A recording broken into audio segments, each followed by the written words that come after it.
Welcome to this week's broadcast of Esports Tower Rumble and Valorant. We're broadcasting it from the Boise State Game Pants Esports Arena. This is the second week of the Winter Rumble as we kick off the group stage tonight. We have 7 teams battling for Rumble Championship. Tonight on the show, we'll take a look at one group stage game, followed by both semifinals, set everything up for the grand final next week. I'm your host, Jacob Jen Mountain Palmer, joined by Brandon Redhawks Koziak. And Redhawks, this is going to be quite an interesting setup that we have for tonight, because I think we should kind of let everyone know that, you know, we're playing on a slightly older patch for some of these matches, in that Neon's not going to be available. The Ares is still very much a threat, and we're going to be playing on some uncommon stages. So a lot of stuff like the complacent tonight should be warned, is what I would say. Yeah, I agree. I think, you know, Neon not being in yet is obviously fine, I think, because I think people are still obviously kind of picking that jet and they're more comfortable with that kind of thing. But I think it's nice because I think people can kind of get more of their practice comms in terms of like the chamber. Like we saw some chamber last week. I think Landsides were talking about, or something like that. We're saying that we want to make it basically permanent. Chamber is a very interesting character we've seen so far, so hopefully they can kind of get that incorporated, and then it's like, okay, now we've gotten that incorporated, we can get Neon in. And I think Neon also just, you know, will basically pretty much open up eventually. I think team comps, though, it's been pretty interesting so far. I think the last week, for the first week of the Winter Rumble, we saw a lot of variety. We saw a lot of teams picking up the KO. We saw a lot of just Raze sometimes. I think Raze is really good on certain maps, but we kind of see more of it. And we also saw the Chamber versus Viper. So I think a lot of it's kind of just this comfortness, and, you know, I like seeing a lot of the variety. Now, in terms of the teams that are going to be with us tonight, you know, one of the teams that's been on a lot of people's minds is the Drought. They just kind of dominated Week 1 Rumble en route to a victory and looked poised. So you see, actually, they're going to have a bye in the first round. So overall, looking at the state of play, who should we be looking out for tonight? I think the Floods are probably going to be my biggest team to look for. I think last week they showed they've actually improved a lot since the the club championship. I think their kind of weakness of their attack in the previous Rumbles has been a lot. They've been a lot better now with their practice and stuff. So I think the Floods could actually probably end up taking the landslides if they keep working.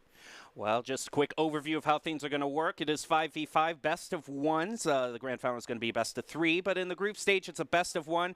Coin flip, the winner chooses the stage, loser picks the side, attack or defense, and it is single elimination. But overall, no matter what teams are competing, they are going to want to play at their best, and one key to doing that is Doc's Keys to the Game, provided to us by Esports Tower and Valorant. That's to flank effectively, spend and peek wisely, diminish their econ and loot, and dominate angles. Those are Doc's Keys to the Game, brought to you by Esports Tower. Score pro advice at esportstower.com. Improve your game sense, improve your team play, and improve your performance under pressure. You'll get matched with great players and professional coaches to help you rank up. Set up the first match tonight. This is going to be the Hurricanes versus the Infernos, and they're going to be starting off on Split, which is quite interesting because we don't see Split that often. Yeah, I think it's interesting because Split's obviously one of the maps that first came out, so you'd think that, you know, teams are kind of more comfortable with it, that they want to play on it. But I think sometimes it's just really interesting how you play Split, right? Because you have to be pretty aggressive and you have to be pretty, I'd say team play is pretty important. I think Raze also as an agent, if your team can play Raze, it's obviously a huge advantage to you because you can clear a lot of angles on this map. But overall, I think Split it's a fun map to watch, I always say, but it's always not that fun to play because I think sometimes, you know, it can be pretty annoying holding those angles and stuff like that. But overall, I'm glad we're going to see it. Well, I'm sure all the people who are queuing up and solo queuing have gotten Fracture for the 5th time in a row might argue with you on what's the most unpleasant map to play. But Split is quite interesting. We're going to have the Hurricanes and the Infernos kicking things off tonight with the bracket stage. Round 1 matchup is the first time seeing the Hurricanes this winter season, while the Infernos look to rebound after a rough start to the winter season in our Week 1 Rumble. We're going to jump into Split and see how our first game of the night plays out, and we can get a little bit of an overview of what we have to deal with tonight. Oh, yeah. What are some key points of interest that you want to point out here? I think mid on Split is very, very important. I think if you can kind of control mid in this map, it makes it a lot easier or harder for your opponents, just because like if you're defending, you can hold mid. It makes it so it's really hard for the opponents to attack, just because everything kind of funnels through one spot. And if you open mid, you get a lot more opportunities. You can go mid to A and then kind of split it through there, and you can go mid to B or something like that, right? And just opens up the map. So I think mid's going to be be a very important kind of topic of this map, and I also think utility is very important on Split. Yeah, it's interesting because you know, when you're kind of solo queuing or just playing more casually, there's so many people that just want to like go through garage or just run to A or B instantly. Yeah. And they don't take into account mid, and it is such an important territory to get control of. Yeah, I think that's why you see a lot of Sage in this map, just because, I mean, even though they've nerfed Sage just as much as they have, her wall mid is just still so useful in just either getting info or just holding them back for a little bit. So I think, obviously, we see the Sage locked in, and I could probably expect Sage from the other team as well. Yeah, we do see some sneaky Sage plays, especially using that wall to kind of elevate up a little bit. It looks like, though, we're going to have a lot of site blocking with a Viper and an Astra on the same team. Yeah, sometimes mid just becomes unwalkable due to how many smokes get placed down there. Yeah, I was going to say, we're going to see a lot of utility this game, especially with, like, we have 2 Vipers, 2 Killjoys, and then we have an Astra versus a Sage, which is just a whole lot of util. I mean, we're going to have the Killjoy ults, we're going to have the Viper ults, the Viper smokes, and it's just going to be a lot to see, so it'll be pretty interesting to see how these teams use their tools together and how they want to, you know, basically approach each side. Yeah, Hurricane's definitely going to have Sultik, you know, all eyes are going to be on him as the only duelist in their comp right now, so we'll see who else kind of steps up. So everyone spreads kind of out to their positions. Yeah, I think, you know, the Hurricanes are basically kind of relying on the strat of 1 duelist and then Skye. They're kind of basically using Skye as that other, like, fill-in for a duelist, which, you know, usually requires your Skye to play really aggressive. Basically, you're flashing for yourself, you're flashing for your teammates to basically go aggressive, and so that's what I'm going to kind of hope to see in that side versus the Infernos, just kind of going with that Jet Reyna. Well, it looks like the Hurricanes are going to start out by pushing through Garage here, while their Jet kind of peels off toward mid, is going to be meeting up with Viper there as Malk grabs an ultimate point. Always great to start getting that res going. Going to take a short peek out through the wall there, not see anyone up there, although Kinetic is waiting there.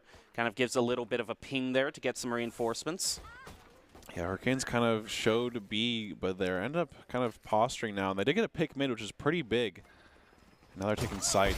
Oh, is going to catch Astra mid-util. Oh. You hate to see it. Key is going to pick up a double there.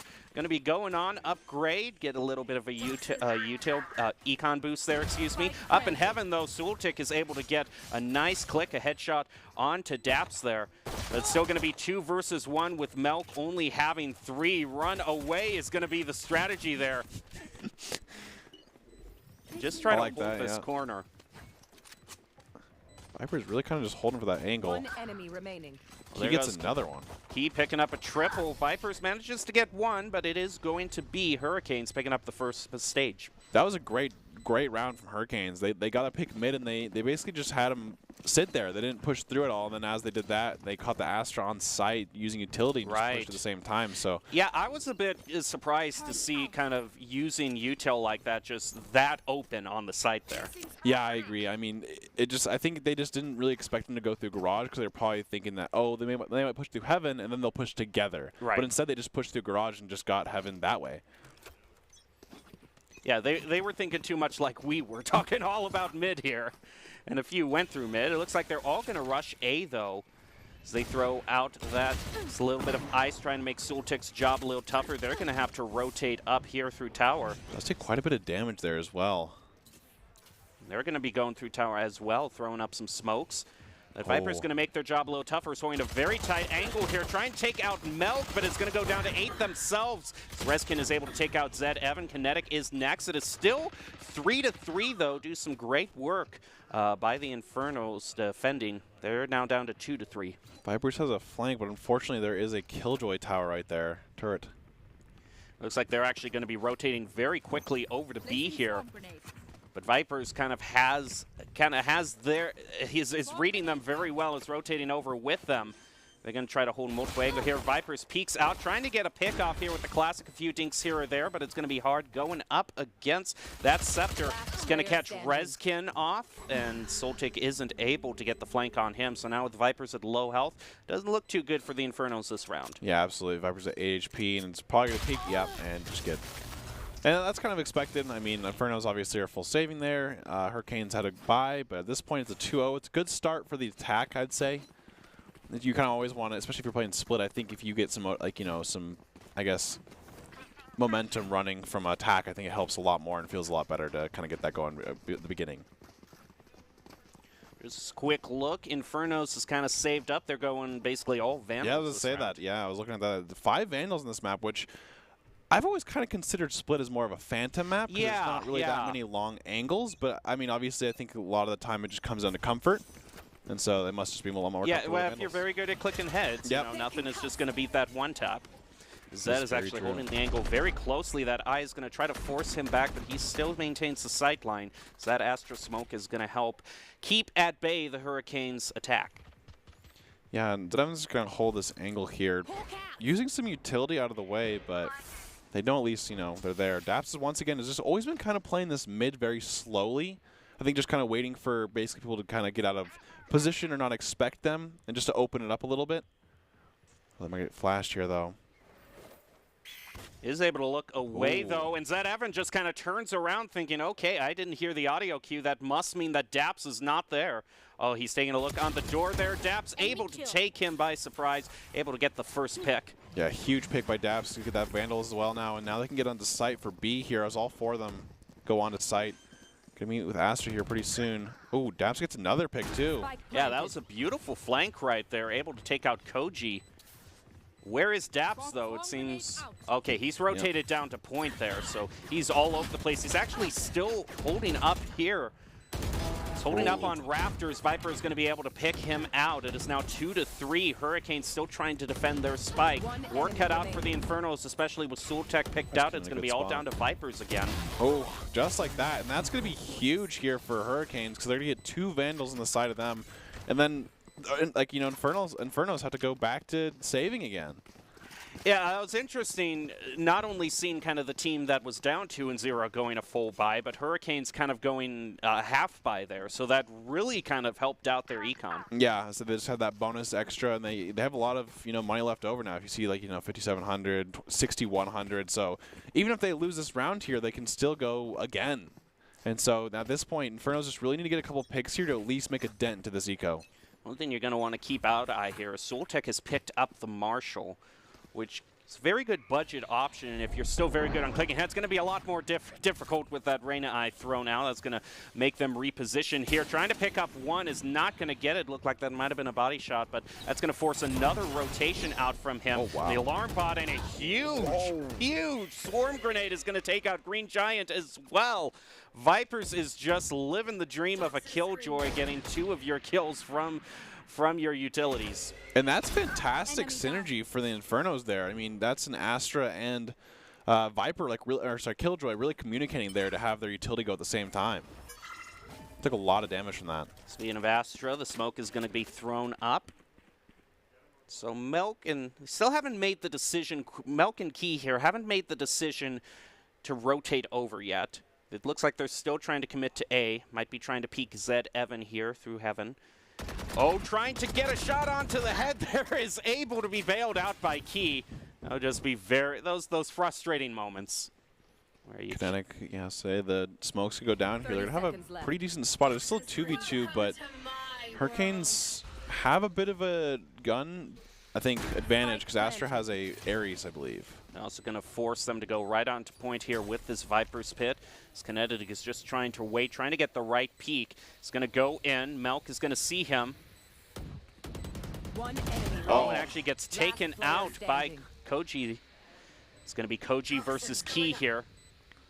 See, I got a 1v1 here. It's going to be basically just reactions here. Ooh. Koji manages to fight in the pit and come out the victor and have enough time to defuse and finally put the Infernos on a bit of momentum, especially considering they were on a Thrifty. Yeah, I mean, I'm pretty sure like they only had 2 buy, which was a Marshall and an Ares. I think, honestly, the biggest difference in that round was that utility play. They got a double kill with that utility play of, you know, the suck-in from Astra as well as the Killjoy, Molly, and her turret, and it just did so much damage and it got 2 of them so they can get guns and kind of reposition. And that's a huge round because, I mean, going down 4-0, I think right away just really hurts. But when you went on an eco round, especially like that one, you get a lot of confidence. They're going to try again here to try to take B, something that's eluded them. Doesn't look like they are going to really have Daps try to rotate through mid. It's just going to be everyone rushing A. Considering that Infernos only really have two on B right now, all three other members are going to have to rotate through. Say Daps is going straight on the site this time instead of playing that mid. Oh, uses all the knives at once, but Viper's just going to mow him down with that Vandal. A bit of fire being exchanged makes it 3-2 with only one left. Gosh. And Zultik doing work with that Phantom, which we were saying might kind of be the more suited, and definitely when they're all bunched like that Russian, you can just spray through all of them. Absolutely, and that was a quick round. I mean, Hurricanes said, okay, let's just 5-man rush it, which is interesting because usually, you know, Dab's usually playing that mid has such a big impact, and so I think maybe they just thought they could force it, maybe go for a plant or something like that. Yeah, well, they had both of their duelist ultimates, so they probably thought we'll just use knives, we'll use Empress, and we'll just, you know, push them over, you know, just going all through. But yeah, we did see that as well. The knives were quite unfortunate. So now it's the Sheriff. The dog.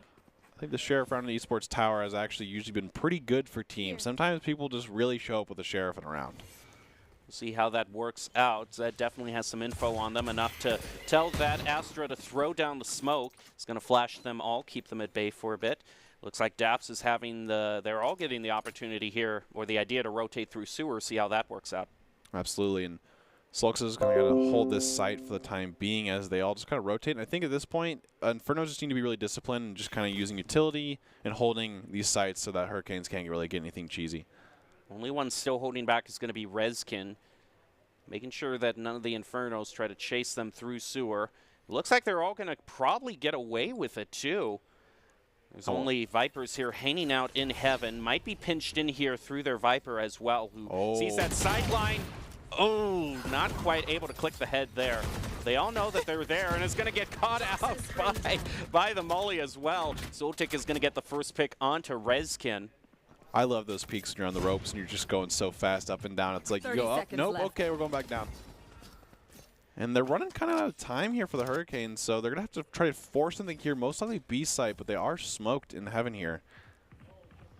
Now they might just all decide to rush. Koji still hanging out on rafters, going to try to get a peek around. One! It's going to pick up 2 as well as 3. Look at that! Now the spike is down on point, leaving not many options for Melk. That was insane by Koji. Yeah, wow. I think the discipline of just kind of seeing the first one and not, you know, biting at the first one, jumping down, and then they just kind of lined up. He got 2 of them, and then he ended up getting the one on the floor while he still didn't end up dying from, I think, the Sage who peeks him at the end here. Yeah, he also got a bit of that visual cue, too, by Key kind of throwing out. Key throwing out that util. Kind of gave him just that split-second bit of information before he saw Key kind of diving down to ground. Yeah, and just like that, it's 3-3. It's tied up here. And, you know, from what these first 3 rounds were for Hurricanes, and now the next 2 rounds for Infernos, and it seems like, you know, their play is just pretty solid at the moment. But I will say, I think Hurricanes have kind of gave up a lot of that mid pressure they had going on. Yeah, and this Viper's doing a great job of that, throwing the wall and Molly down there. It's going to keep them at bay. Actually, looks like it got a bit of chip damage, too, I think, against the Infernos, but it has been healed. Toxins going up. You see a little bit. It's going to be able to pick out Daps. Daps, once he's kind of given up mid, they have to make the choice. They're going to make the choice to Rez, and Milk also getting the headshot. Actually, a wallbang there onto Kinetic as well. That's going to give them a great amount of pressure through mid, although no one rotates through it. It looks like they're thinking of rotating back towards A. Yeah, I think that Astra just having all that stuff going on, they're just like, you know what, it's not worth it. We're going to go to A here. Yeah, you get about 30 seconds. Ooh, Soltic catching them off by surprise is going to take out Daps. Also has Zed Evan backing him up, is going to throw out the Seekers. Take out one, going to use those to kind of get kind of a pseudo double peek there. 30 seconds left. If they can just kind of hold them, it's going to be really hard for Hurricanes to actually get on site on time. Yeah, sometimes it's just holding them out through enough time. And they're just rushing to point. They really haven't dealt with the Infernos who can still flank them from behind. The Jet is still hanging out there. As we see, a lot of members have rotated up towards the heaven here. 10 seconds Jett is left. going to try to flank them out from the right here. Going to take out that Killjoy turret. Defender's Killjoy is thrown out. And a counter Killjoy ult is also going out. The attacker's one as well. One It's a enemy remaining. 2v4 here. That's going to be all of them taken out. Wow, that was an intense, you know, last 20 seconds of that round. They kind of just got on the side, planted, both Killjoy ults coming out there, and then I think it just shows, though, Inferno's just had basically no hesitation and just was like, okay, we're going to clear the site and then get there, attack Killjoy at the same time.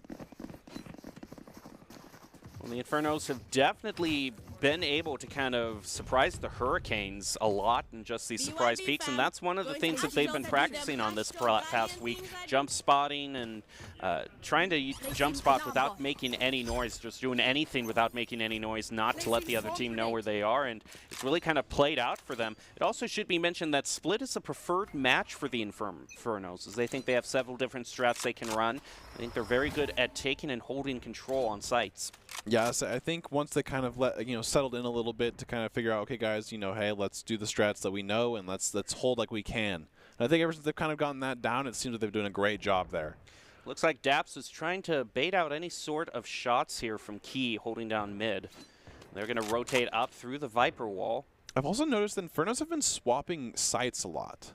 Vipers is now playing B this time, whereas Astra has usually been kind of playing it here, so I'm kind of swapping things around. And look at Melk unstoppable with the Spectre just going right up to ropes and taking out Soltech. Vipers gets the first pick from Infernos to bring it down to 4 and makes them drop the spike as well, so it's at least going to have that sideline, but they're just going to get walled right off there. Tries to take a fight with Daps up on Rafters, but isn't going to win that one.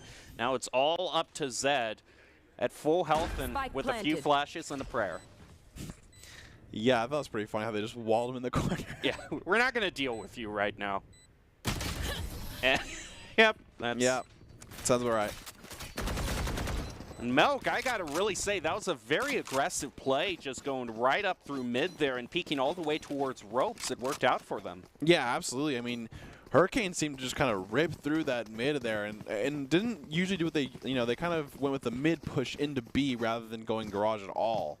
And they had Infernos, like they swapped sites and stuff, so I think having that Killjoy over there and they just kind of took advantage of that mid where Astra kind of, now going back to that B site here. And it was working. The thing that worked out for the Infernos was seem to have that Viper mid, but it seems that they're kind of just really swapping the mid roles a lot here for the Infernos. It's kind of just, each person is kind of holding a different, round.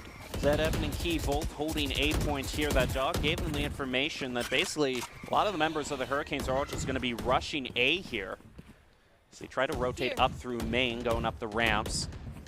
All 5 members of the Infernos have also rotated over. Those Astra Smokes doing a really good job at holding the Hurricanes at bay. It buys them so much time to rotate. Here. Yeah, I think they're just going to hold this side here. Oh, great pick by Solix. Yeah, I didn't even notice he kind of purchased the op there, but now everyone knows. Viper is taken out to kind of even it up. Makes A a lot kind of harder to push through with all those long sightlines on it. And it seems like the Hurricanes have kind of know that lesson, and they're going to rotate off through sewers trying to put B into the mix. Yeah, they kind of walled off A main there, and it seems like they're all just kind of sprinting, but they might. Okay, yeah, they are going to go B. I was wondering if they're going to kind of go this mid play. And Daps is just kind of playing this flank angle. If he can get a good flank onto site here. Especially considering how Soltic has this op here. If they're able to get a good flank onto Soltic and maybe at least take the op, like if they don't win, they can at least take it and save it and take it out of the hands of the Hurricanes. Viper's Pit is also coming down here as well.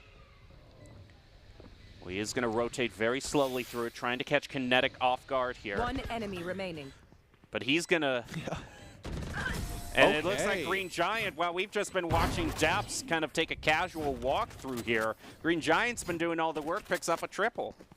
Yeah, I was kind of wondering. I mean, Daps was kind of more of their insurance policy, I think, for the round, which was, he'll have them sneak behind him. And, if anything goes wrong, you can just clean it up. But it seems like they didn't really need it. Hurricanes, I mean, the Green Giant did a great job there, just kind of holding, getting a 3K that round. And game is just going back and forth.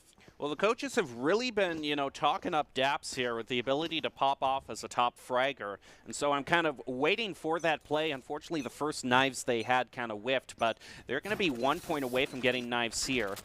They're also going to have a Res and a Viper's Pit to kind of push through here. It looks like an unexpected rush with Inferno through B, but it turns out horribly wrong as Melt picking up a double. Daps is going to also get a wallbang there onto Koji. And all that's left is Kinetic, and I appreciate the turnaround, but that is some quick reaction time for the Hurricanes. Yeah, wow. I mean, I guess, and wow. Inferno said we're attacking this round, and they just went crazy. That's why you have good communication with your team right here is for something like this.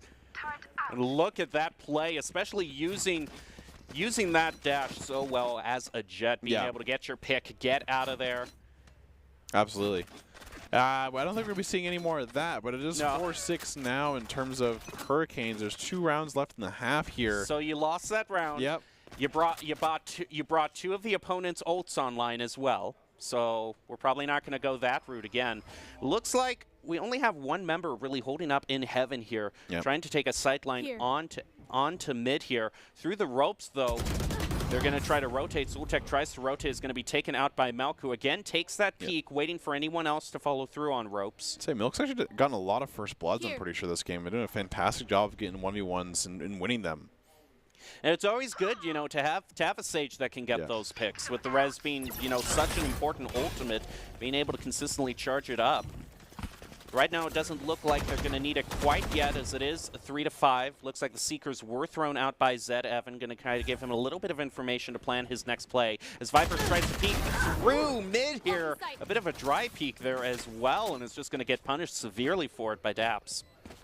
Absolutely, and it's a 5v2 now for the side of Hurricanes. And Infernos, I think at this point you just try to get maybe a couple picks if you can. Well, he isn't going to pick up the blinded there from the Hawks, so that's going to make this peek a lot more hazardous. He's just going to try to go through it slowly, and he's going to wait for him, mow him down with the Scepter. And a flawless for Hurricanes, who are really pulling out a huge lead here. Yeah, and it's now 7-4 for the side of Hurricanes. I think this could be a big round for Infernos to maybe get a possible win here. I think 7-5 is probably a lot better for them in terms of attacking. But, you know, Hurricanes is doing a fantastic job of, you know, even though they kind of got in that rut there where it was like 4-4, I think it was like 3-4 at one point, but they came back and now they're just basically back to playing as aggressive as they were. Ooh, and I actually see a Bucky being brought out. So maybe a bit more of a cheeky strategy from the Inferno. Zed Evan going to hold a very close angle here. He's going to throw out that dog. That eye's going to give him plenty of information that he needs. He's just going to wait up here, trying to catch them as they kind of... 3 of them are kind of considering going up through mid here, and they're going to use that ice to try to start that play. We're going to see if he can catch them off guard. And still 6 ultimates online right at halftime, so a lot of X's bound to be pressed soon. So I'm guessing Hurricanes are probably going to start ripping a lot of ultimates here together. Probably starting with the Killjoy and then kind of playing that post-plant Viper's Pit. Going to throw out the one-way smoke there. Master Smoke also going to kind of commit them a little bit more to pushing through mid here, as Daps is just waiting for the right moment. And Zed Evans with this Bucky, it's just going to get walled off. Unfortunate. So now he has to think if he wants to rotate or try to break it down. Yeah, they're kind of just holding mid here. They do have 40 seconds left, though, so they're going to have to make a decision here pretty fast so they can actually get the plan and be comfortable with it afterwards. Oh, nice shot by Milk. The first peek is going to take out Kinetic. Milk doing a great job.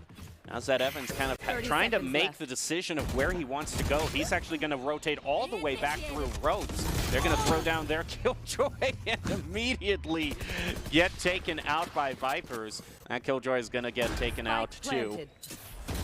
So now you have basically everything you can use here. They're not going to have the res, but they can definitely stall out for time here by placing that Killjoy down at the right moment. And Zed finally gets the shot he was looking for on the Bucky. It was a bit delayed, but the plan all came together finally.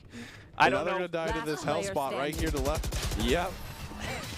I mean, it didn't get him the win, but the plan worked in a way. He at least got the 1 kill with the Bucky. Switching sides. That is pretty funny. He's playing the Bucky in these angles, and he does get 1, so I mean, hey, that's something going. Yeah, but he was basically, you know, at what cost? When when you're behind the Sage wall for a minute, burning off time. True, and so we are going to see an 8-4 here for the Hurricanes, but maybe Infernos are, you know, practicing more so for the attack side, so hopefully we can kind of see something going here. It's definitely. I think if they can get some momentum, especially this first round, I think pistol round usually can kind of go both ways, but I think Inferno's winning this first round is actually be really crucial in terms of them trying to make a comeback in this game. We're going to see what their style is. They're going to try to just do an outright rush, or they are actually splitting themselves up between A and B here to do a split push. Absolutely, and they're just kind of holding it first, though. I like the slow play here from the Infernos. They're going to have the wall thrown up on them, take a few blind shots through that wall. Also, no one really watching over through mid here. They're both kind of committing to the main routes for A and B. Yeah, it seems like mid's completely open for both teams at the moment. Right They just have a sage wall there, so they kind of know that something's there, but... And they're actually not going to rotate through mid. They're just going to go all the way back through their own spawn to try to all force A. Yeah, it seems like they've gotten at least 2B here, and so maybe their thought is they can have 2B and then just kind of play this A, but it seems like Infernos are kind of onto something, and they're slowly rotating towards mid as well. They do have a sight line down A main here. Hurricanes, they have their jet just waiting to try to take any sort of pick. They're going to play off the dog there and the Astra Smoke to push through here and make their main point toward A. Well, I like that play. Oh, Few shots exchanged. Vipers is able to take out Key. Spike planted. Hurricanes at a disadvantage now as Infernos have successfully planted. They need this round to try to get things back in their favor, get the econ going. Soltech taking a huge amount of damage. It's going to be brought down to near zero. Here. It's going to be a question there if Zed Evan can kind of get over to heal them up in a safe way. He's all the way over on point, though. absolutely. Oh, Green Giant gets another pick on there. Oh, and Taishan from Koji there. One enemy remaining. Now 4v1. Yeah, a good double from Kinetic is going to allow Zed Evan to pick everything up. That was probably one of the most, like, slow pistol rounds we've seen in a while. Yeah, they were very kind of apprehensive when they pushed through A there. They were really waiting to wait there. They left both options. They actually did a split push at the beginning, leaving A and B kind of open as an option here. I don't even think Inferno's even thought about mid. I think they just sent 2 to B site, had 3A, and they just kind of called it there. And they were like, you know what? It's not even worth for us to send someone there. So I wonder if they're going to kind of keep that up with that strategy or, you know, I don't know. But well, the one advantage that they have, you know, trying to kind of go toward point is with this confined Viper and Astra, they can basically close off any sightline that Hurricanes are going to try to take against them. Seems we see a quick pause or something like that. I'm guessing something along of someone DCing or something like that. So maybe it's a good thing for them to kind of get a pause and, you know, take a second and say, all right, what are we, you know, planning to do here? It is the second round, and I think, you know, Infernos are most likely going to upgrade here. So I'm guessing we're going to see some Ares, some more Spectres. Right. We actually haven't seen a lot of Ares this round, too. Kind of just going back to kind of just picking up the Spectres that we all know. Just a quick reminder for these teams as they take their break, some of the things you can do to play a bit better is to flank effectively, spend and peek wisely, diminish their econ and loot, and dominate angles. Those are Doc's keys to the game. Brought to you by Esports Tower. You can score pro advice at esportstower.com. Improve your game sense and improve your team play and improve your performance under pressure. Esports Tower takes the time to match you with great players and coaches to help you rank up. Absolutely, and just bring all these teams together at the end of the day, and I think it's pretty fun to see these guys, you know, these people basically improve as a team so throughout these weeks. So now it looks like we're back into it here. Actually, no, okay, I spoke too soon. It looks like the Ares are indeed being brought out here. Yeah, so we're going to see 4 Ares on the side of Infernos here. Going to take the site pretty fast, it seems. They're just going to force all 5.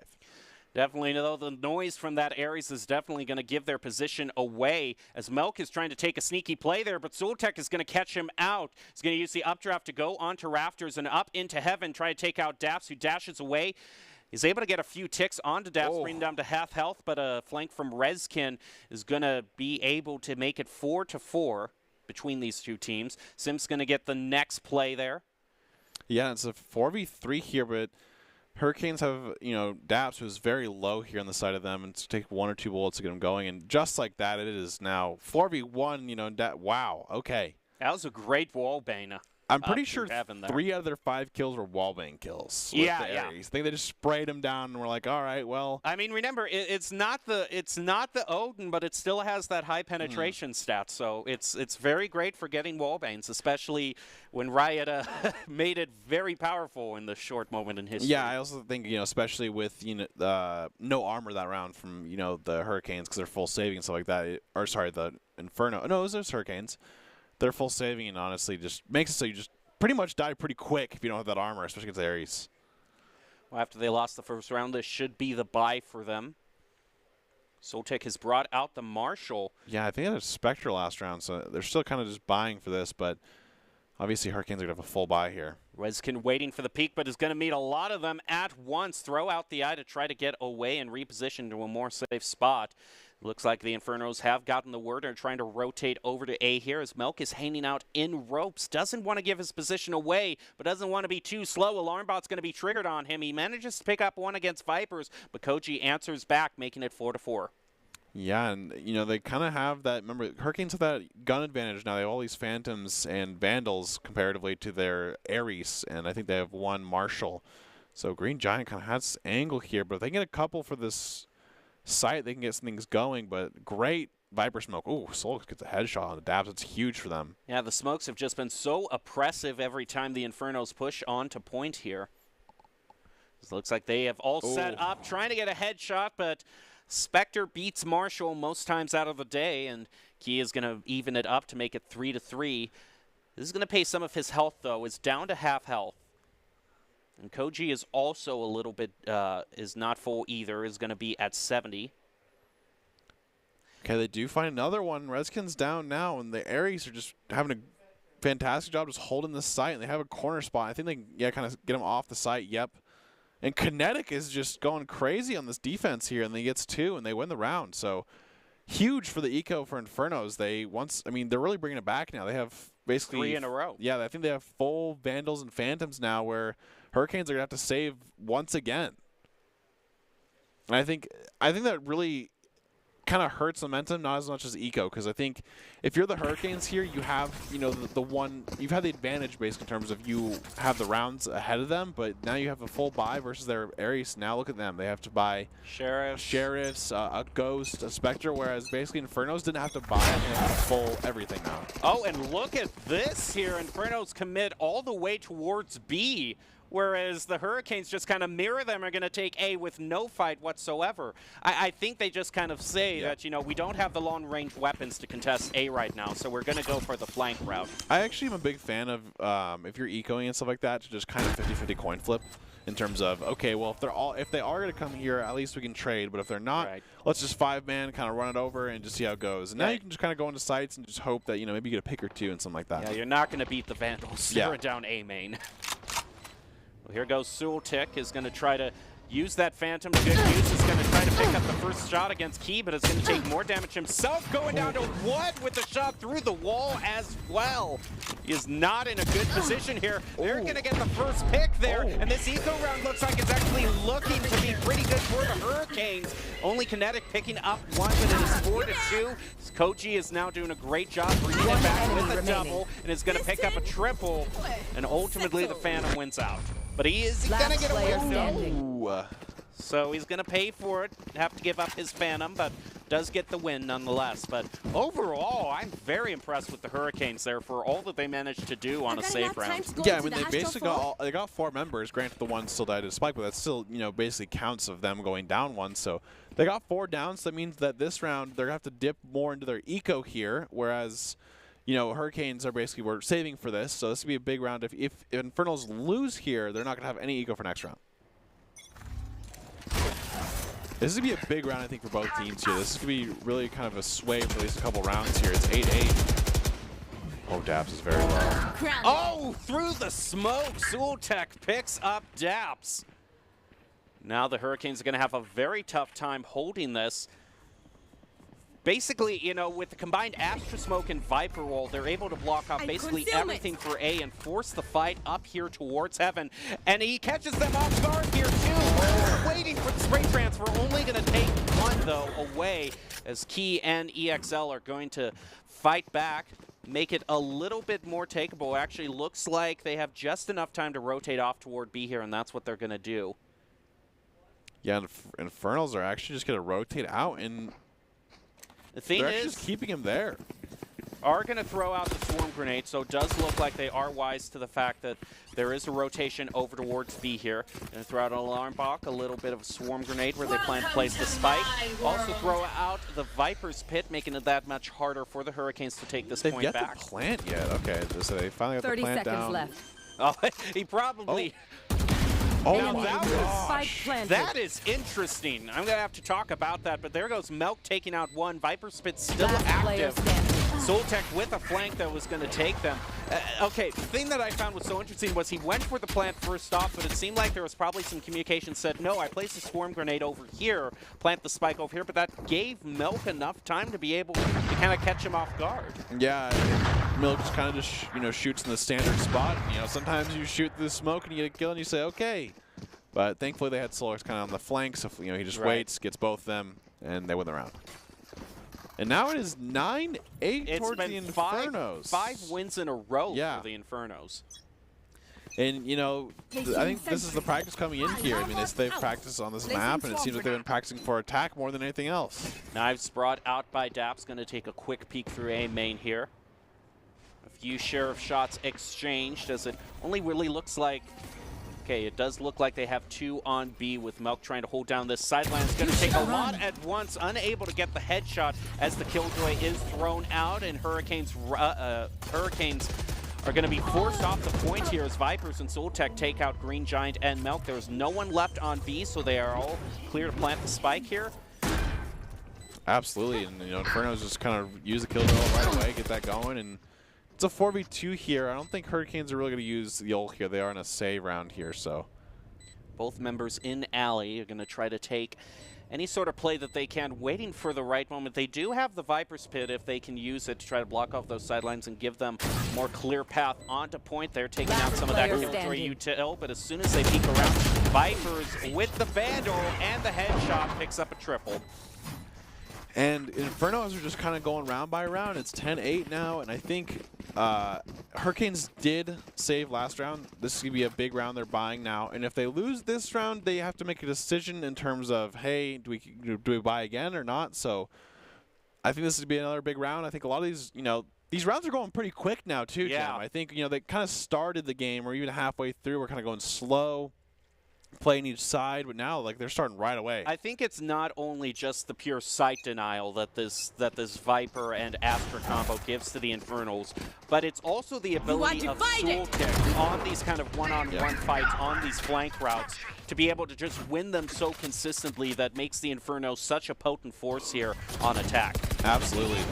This is a great counter ult by Green Giant as long as they can kind of just get it off, or at least they're getting him off site for A now. So that Dissipate is basically effectively nullified.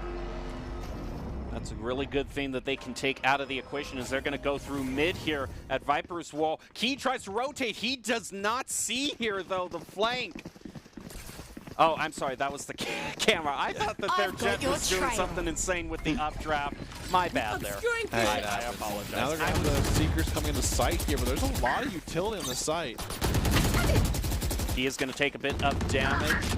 Zed is going to pick up two. Is going to go to a triple. Actually, might be seeing the first ace here. He does get a blinded onto Heaven. He knows where they are, trying to get a sneaky sideline onto a headshot here. This Green Giant and Milk have the upper. He's going to not be able to take out one. They are able to get the flank, drive it down to 2-2. Last player standing. Oh, man. That's it sucked there because Green Giant was actually falling. So couldn't trade. Oh, my gosh, the turret kill, though. Yeah, I was about to say Viper's very low on health. The turret picked that up, but overall, great job by Viper. Now 11-8. Yeah, 11-8, and the thing that sucks here is Hurricanes actually do not have very many credits at all. So they're probably going to save here and then play, 12-8 or something like that, and then try to tie it after. Although Reskin, I guess maybe their idea here is Reskin, I think, has Empress. So actually, they don't. They did use it. So I don't know if that's miscommunication or they're just going to all force or. I don't know. I guess we'll see. Well, it definitely looks like a rush on A here as they just going to dash right through main. Going to try to take Rezkin up in heaven as well as Dabs, who's rotating out to get main.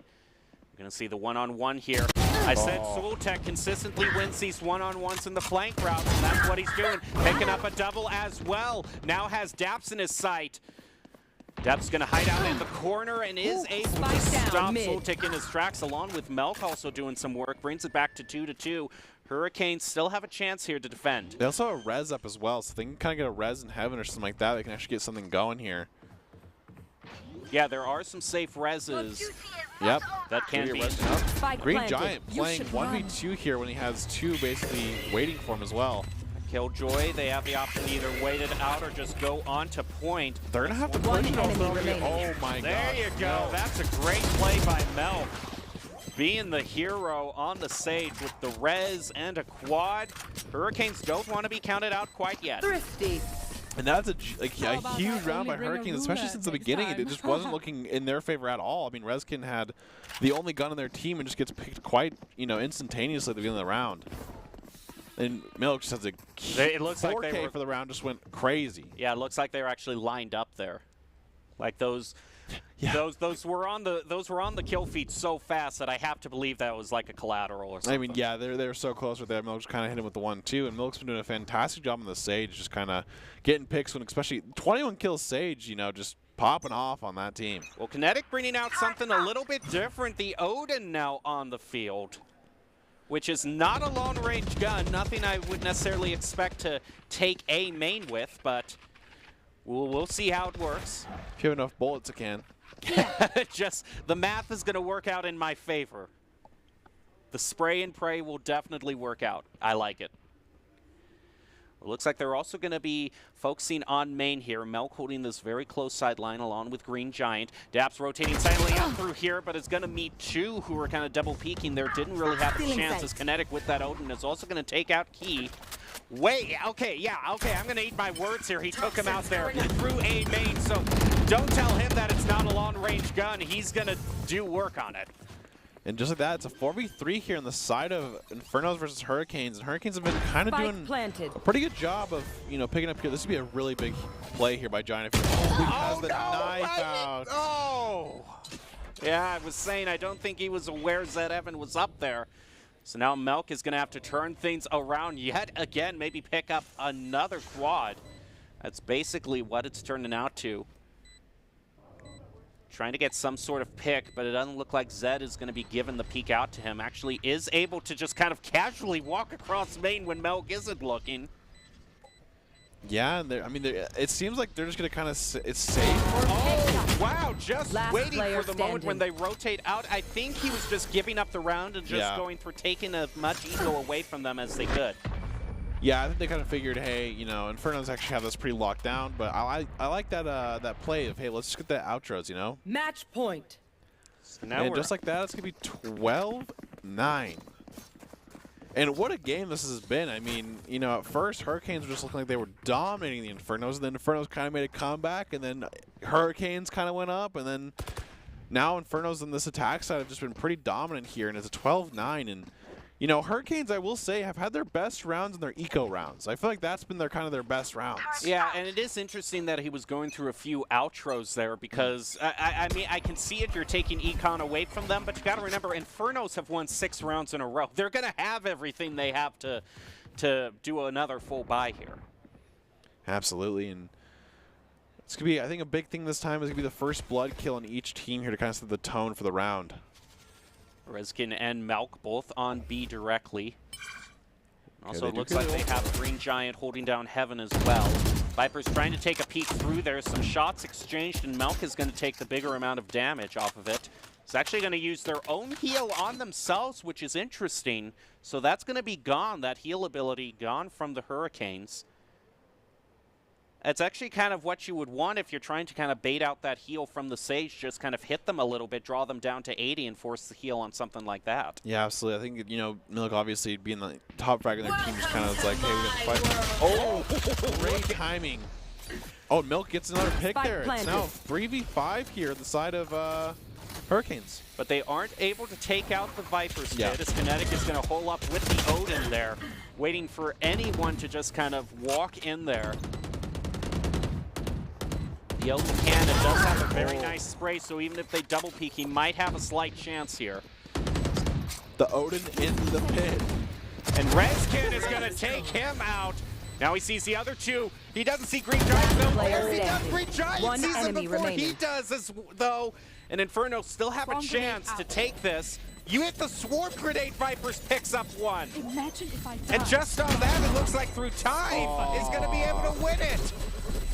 Man, that was just a crazy last round. Attackers win. The overall game, I think that was an incredible game, especially the first thing of the week. Yeah, that was quite a way to start off the week. Congratulations there.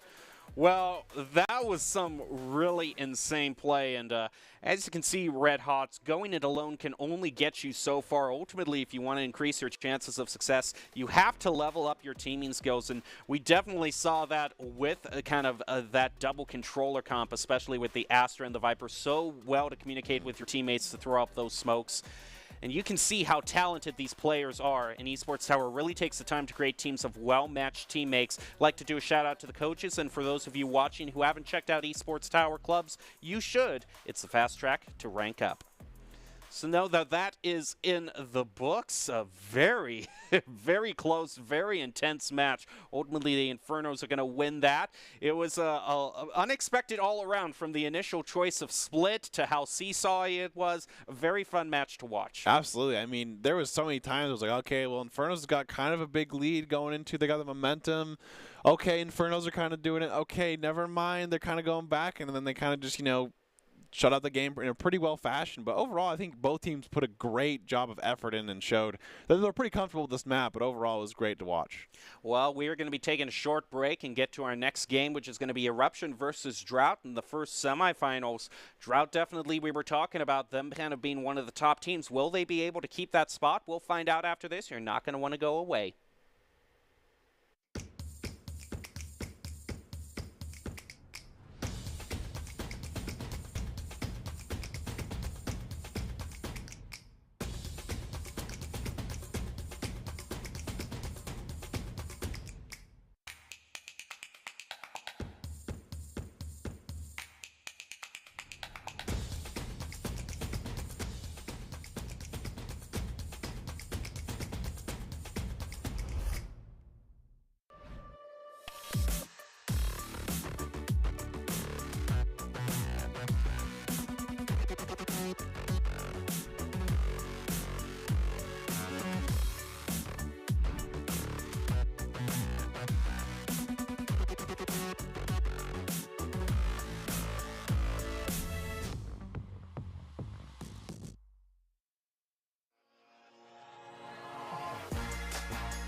Visit NationalGuard.com to begin your guard adventure.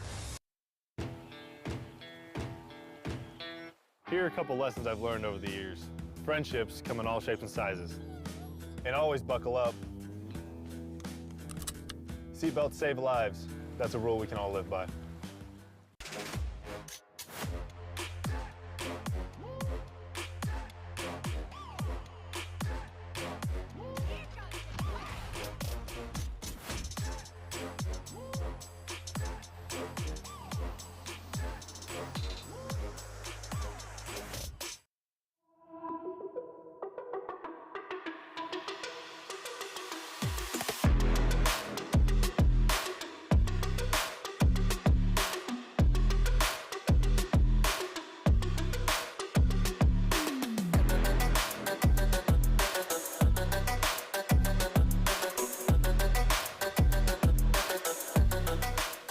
Welcome back to this week's broadcast of the Esports Tower of Rumble in Valorant. We're broadcasting it from the Boise State Game Pants Esports Arena.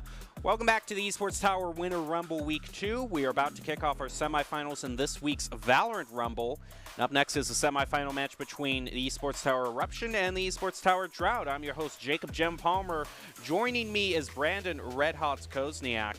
Before we talk about everything that we have today, Brandon, we just want to take a moment to congratulate all of our Esports Tower club members who have graduated from their clubs and have been offered scholarships across the country. Over the last 3 months, Esports Tower club members have received over $1.2 million in scholarship awards. These students have not only worked hard on their in-game play, but worked hard academically and have earned these scholarship opportunities. We could not be more excited and proud to see all the opportunities these players are getting, so congratulations to all of them. And absolutely, I think it's always just an awesome opportunity to always just kind of play at the competitive level, and especially making it easy like Esports Tower does. Alrighty, we're about to get to the match itself. Eruptions versus the Drought. Now remember, the Drought was kind of the team that swept week 1, is going to get ready to play, and the Eruptions are definitely going to have their work cut out for them. Although, kind of interestingly enough, you know, the map that we almost never see is just decided to get a spotlight today because Split has been chosen yet again for this second match. Yeah, I guess, you know, finally this week they're like, you know what, guys, we're done with this bind. We don't want to play Breeze. We don't want to play Fracture. We don't want to play Haven. Let's play Split. Let's bring it back and let's go Split. And it's pretty interesting because we haven't seen this map for weeks. And I you know, sometimes it almost felt like it didn't exist anymore. But now we're getting 2 games in a row in Split. And if it's anything like that last game, Jem, I think we're going to have a great time again. Well, no matter what map you're playing on, you're going to want the best advice, and that is Doc's Keys to the Game, brought to us by Esports Tower. In Valorant, that's to flank effectively, spend and peek wisely, diminish their econ and loot, and dominate those angles. Those are Doc's Keys to the Game, brought to you by Esports Tower. Score pro advice at esportstower.com. Improve your game sense, improve your team play, and improve your performance under pressure. You'll get matched with great players and professional coaches to help you rank up. We're getting ready to jump into this first semifinal of the night with last week's defending champions, the Drought, facing off against the Eruption on Split. The Eruptions are another team looking to bounce back from a rough Week 1 performance, and they are just 1 game away from the grand finals. Can they knock the Drought out, or will last week's champs get a shot at a repeat? We're going to find out right now.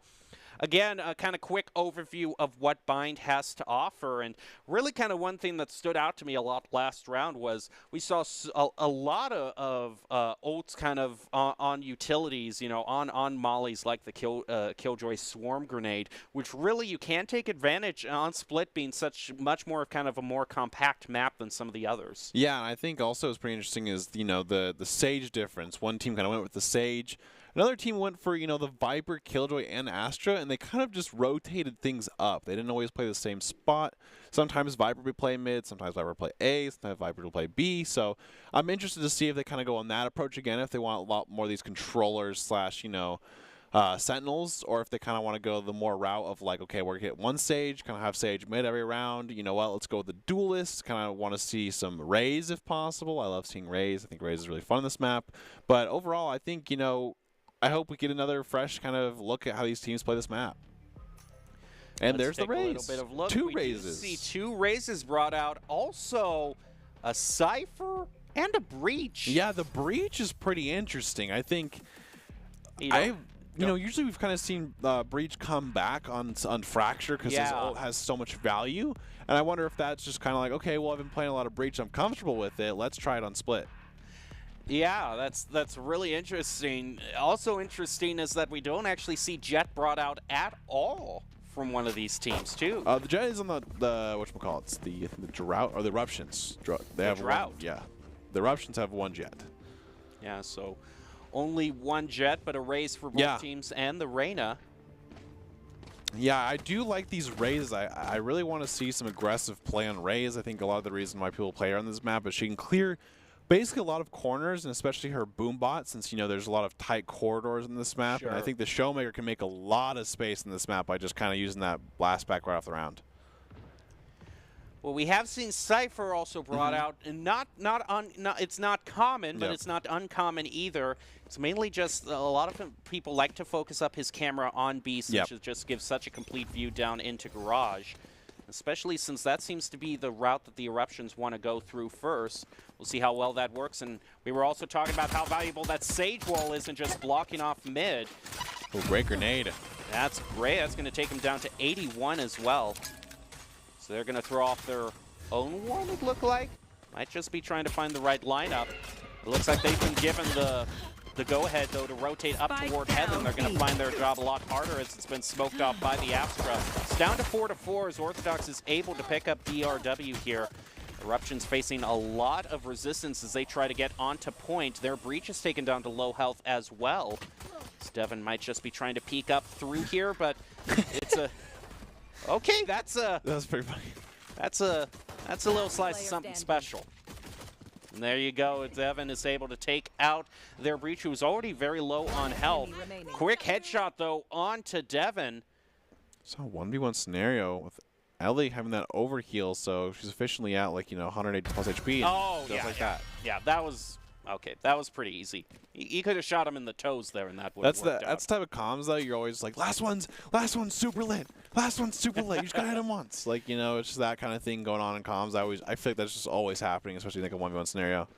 I was also really concerned for Devin there when I saw him rotating up through Heaven with a frenzy there. I was like, oh boy, this is gonna be a tough job for him. Taking a sideline that long with a frenzy. He has no fear. Absolutely, and we're going to see the Droughts take the first round here, so they're probably having that.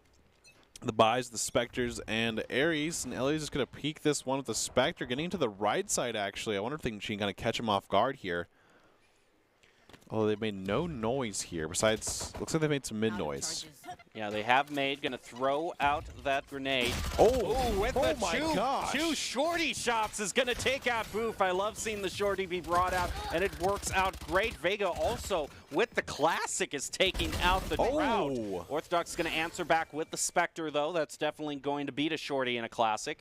But Romina is still alive with this shorty. He's going to try to take Orthodox on a sneaky route here. He's definitely going to hear that as they rotate down through ropes. Yeah, they're thinking get a gun now, but I think they're going to kind of hold this shorty for the time being. They might just do a rotate to B here. They know that no one's on site. Look, still with the Spectres able to take them out. Might actually be looking at an ace here. We're going to see how it works out. He does have the gun advantage and is at full health. That can't be said for the Eruption, so I think we very possibly can be looking at an ace here. Supiku is really low there in the mid. I think they're just going to kind of maybe wait and try to catch him off guard here, something like that, but... Oh, too bad they're on the other side, and Orthodox gets another one. Oh, and Cruz takes the ult away. Not takes the ace away. I can't complain. I'm still happy with the 2 and 0, but... See, is it a true ace if someone gives it to you? Yeah, that's true. That's what I always say. That's a good point. Because I feel like, it's like, and obviously I think, especially, when you're playing in a competitive match like this, you... Yeah, you take the wins you can get. Yeah, because you don't want to be like, hey, give me the ace, and then next thing you know, you lose the round. That was some great play there on the shorty. Just 2 hops. I think got it. If I'm Boof, I'm so mad. Like, just randomly, you're kind of holding this angle, and you just get jump shortied again, and it's like, okay, well, I guess I got there. The Eruptions have now taken the strategy of rushing A, but they're going to need a lot of util here from this Astra. Devin is just going to fire away with that Ares. Also have a few members up here in Heaven. Throws down the side there and is able to fire through to get rid of Devin. The Eruptions have managed to get onto the point of plant, but Boof answering back with that Guardian is able to take out one of the members of the Drought, make it 4-4. Yeah, something that we don't really see enough, but the Guardian's a really good gun now. Especially for its cost. Yeah, everyone was there goes Boof taking up one. That's going to be a very nice grenade, kind of pushing them off of the spike, allowing him to rotate and take out Vega, now Romina, and a quick defuse makes it 3-0 for the Drought. Yeah, I was saying, I think that was a great job, just kind of going with the Guardian there, getting your gold efficiency done, and I think Drought ended up buying a bit there in terms of not just playing a traditional bonus. I think they actually bought a couple guns there and went with that. The interesting thing that you were mentioning about the Guardian is that, yeah, it is a much better gun right now. Everyone was so focused on the Ares and the Spectre getting nerfed that the Guardian just kind of snuck under everything, saying, hey, I've gotten a few buffs myself. I'm actually pretty good. Yeah, I think it's really good, especially when it's like one of those things where 3 or 4 of your teammates can buy, so you can have like you know 3 Vandals, something like that. Then you have 2 Guardians because like they're really good for holding certain spots, especially. Well, it looks like a renewed focus on mid is going to meet a bit of resistance here with that Sage wall thrown up. Oh, It looks like they're still going to try to make a play for it, though. Orthodox was kind of playing on top of that wall. Oh, he's holding the same spot, though, Boo. Didn't you learn last time? He hasn't learned his lesson. They're crouched this time. Like that. Oh, there he goes. Okay, he knows what he's doing now. Oh, here we go. Pick up 2, and the showstopper is going to be taken out of the air with a quick headshot by Rona. Oh, nice shot from Orthodox. That was so funny. It reminds me of like clay pigeons for like Boof right there. Like you go up and it's like pull and like it's like Yeah. they're all finding the clay pigeon. It's just funny. That needs to be added to the practice arena. I'd like a clay pigeon. Yeah, but it's Ray's. It's Ray's blast packing and jet. Yeah, that's true. that sounds like a great idea. Maybe we'll drive just need one shot of the body. Enemy remaining. There you go. I will say Orthodox on the Sage is kind of holding it down mid. Right, really. Especially since it seems like Eruptions are just going for a strategy of, okay, let's rush A this time, let's rush mid. Yeah. And they just run into so much utility, whether it be the Sage Wall or all the Astra smokes. It's really hurting their ability to, do the whole point of a rush, which is to take it before the other team notices. Yeah, they should have a buy now. I think this could be a pretty big round for them to kind of get things going. It seems like Eruptions have had a couple good, round opportunities. I just think sometimes they're not really getting onto site too cleanly. I think a lot of the times they're getting a lot of picks or something like that. So I'd love to see some more strategy to see what they execute for this attack side. Orthodox, you were talking about him holding it down. He's already up to 8-1 so far. Top fragger for his team. Here they're going to go through mid again. That's Sage using the wall. Orthodox gets some uncommon angles. Also looks like Boof is in their familiar spot. Ellie just waiting is going to take out the headshot there and a double taking out Vega. That just shuts down A entirely for the Eruptions, who now have to focus completely on mid. The funny thing is I'm pretty sure she's been doing that every round, and she's just been waiting for someone to kind of just slow peek on the ramp. With a peek through the Astra smoke, Boof is going to get punished for that. Giving a little bit more hope to the Eruptions. They still have this Sage here. Orthodox holding down. Your top fragger is still holding down Heaven here. That Astra utility. Yeah. Oh, I guess Orthodox went, okay, maybe they just kept leaving, but yeah, they indeed didn't. Cruz is on site, though. Not going to get a blind, though. Steven meeting Mail is going to win that one-on-one. Drought still have the advantage here, 3-2. Once that smoke falls, Cruz just takes out DRW. All that's left is their breach holding behind that crate, and is not going to work out. Yeah, I mean, they had a lot of opportunities there, but it seems like, Drought just had the better gunplay there and ended up getting the best of them. And, Droughts are up 5-0 here. Yeah. Drought. I think we've seen a lot of good utility for the Drought in terms of, and this is great. I think this is a great timeout. I think, if you're down 5-0 and you just can't get anything started, I think sometimes it's like, hey, you know what? We've talked about this a lot in terms of timeouts being a great job for just a reset on your mental in terms of, hey, you know what? We just need to do this. We're doing a couple good things. We want to use the good things right, but we also need to fix it with the bad things because it's not like they're losing 5-0 every round. They're getting, plants here and there.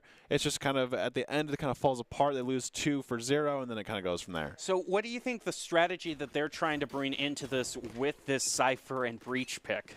Because these aren't too common heroes. Cypher a little bit more common on Bind, but Breach is just a pick out of nowhere. Yeah, I think Breach, they really need to start kind of using it more aggressively in terms of, hey, we need to flash with these teammates and it just comes down to communication. Although this is a great way to get started, a great Astra wall in terms of just, hey, we're going to split the map. We do have Breach ult as well. Although Orthodox has been playing out of his mind, it's been really hard to kind of shut that down. Vega's going to take a quick look through the camera. Ooh, an Op op is thrown from out Boof. there. Yeah, Boof now has the op. I was wondering who was going to be the op since none of them chose Jet. Ooh. It's a lot more tricky, but Boof manages to make it happen with a double. All that's left is their Breach is actually going to throw out their ult there. Yeah, the In a ult for 1v5 is... That's, yeah. I don't see that working. He's actually going to rub it in by taking him out with the classic instead of the op he had. Yeah, and I think that, you know, they had a great on-site there, but I guess the Breach ult didn't kind of come out or came out too late. And I think the biggest thing is there's kind of a disconnect in terms of how they want to use that utility together and stuff like that, because sometimes we kind of see the flash coming in after people have peaked and stuff like that. So I think all it really takes is them just kind of talk a little more and be like, hey, flash now, then we go. Right. Flash this, then we go. Because Breach is an agent. You're not going to be top fragging as Breach. You're setting things up for your top fraggers. So it requires that communication you were saying. It's also like a Sky where you can kind of flash for yourself. Breach has a lot of distance, so you kind of need to flash for their teammates. And Boof. With a quick op shot. Does get the trade, though. That's pretty big.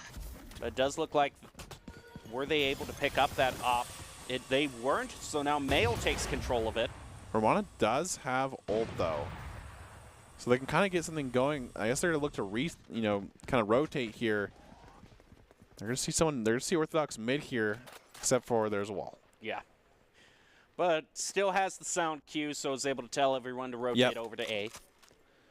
And here we go. They're going to kind of start coming to sight here. Devin is playing that really long angle with the Phantom. Yeah, interesting gun to try to take that lone angle there. Perhaps Mail can hand the op off to him there. Ooh. Nice shot there from their Breach, is able to take out Devin. Vega also with a great headshot. I like that use of of the Cypher ult, going to give them a bit more information. As Drought, it is all up to just one, and Cruz with a sneaky angle there. He's going to try to start. Seekers are going to be useful. They have to keep in mind, though, that Mel has picked up this op, and that is not... but it goes on to him, able to give Cruz enough time to rotate onto point. Oh, he's just going to actually rotate around, though. He's going to merry-go-round him. Doesn't have a whole lot. He's going to miss the op shot. It's going to take him out. Why did I sign up for this shit? He is going to be able to get it to half there. Oh, 1 HP. Wow. Right there.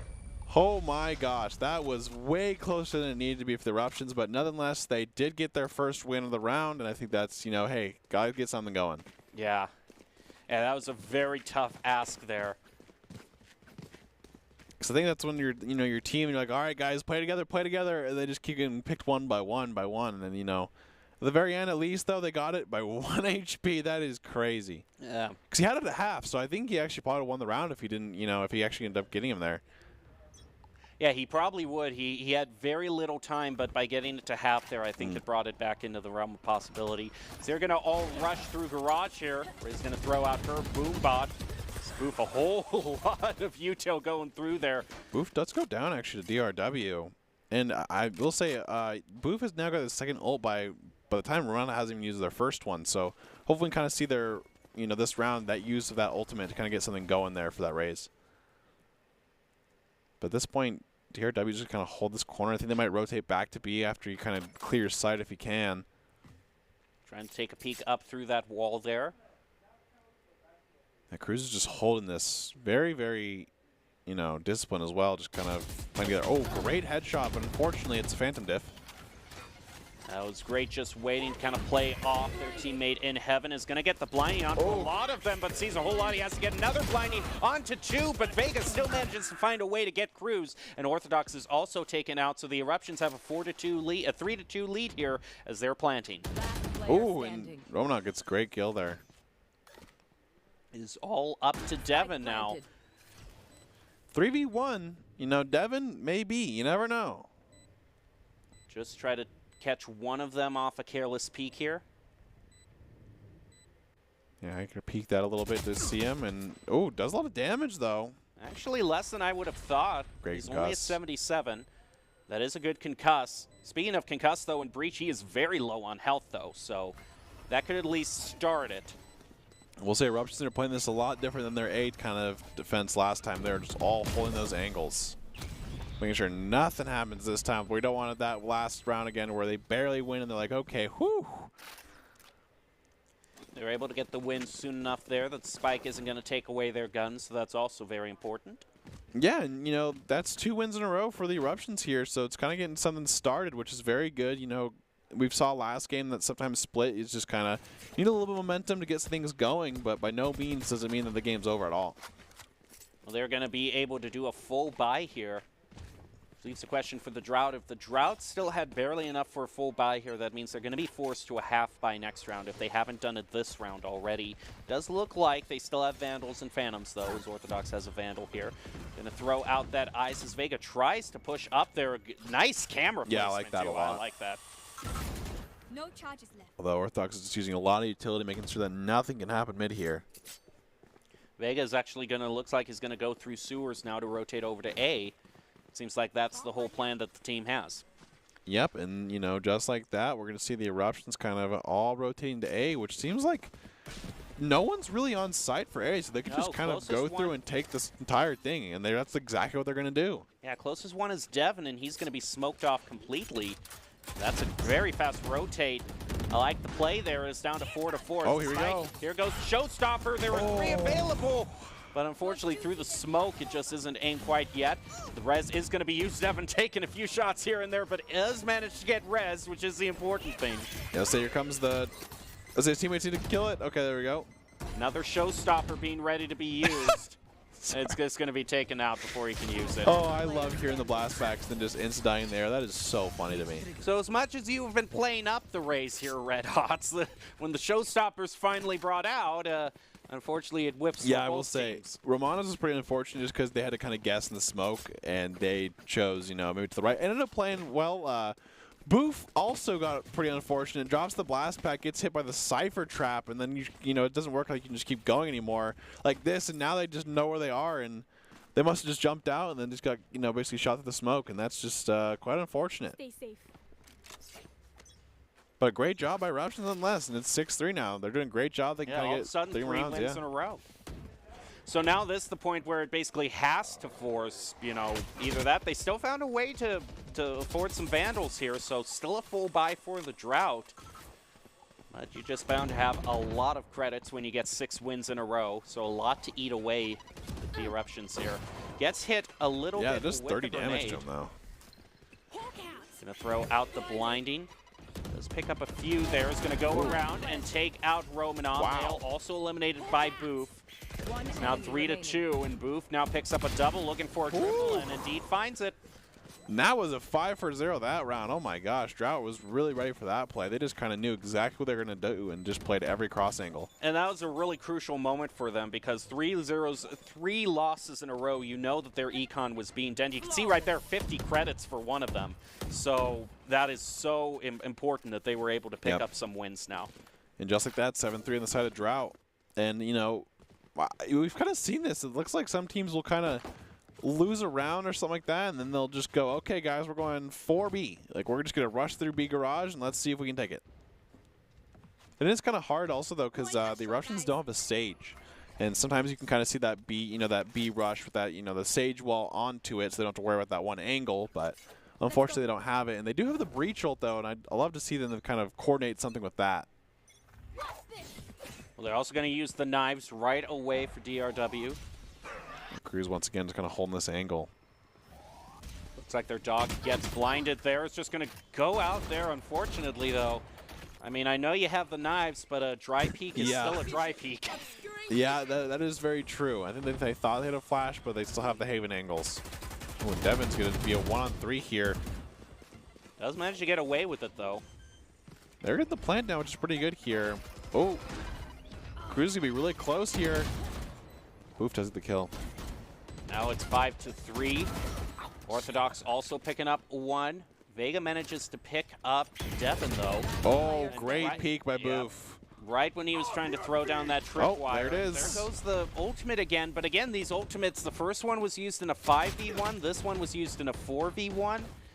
Just isn't really providing any meaningful value for the Eruptions at all.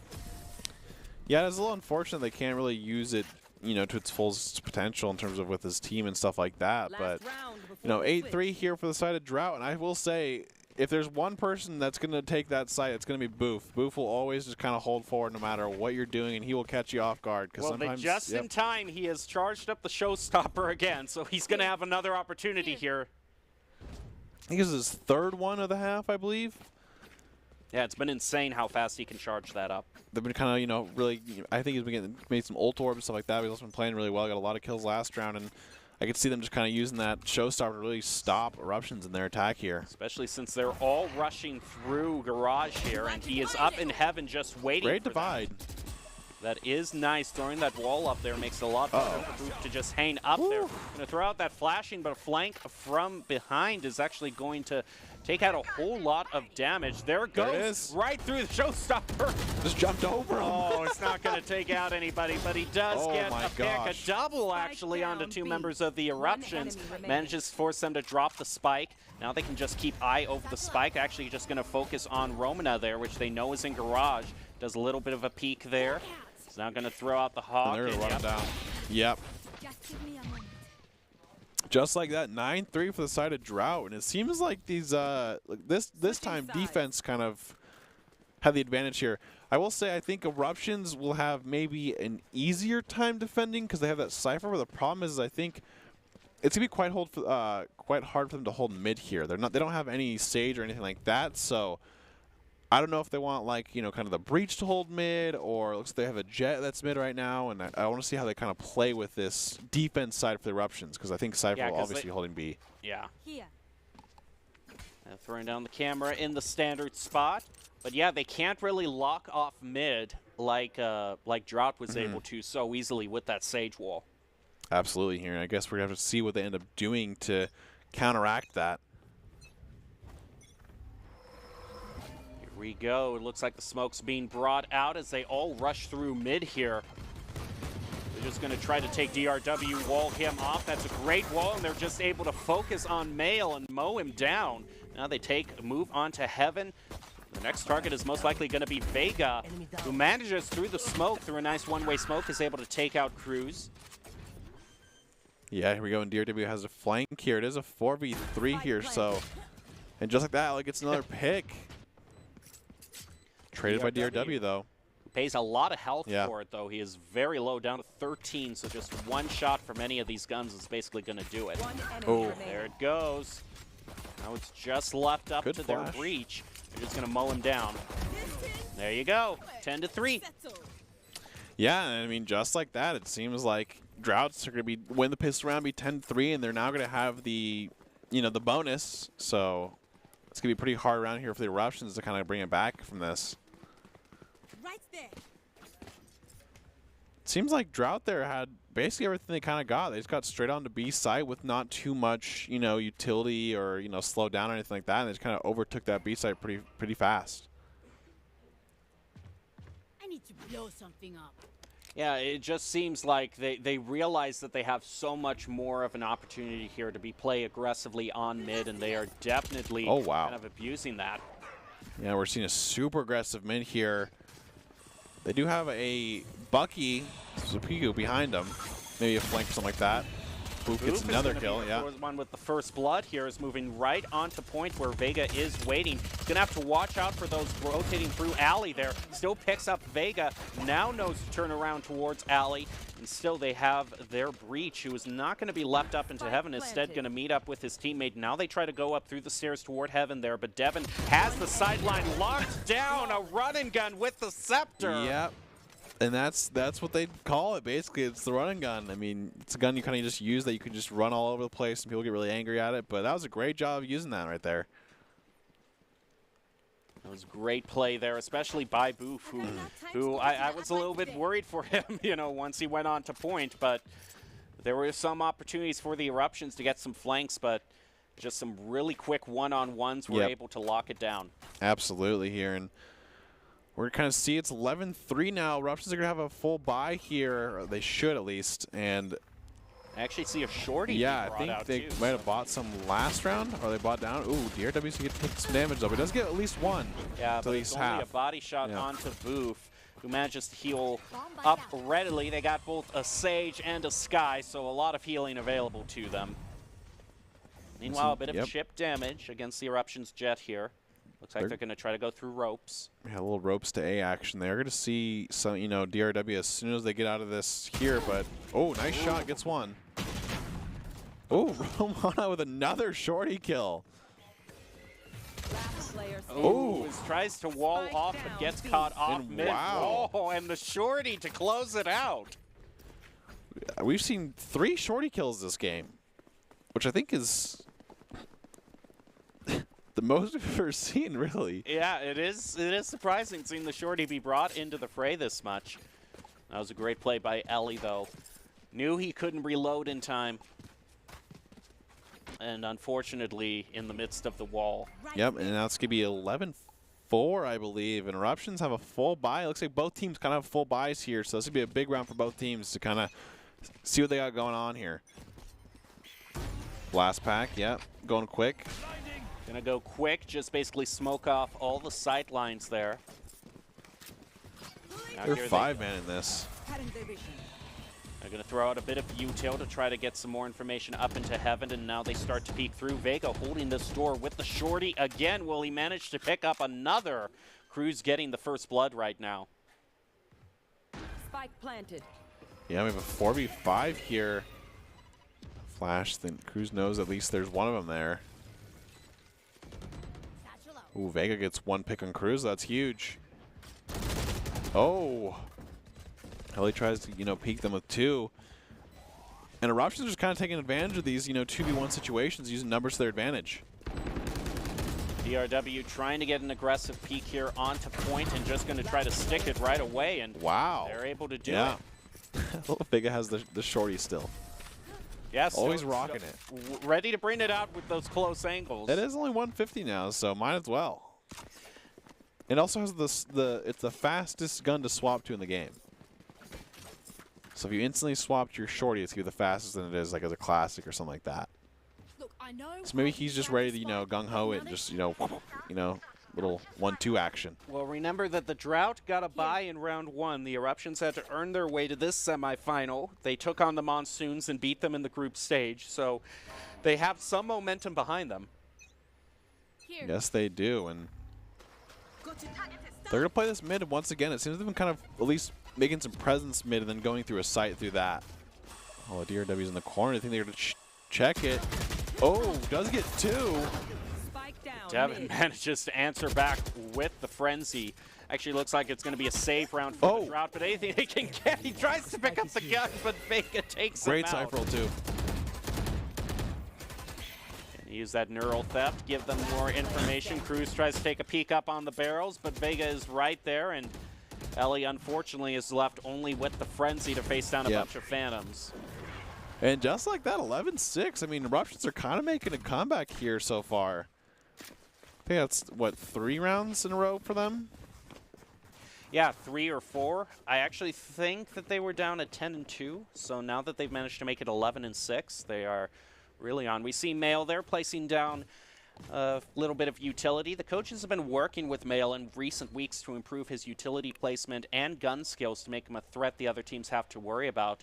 And along with Mail, the coaches were very impressed with how Tracker has improved in recent weeks. And they think they could be a solid 1-2 combo in the lineup. They're certainly being a threat right now as and Boof is going straight on the site with those blast packs. Really enjoy that. Okay, we do have a breach ult here. Really good angle for that too as well. I think you just have to wait for the rest of the teammates to get there, and they can have a huge breach ult on this side for retake. Spike planted. Yeah, just gonna have to make sure. That, there we go. Now we'll see. Now we'll see its full opportunity, and Boof plays off it with a double. Actually, he's gonna play against it with a double. Oh, Boombot kill. Back. Boombot is gonna take out Cruz. That is 3-3 between both. Empress procs by Ellie. Another trade between the two. Empress still. Oh my gosh. Very barely Mayo manages to take it. And wow, these rounds, I mean, just like that, you see the breach ult, see everyone going in back and forth, and just one standing. But Eruptions, once again, is the last one standing. It's 11-7 now. That was just a very chaotic round between everybody there.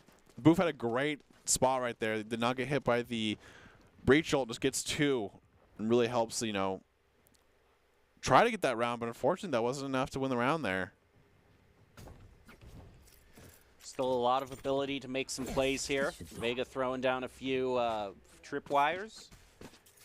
Yeah, it seems they've been really working that A side as of late. But an op here from DRW playing a pretty aggressive angle. Does get one. Oh, and the dash does go through enough. Does manage to escape just barely. It doesn't look like that's going to stop push from the Drought here. They're still going to try to rush up through with the showstopper up into heaven. It's going to chase after him and take out DRW. And a grenade kill, but rebuttal from Romana though. Oh, and Mail was in the corner for so long. That was insane how long he was able to hang up out there. Does get one. Top shot from Devin. Trying to hold down another angle here through heaven. He does have plenty of time. That's the one thing he's got going for him, and it looks like he's going to realize that. Actually going to go back into spawn. He's going to throw the op out. Okay, good. Yeah, they threw the op out of the map. They don't want the team to have it, which is a fair play, honestly. Yeah, and he realized he has a Spectre here to still play.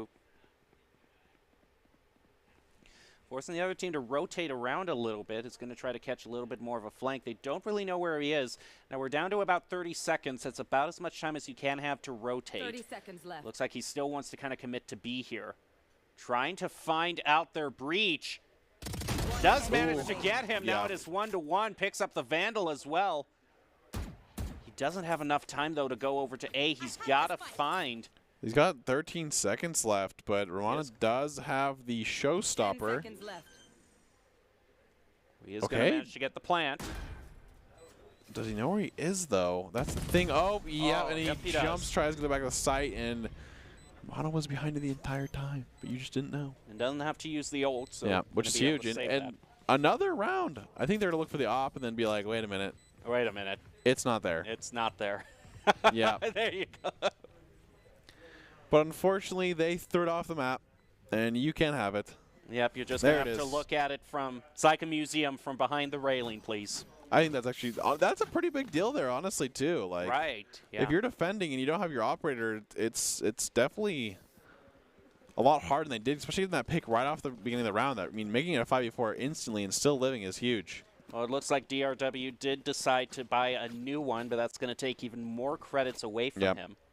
They do have 3 ults on the side of Eruptions, as well as, I will say, the Drought, they do have the Sage res, but, Sage has actually been the first one down here for a lot of these rounds, and it seems like Orthodox is just kind of trying to, entry as well with people, and it's just not working well.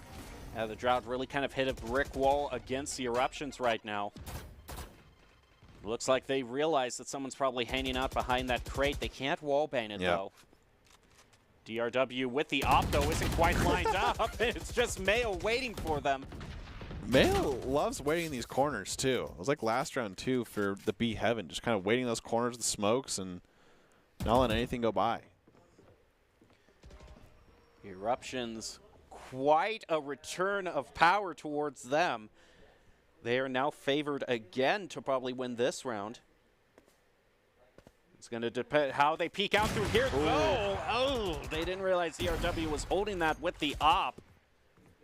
The thing is, Orthodox does have the res, but they're going to have to take out the op if they want to use it with any sort of safety. And up over here towards A. Vega is going to get in a one-on-one with Devin, who wins that. So going to even it up slightly. Actually, look at the huge play there from Ellie, being able to get a double. That's going to allow the res to go through. Now, Ellie is actually a substitute this week for Delete, a normal player for the Drought. So really a nice play and putting the Drought back into it. Absolutely, and this will be a huge round because once they win this round, it finally puts them at game point. Rob started to get the plan down, though. Spike planted. Or sorry, the Drought. I'm going to force Romana to, unfortunately, not going to use the showstopper this round. He's going to have to peek through this Astra smoke, and Devin and Orthodox just have the angles held down. So the smoke should be going down soon. And slowly going to make this, Romana's slowly going to make their, rounds up. And does actually saw the classic, though. Okay, yeah. I do like the play throwing out the satchel to try to buy yourself some more time and maybe get a little bit of chip damage here. Point. And just like that, it is 12-8. It is match point for Drought after being at 11 for it seems like quite a bit there. Probably 5 rounds or something like that. Looks like we might have a timeout here. We're just going to have to see. Okay, so DC happened, so they're just gonna have to wait for that to kind of reconnect and then go again. And really close map. I mean, it's honestly kind of like just like last game. It really is. Right, it's kind of like a rematch, but 2 different teams. I mean, they were dominant in the beginning. Next thing you know, 5 rounds go to other team, and the next thing you know, it's just 12-8. Well, the Droughts still have a great opportunity to win here. They're going to have a lot of rounds to just get one more win. They've been telling us they feel that they can beat any team on any map, with Breeze being the one exception. So maybe that'll be brought into the mix of the finals if the Drought move on here. But right now, Eruptions are going to have a lot to work with in terms of ultimates, and they're going to use the first one, DRW. They want to hold Drought to no more wins. DRW trying to hold down mid here. Oh, and just like that, it's DRW with the great knives to stop Boof, especially since Boof is such an aggressive player for the Drought. And the top fragger for the Drought, so that's a great first blood for the Eruptions. Cruz is going to try to go through B here. It looks like all their members are just kind of split up through a split push here, trying to just get some sort of pick to even it back up to 4-4 before they make their next move.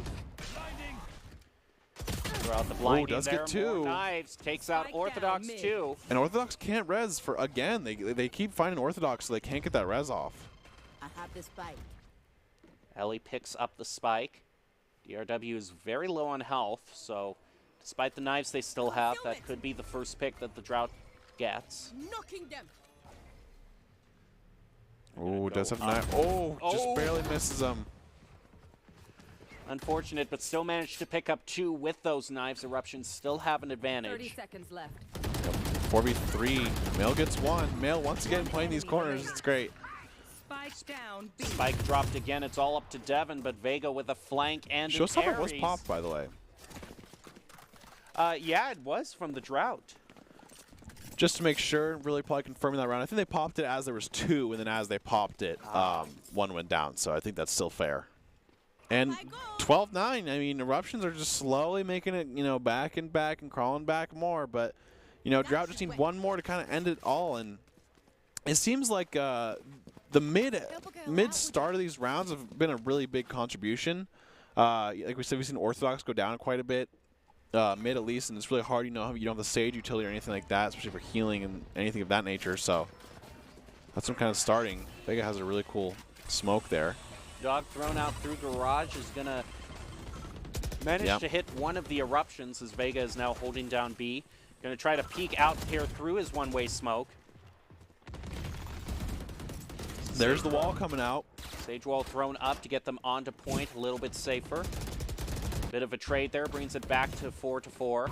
DRW very low on health at 11 as it's 3-3. Orthodox able to pick off Mel. And that's probably going to be in 3-1 with just 11. The Drought still managed to pick up the win, but what an insane rally from the Eruptions. They really made it a lot closer than we thought it was going to be early on in this game. Well, if you want to be seen by expert college recruiters, talk directly to esports industry insiders like pro athletes, team general managers, and game producers, then join the club. Esports Tower players get insider access to industry insights, and with our featured Rumbles, recruiters are taking notice too. It's a great way to score exposure if you're looking to start your path to pro or land a collegiate scholarship. So now we can take a look at the bracket and the overall standings after that game. We saw the first semifinal, the Drought versus the Eruptions. It looks like the Drought are going to be moving on. So now it is going to be the Infernos versus the Floods next to see who joins the Drought. It's going to be a very tough finals game. Semifinals have got to earn their spot. So who's going to meet the top team? We're going to find out very soon. Almost wrapping up the group stage of the Week 2 Rumbles in Valorant. So we'll see who meets the Droughts in the finals right after this. Don't go away. We'll be back with the final game of the day.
NationalGuard.com to begin your guard adventure.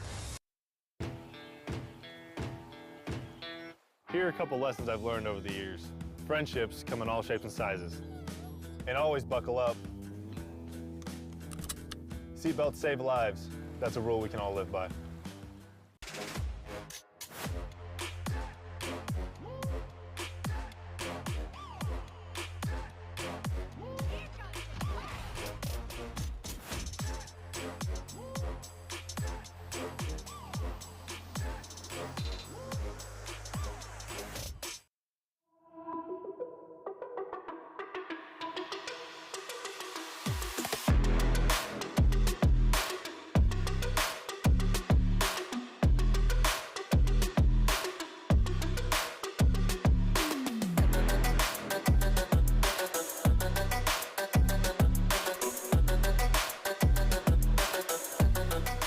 Welcome back to this broadcast of Esports Tower Rumble and Valorant, broadcasting you from the Boise State Game Pants Esports Arena.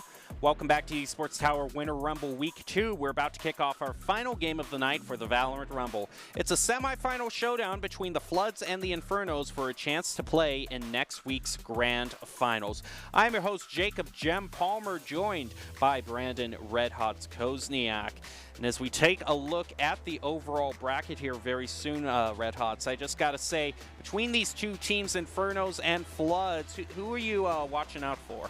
I think the Floods. Last week I think they got pretty close as well against the Drought there, and I think they're a really good team. I think each week they're going to be kind of working together, and I think especially on Ascent in the past, Ascent in the past, we've kind of seen them usually kind of either, win or lose on, and I think they've kind of always struggled with it. I think that was last season. I think this season, obviously, they've been really working on their attack and aggression. I think they'll do a fantastic job this time comparatively than they last did.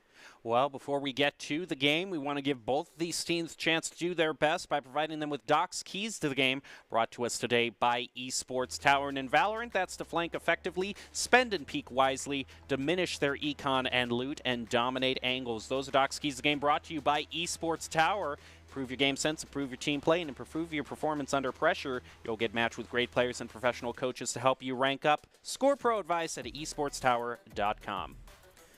We get ready to recap this matchup, and finally a change of scenery for us. We are off of Split, and now we are going to go on to Ascent, kind of another one of those more classic, well-known maps, and kind of gets a lot more love in terms of when it's compared to Split. Oh, yeah, I think Ascent's a really fun map, and I think it's honestly one of the maps that people probably play the most, I think, in Esports Tower, at least one of them. I think we see, Ascent at least, once every, night of these, the Esports Tower here. So I think a lot of people like the map, and I think it's a map where both teams are going to be a lot more comfortable on, I think, either way in terms of practice and stuff like that. So it really comes down to just execution and how people are playing. And one thing I got to say that I like so much about it, it's just kind of underrated, but I love the doors on this map. You know, the one that they kind of put into Breeze, it really isn't the same thing since you're opening it here, but there's something so satisfying of knowing that, like, you've taken the point of, like, that final exclamation mark of letting that door down. And it throws, a bit of a wrinkle into the other team's gameplay. Yeah, and like I said, I was about to say, I really hope we see some Sovas. Prior Sova, by the way, in Esports Tower has probably been, I'd say he's probably the best Sova that we've seen in Esports Tower. He's got a lot of really cool lineups. We've seen a lot of his kills be double shock dart kills, which is probably one of the most fun things to see when you just see two shock darts coming from nowhere at the exact same time as you're planning the, or planning the spike or defusing the spike. And so I just really enjoy seeing really cool Sova lineups, especially on a map like Ascent where you have a lot of opportunity to do that. Well, not only Pryor should be the one we're focusing on, but also Tabernakis. We have heard the word that this is his final week in the Esports Tower before he graduates from the club. And so the Flood picked him up for this week. Maybe going to try to go up against the Droughts, try to end his time at Esports Tower with a championship win. That would be very nice for him. Absolutely. And, right away we kind of see very similar team comps. I think, Killjoy obviously is going to be really good in this map just because she can kind of hold that B site with her turret and have that little, the headshot spot. She also has really good ults this time, but obviously I think for the most part, Pryor could be, Hunter's Fury that and always just, go to hold that one. But overall, pretty similar team comps besides that they're opting for the Sky over the Reyna, which I think usually just comes down to personal preference at this point now. And they're also choosing the Cypher over the Killjoy, which is kind of the more traditional choice here on Ascent. And right away we see Prior getting ready for these lineups. And I'm going to see right here, it's probably a double shock dart lineup.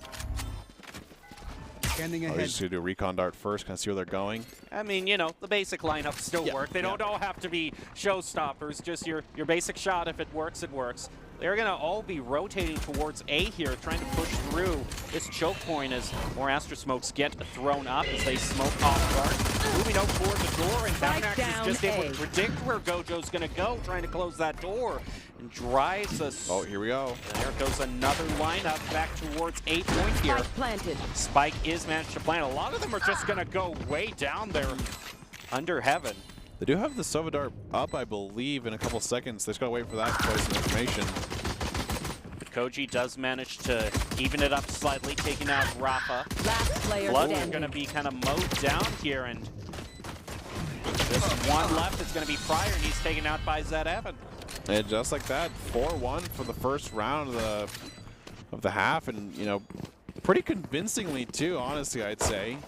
And the interesting thing that we, you know, with Flood starting this out with a loss especially, actually kind of brings up one of the topics that the coaches were talking to us about. Is last week, speaking of losses, the Floods lost to the Drought, kind of the top team in the semifinals, and that's brought up some tilt issues with the team. So practice was all about communication and trying to listen to your teammates better, you know, not letting, you know, those bad tilt habits get you. So it's going to be interesting to see how the Floods move forward, since they've already been working on tilt, starting this off with a loss. Yeah, absolutely. And it seems like Inferno's just playing really aggressive here, honestly.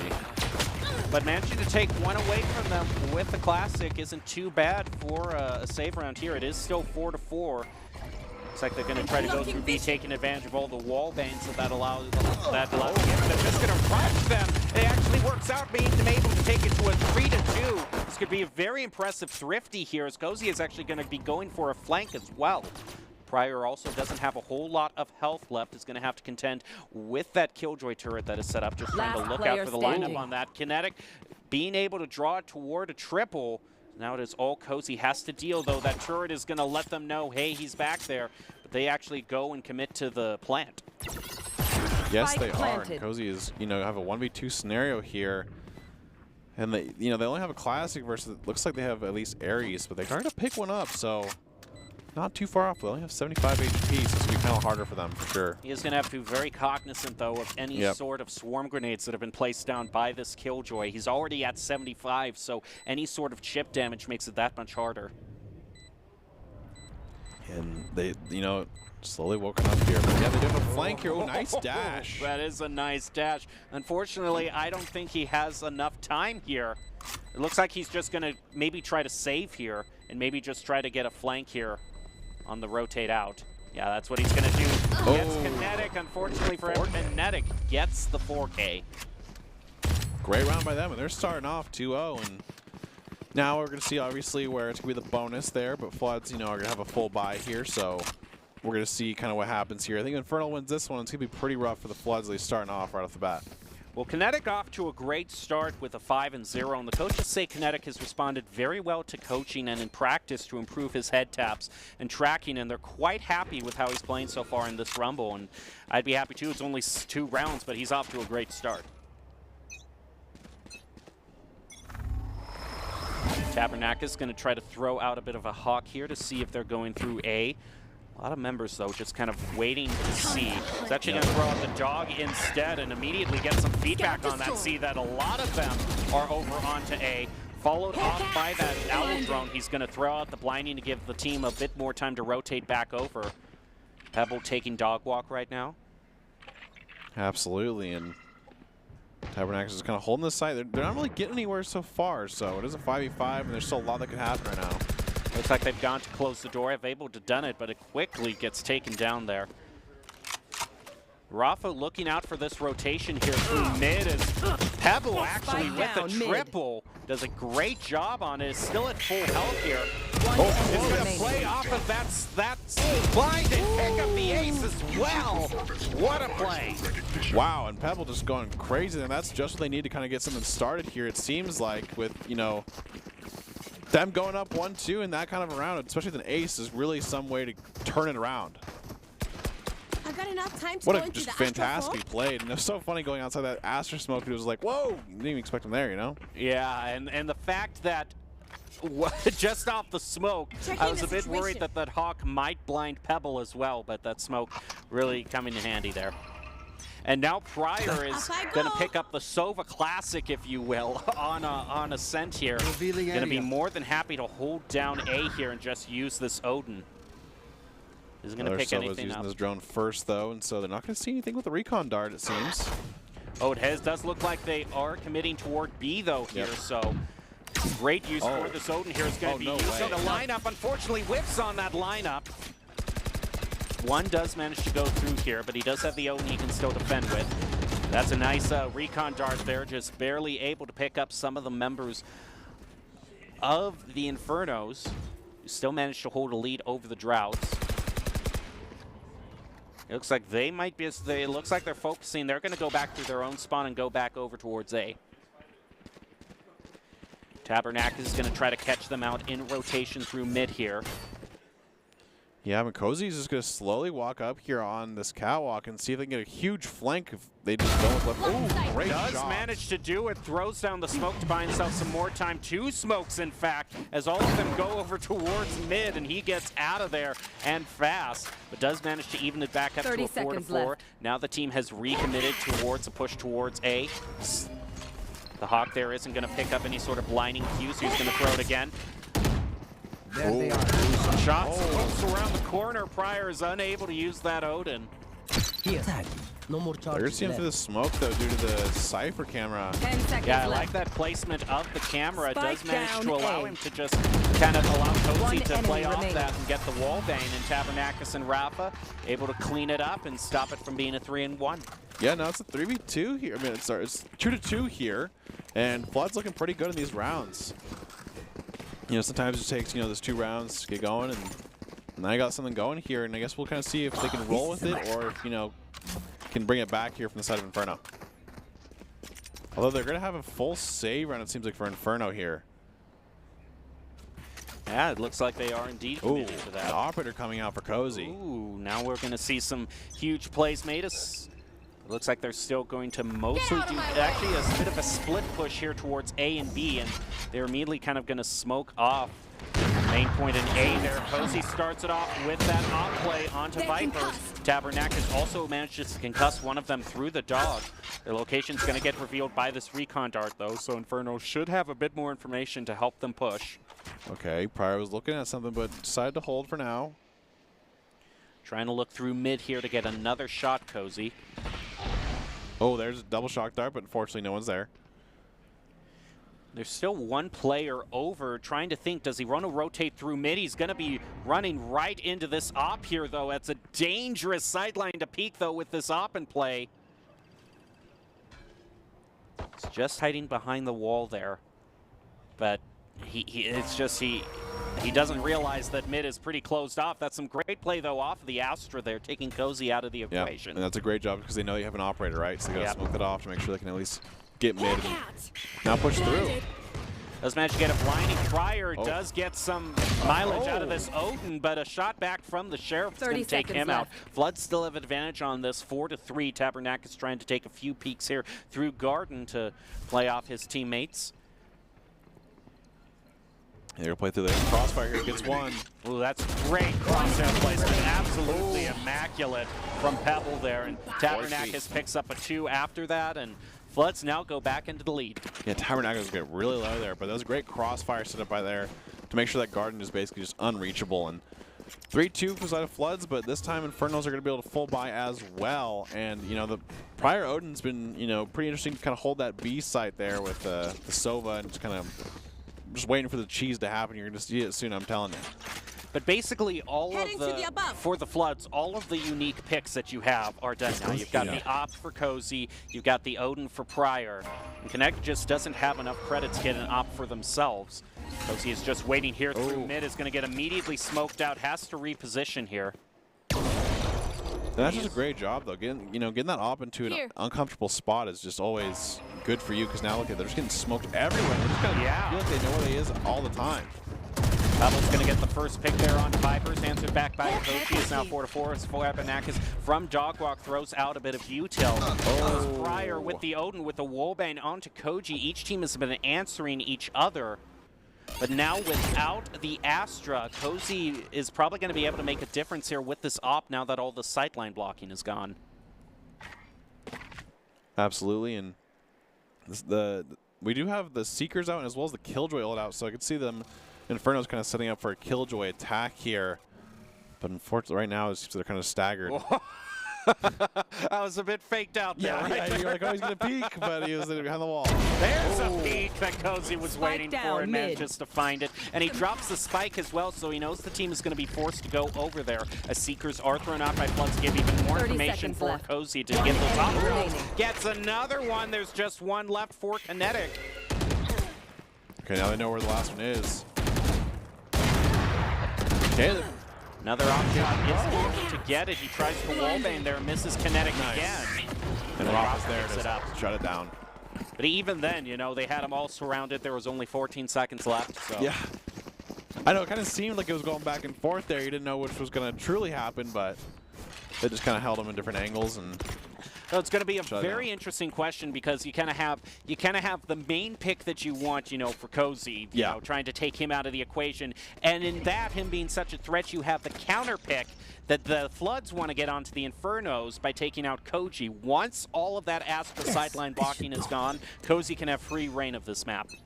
absolutely. And see, there's, you know, Floods at this point now, 4 ultimates. And great pop flash there from Tabernacus, but of course doesn't find any. Oh, Hunter's Fury being ripped here. Yeah, that's Oh, quite does get one. great play taking Vipers out of the equation. Interesting by Tabernacus, he uses the wall ahead of time and then basically instantly just destroys the wall so that they know that even if they do go A, they can't use that wall at all. Pebbles Okay, holding down mid here as a rotate out, just a bit of a jump there to kind of bait out some shots. They're going to throw out the dart, kind of get some information on where Pebble is exactly. Trying to do some wall bait toward the crate, but Koji with a well-placed headshot evens up the 4v4. What a flash, and the Odin is just going to... Oh, I'm sorry, I thought that was... It's still got a One spray enemy transfer, remaining. and that's great job by Pryor. That's the Odin kill I was looking out for. And Cozy also with the final op shot, bringing Floods up to 5-2. Tabernacus had an insane flash there. That was just crazy. Flashed basically all 4 of them. All 4 of them peaks and gets 2 of them on its own. They had no idea. And he just walks in the corner and just flashed again and then flashed one more time. That was a fantastic job by Floods. They had Pryor, you know, flanking through spawn that entire time too. Right. Let's see now. We have a question for you, Red, actually. Do you want to answer that, or? Yeah, one more. Okay, just one more. Yeah, and this is looking pretty good here. Tabernacus is going to preemptively destroy the door. That can be an interesting kind of move. That you don't Vipers just expect. pushes through that. Yeah, You but should he run. placed himself into a dangerous position by doing that. They don't have the Hunter's Fury for this actually, so the Killjoy ult is going to go off all the way. Whoa, running right past him through the smoke is Spike able planted. to take out Koji. Oh my gosh. Now that opened things up for Cozy a bit on the op. Now they're see the drone here looking to play off that. Pebble does see one. Empress also popped there for Infernos. Cozy gets another one. Now as they're flanking through Garden, that's going to pay huge dividends as Cozy picks up another one with the Phantom. They're going to try to start remaining. defusing or at least baiting out this Evan here. He peeks out and Cozy picks up his 4K. Yeah, I mean, that was... Cozy did a fantastic job. I mean, they were playing in heaven there.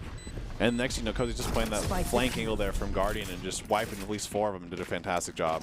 Also, a lot of ults used, which we really like to see, especially that Cypher ult. We don't want to, like, you know, hold that. We've seen that round sometimes where it's held for, like, you know, 5-6 rounds. So, love to see that. Now, interesting play from Kinetic was actually eyeing up that judge there. So I think, yeah, it's just going to be a thing where I think they're going to try to go through B and try to get a few cheeky judge picks. The problem is that Pryor still has this Odin. Yeah, and he's just been doing a great job just spraying through and at least stopping pushes, right? I mean, just when you're getting sprayed through the wall from Odin, it's really annoying to just kind of even try to push through because you can sometimes just take stray bullets for no reason, like this. Yep, there you go. Did a lot of damage there. Quite insane, and Now the problem is like, do they still go through? And then he's just gonna go right through here, pick up another wall bang onto Koji. He's gonna throw out a few shock darts, and that's a lamp. Cozy with the Get the second one, though. Are you kidding me? He's that good. Cozy also taking a bit of an off shot here. Pryor's gonna get eliminated though, not too soon for the Infernos. And Viper's picking up a double there onto Cozy, but Pebble was cleaning things up, taking out Vipers. It is all down to just one here. Ooh. And there was another great use of that Cypher to know exactly where they were. I will say, Rafa's camera is really good there. He just placed it in the top of the entrance there, and he actually doesn't use the left click until the very end there because he just wants to use it for information, and usually, it wasn't destroyed either, so I think he's gonna hold it there, wait for everyone to pass it, and then at the very end, when it was just the kinetic alive, he pings the kinetic, and then they obviously can see where he is in the kill. Very good job by the teammates, also picking up that Odin and Op, so it doesn't put a dent in any of Flood's econ here. It's 7-2 for the side of Floods now, and it seems like they're already getting things going as well. Rafa once again just kind of holding this camera well, and Cozy has 12 kills at the moment here. Cozy is just holding down mid here with this op. Might want to watch out for them though. They're about to peek through. They're actually going to be throwing out that owl drone Pryor first. with Pryor another just goes for a very aggressive flank there. Gojo has one as well, actually, so it's counter Odin him. Now it's 3-3. A lot of utility being used here at this base side. Cozy is just waiting for a rotate, but it's not going to be given to him. There's still 2 members on A for the Infernos. And through all of that util, they still haven't planted quite yet. So Pebble is just waiting to push through the door. There goes the recon dart out from the Sova. He has only half health here. He's going to get taken out by the Phantom. Going to hold them just a little bit at bay there, but it's going to have to watch out for Cozy with the flank here up from heaven. Zev is just holding behind Generator and not moving. 30 seconds left. Oh, does get one there. Actually hits him with the no-scope. I actually think that was like a split second there. Yeah, because he did with the quick scope. So he probably knew just the split-second amount that it needed to be scoped. Need a drop.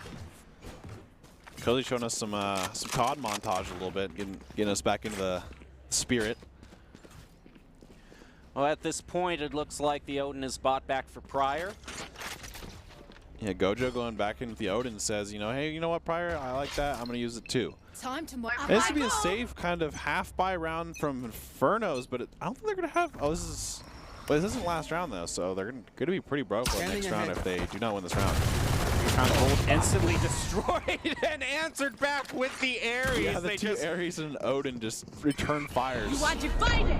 Ooh, and that is a great eye, and also Wall there taking Cozy out of the equation. They're just going to rush him toward with knives, force Cozy to use his own knife, and in the back, unable to. Gojo is able to get Cozy with the Odin here.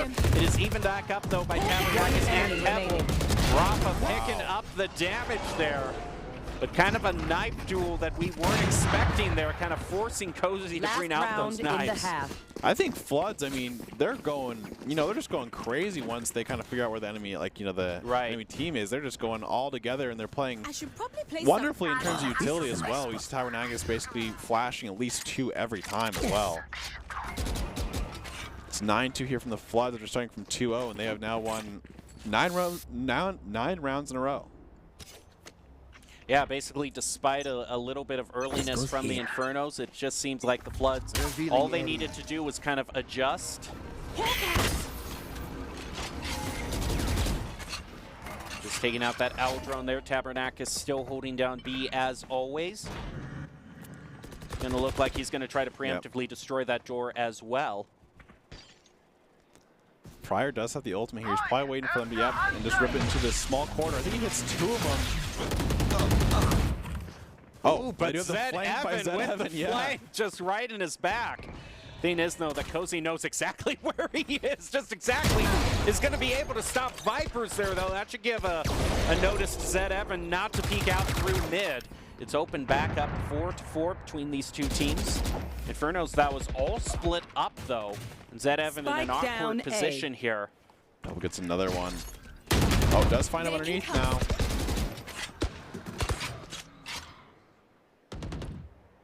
This is kind of awkward for Zed Evan. Needs to find a way to rotate back out. Is actually going to try to peek out here, as it actually looks like they're trying to pinch Zed Evan in here. Are able to do that successfully. 30 seconds left. Now it's just Kinetic.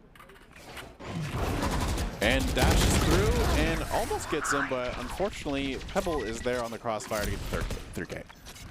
And now it's 10-2 going into the second Switching half sides. here. And I think we just see with the way the Floods have been playing, like I see some just rushes here. yeah, I agree. I can see some, you know, especially when you're at this point in the game and it's 10-2, I think you're feeling pretty confident in yourself. And I think you're just kind of ready to just full rush and just try to maybe end the game or something like that. But, you know, I think Infernos did have a good pistol round, so maybe they can, you know, get something started here to at least kind of try a comeback.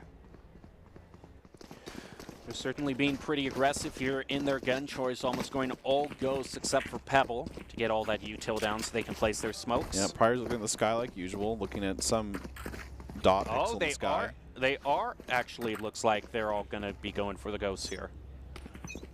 Yep, it seems like for the most part, the most comfortable with the ghost here. We see the dog going out first with Tabernakis, get that util going. Looks like they have the right idea. They know Kinetic is up there. Cozy just trying to get a quick peek here up towards Dogwalk. Actually going to be able to get through there, and Gojo's trying to hold this down, is going to throw out the Owl Drone. No more charges Rafa left. also throws out an aggressive camera to get a little bit more view. Cage triggered. And they're able to throw down the smoke, but are going to run into a bit of Astra util there to keep them at bay. Viper's down at half health, is going to get caught out in rotation by Cozy. Now that's the advantage. It looks like they're going to be going back over toward A. They need the audible cues, so they don't know who's exactly there yet. Ooh, and that's a great utility, molly there. But they know exactly where Zed Evan is now, trying to take a few shots out through. It's going to rush him all the way down there. Look at Zed Evan! Spike down got A. the double!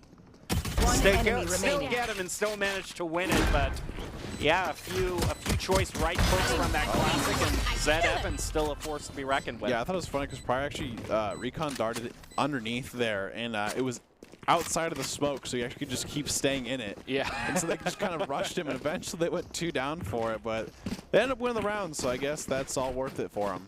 Kinetic might be trying. Okay, no, he was bringing out the shorty, but now is able to get the areas. Yeah, instead. I think if you're Infernos here, you have to just kind of force. I think at this point, you know, you got to try to get something going here. I mean, and Floods have just kind of been dominating each round here, and they're gonna have, you know, more money obviously, but I think they have to try something here. So hopefully Infernos can get, you know, another chance going. Revealing it. Oh, Dart's going back and forth there. There's C1. I think Cozy's. I just have a feeling Cozy's gonna dash somewhere. Cozy does manage to pick up the Only I ultimate could point see there. you Rafa hide. with the first Don't pick, a worry. wallbang on to Gojo. And they'll share it out. Potentially. A dash across mid there. I don't know if they quite saw it. It does look like, do they know Connect's there? They do. They are able to pick him out as Rafa also gets rid of Vipers. They're going to do the same thing they did last time, rotate over to A. That's where Zed Evan is. Going to rotate up through Garden, try to get him through this window. Oh, him off guard. So Cozy did hear them reloading, so that's kind of how they had defended him out. And now they're going to see him in CT here with the Sheriff. Bit of a sheriff fight between the two. Stormtrooper fight back and forth here. Eventually, Cozy is going to be the one who does hit, indeed, the bullets. And game point here for Floods. And Infernos did force last round, so they're not going to have too many credits here to buy too much, but it seems they're going to force as much as they possibly can here. And this could be potentially the last round. Yeah, probably most likely. They do have enough to buy quite a lot, though. I'm kind of surprised with as much as they're able to buy. They get 2 Judges, a few Ares, and a Spectre. They're not maybe the Judge angle. Yeah, they're really not too outgunned by Floods right now, actually. It seems like Flood's just going to kind of 5-man. There's a lot of Astra. Yeah, there's one out there. One after the other, but Tabernakis gets the first pick onto Kinetic. Tried to get an insane angle there. What a flash there, and Tabernakis just goes right through him, picking up his triple. A lot of just Ares bullets going out. It's a 2v1 after all that, so it actually is pretty close here. Oh, I think Pyre does know where you are, though. Yep, gonna tag him. Gonna shut the door on him. Go through the door. Just go right after him. Be still. Just waiting right for that beat. Direct and hunt. Well, there goes the Floods. They managed to, pretty convincing fashion, move on to the finals. So congratulations to them. The winner of the second semifinals of the night, they're going to be meeting up next week to fight in the grand finals to see who wins. Well, if you want to be seen by expert college recruiters, talk directly to esports industry insiders like pro athletes, team general managers, and game producers, then join the club. Esports Tower players get insider access to industry insights, and with our featured Rumbles, recruiters are taking notice too. It's a great way to score exposure, and if you're looking to start your path to pro or land a collegiate scholarship. So now's the time that we mentioned who do we think are nominees for the player of the game. We definitely saw a very dominant performance, but the other two matches were so close that anyone from them could be mentioned as well. What do you think yours are, Jem? What would be your top? You know, I feel like there was a lot of good plays, but I mean, I know Milk did a pretty good job. I don't think they were necessarily top fragging, but like their Sage was doing a fantastic job. I was actually going to say, I think one of the Sages could be in the running there because they Orthodox. did so. Orthodox. That was the one I was thinking of. Orthodox, I would probably nominate because he did such a good job. He was top fragging for a good half of the game there as the Sage. Just I'll say, I think Orthodox and Milk definitely have some potential to be it. I think there's a lot of, I think Boof did a fantastic job. Yeah. And it looks like it is going to be Boof. Despite having a little bit of trouble early on with a shorty in the exact same position, he managed to recover very well. Yeah, and I think I really like Boof getting it because, I mean, honestly, no matter how Boof is playing that day, he will always be a force to be reckoned with. I think he always is aggressive no matter what's going on in the game. I think always kind of having to be like, okay, well, Boof's going to be aggressive. He's going to push us no matter what. And, you know, while other teammates get better positions is something that's really valuable. Well, the player of the game is brought to you by Idaho Central Credit Union, who believes a great player makes the team more successful, just like Idaho Central's helping members achieve financial success. Boof is your Idaho Central Credit Union player of the game. Definitely got back into the top fragging position he was looking for. I think he was above 20 at one point definitely. in the KDA. And so. He's just been doing that week by week. Boof has just been playing phenomenal in each game, so I really think he deserves that. Well, as we prepare to close out this night, do you have any final takeaways, Red Hots? No, but I think the competition is getting better and better. I mean, the last game was a pretty big stomp, but before those two games were really close, and I love to see that. You know, it seems like the Droughts and Floods have just been a really good team. And, you know, it seems like, you know, they can be pretty good here coming up, so I love to see these teams coming up. Yeah, of course, we'll have the great thematic matchup again. The two polar opposites, Drought and Floods, facing off against each other in the finals. So we'll see if the Droughts can continue on their streak, but we'll see that next week. We'll be back to you with the finals. We've had an exciting night of games to kick off our second week in Esports Tower Winter Valorant Rumble. As we head into next week's grand final show, the Drought will look for their second straight Rumble win, while the Flood are out for revenge after a tilting loss in the Week 1 semifinals to the Drought. The winter season is shaping off to be an exciting one and a challenge for someone to get back into the action. We'll tune back next Monday at 6 p.m. Eastern for the thrilling conclusion to our Week 2 Rumble and find out who will be the champion right here on the Boise State Twitch page at twitch.tv/Boise State. We'll close out now with the top 5 plays of the game brought to you by the Idaho Army National Guard, who invite you to take your impressive critical thinking skills into real time. More than 10 jobs offering a $20,000 bonus and your degree of choice paid for. The Idaho Army National Guard is one of the best teams to join out there. Reach out to them on Twitch at iGuard Gaming. Thanks for watching Esports Tower tonight. We'll leave you with the top 5 plays of the game. You have a good one.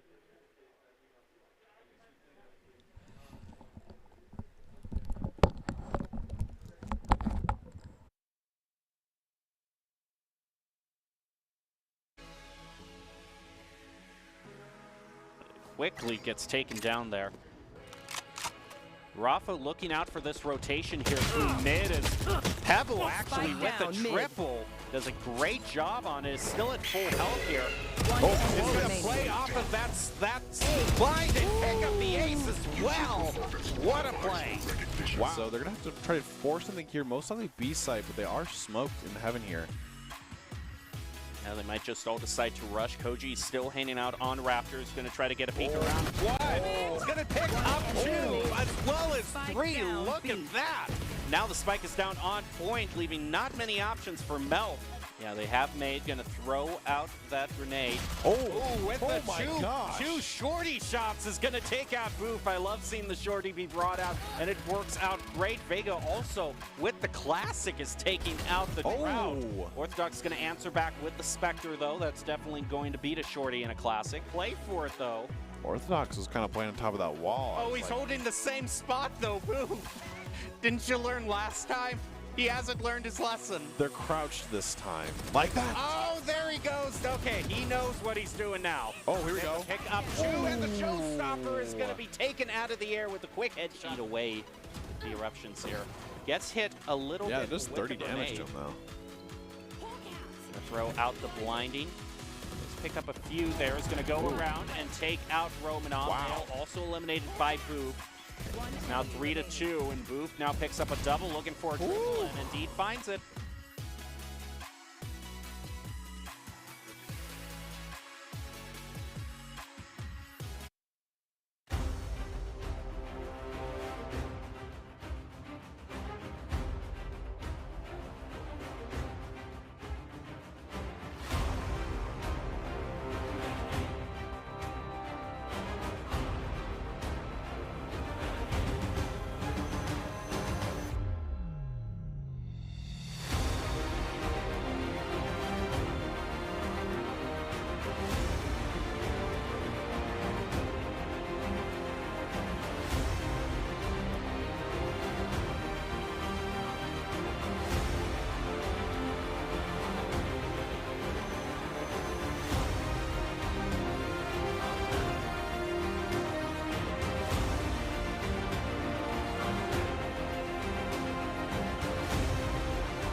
drinking Kool-Aid cameras like I did when I was 9. Cause I like to pretend that I haven't lost the time. In the end, the nostalgia, though it tastes fine, I can only drink a couple cause it feels like a lie. We'd play Halo and we'd lay low in our basement until the sun began to rise. We would go to school but not learn too much, cause it's hard to read when you've got tired eyes. Months go by, the time it flies, past the days that we drink Kool-Aid in the summertime.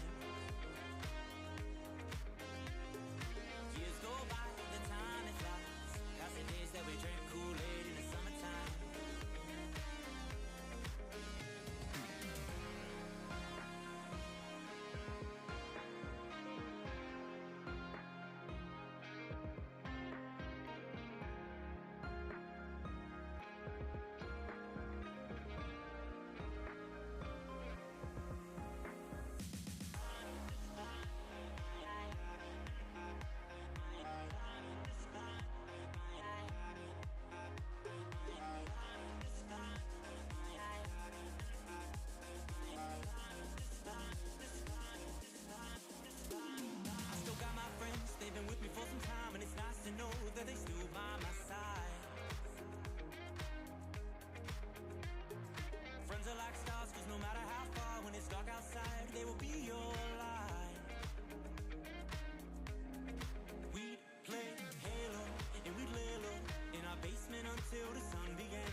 can't see through your skin.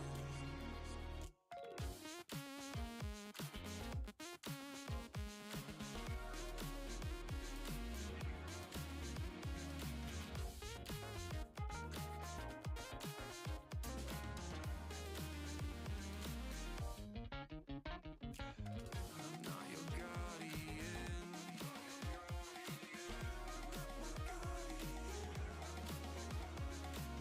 I can't see through your skin.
Welcome to the Boise State Game Pants Esports Arena. Tonight you're joining us for, well, a game that I never thought would be resurrected from the dead, but indeed it has happened. Hearthstone is back, and we are here for the Spring 2022 Hearthstone Collegiate Champions Series.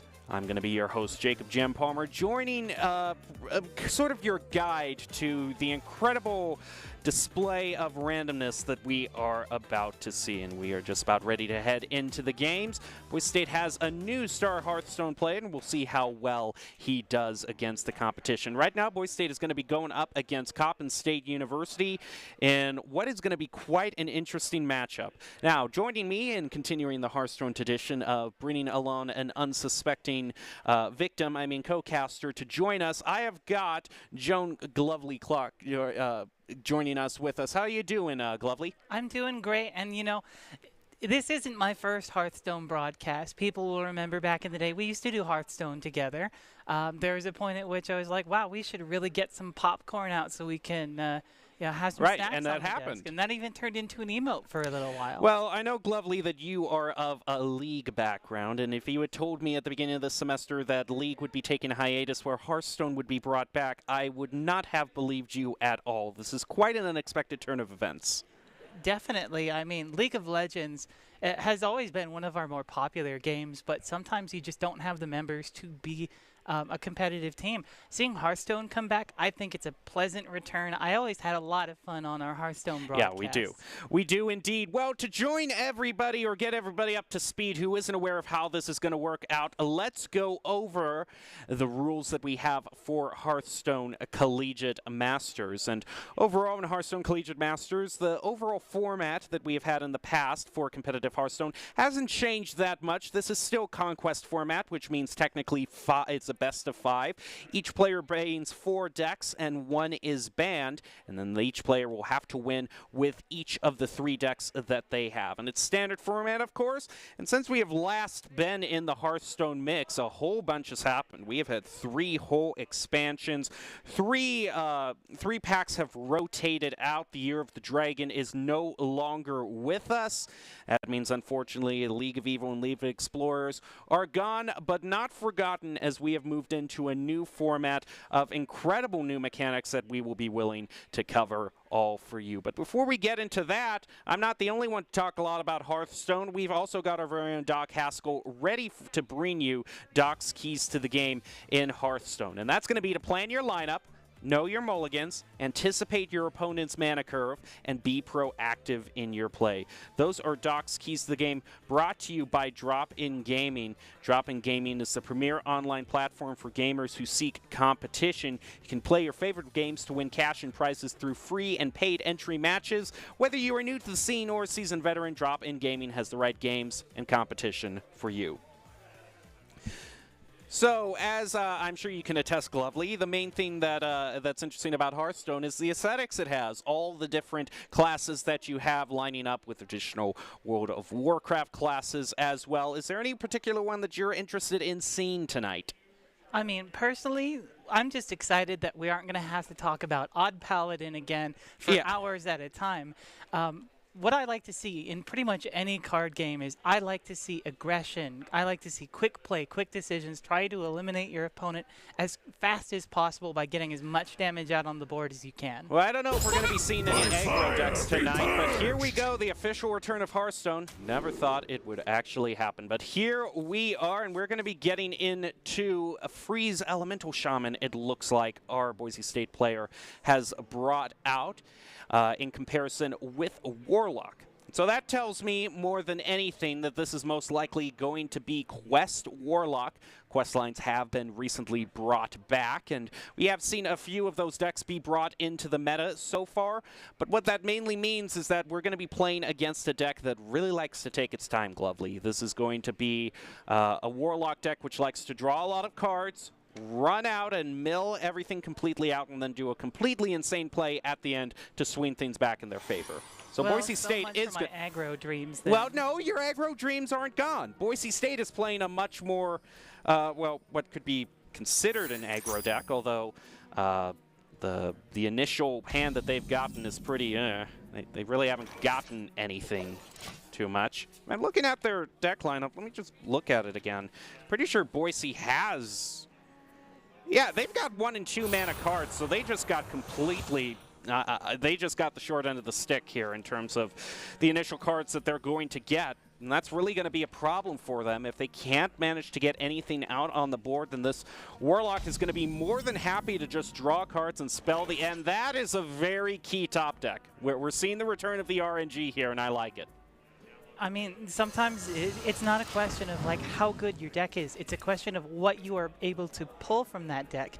And while sometimes you can have cards that can allow you to search through your deck to find what you need, very early on in the game, those resources are just so limited that a lot of the better cards are just unavailable to you. That is going to be the We're talking about things that are unavailable to you. The card he just plays normally draws a weapon, which is normally very good. You play it, your weapon is drawn, you thin out your deck. The problem is he already drew all his weapons in the opening curve here. He already drew all his weapons in the opening mulligan here, so he has just been completely caught off guard by this. He is going to be able to start to use some of his abilities, though, which Elementals always having that sort of synergy with each other, being able to play. Unfortunately here, the thing is he's got to get some board fury, some board presence here. So it's one of the keys to the game is that he needs to play proactively here and get something out on the board.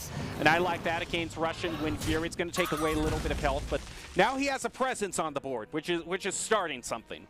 Definitely, and now that the mana is slowly starting to tick up, he can start to get some of those more powerful cards out on the field. He does have that a couple of 3-cost cards in his hand to be able to use. Some of those are weapons, but he'll be working his way up to stronger and stronger minions. Heck, he can just put out a totem on the board with that 1 cost. Oh yeah, a totem's definitely going to change things right now. I'm just saying, you know. I mean, sure, he could. The problem is that he should have already played his 1-drops right now. That 1-drop hanging at the end of his hand right now should have been out on the field, but instead it just decided to hide in the lower half of his deck right now, and that's not doing him a lot of favors. I mean, at the very least, like, you can appreciate having those lower cost cards later in the game if you just need something to get out in the field and take hits for you. Now the thing is that this minion right now has Wind Fury on the field, and that means that it can attack twice. So definitely he's going to want to have to use some board removal, try to get some presence back on the board. Going to have to use 2 cards, but really it's not going to be that much for him. This is such a great start for this Warlock that I am really kind of concerned there for Boise State's ability to get back this field.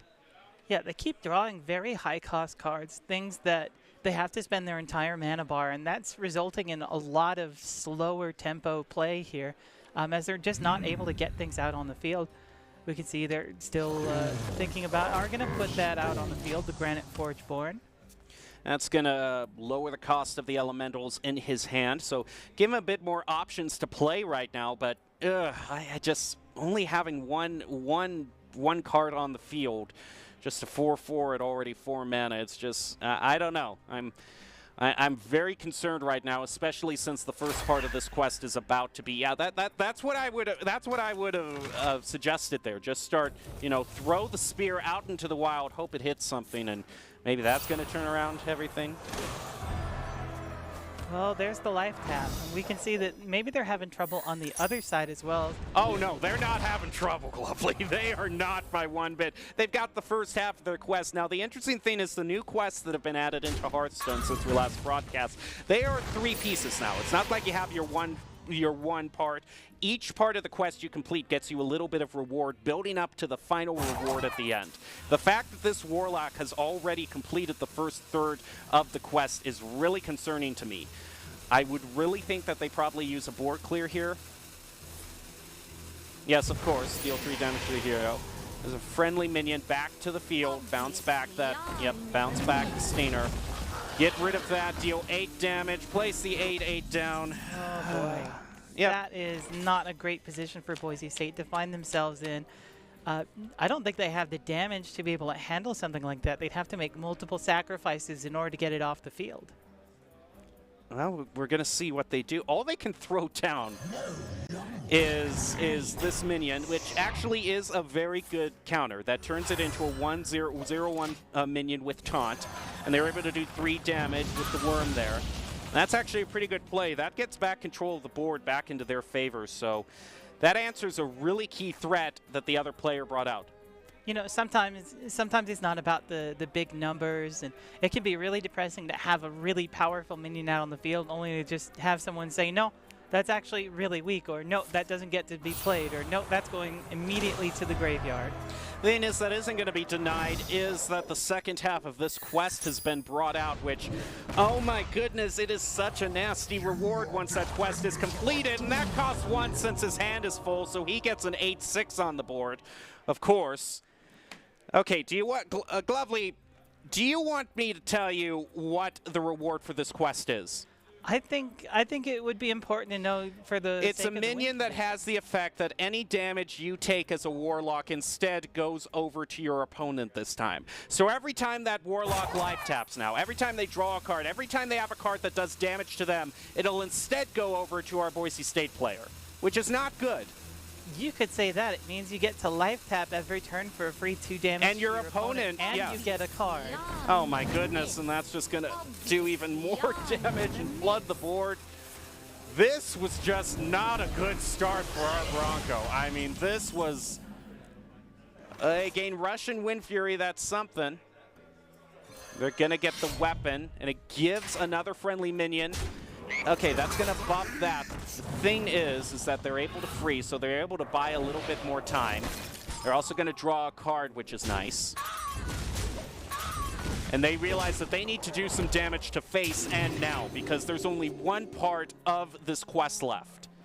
Yeah, there's a limited amount of time, and you've got to get through that health bar. I mean, to be fair, Warlock does damage themselves very consistently with those cards, which does lower that health threshold that you have to bypass, but they're still 23 hit points and having a lot of trouble getting the cards on the field, and dealing the damage necessary. The thing is that this particular deck here has so many cards that can just do damage from hand, so those 2 minions that are on Boise State's side of the board are in really bad position right now.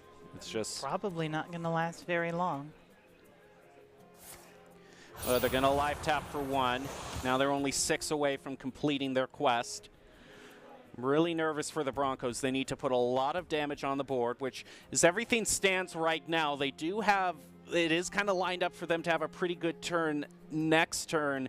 Just question is, with 5 mana left for this Warlock, you can do so much with it.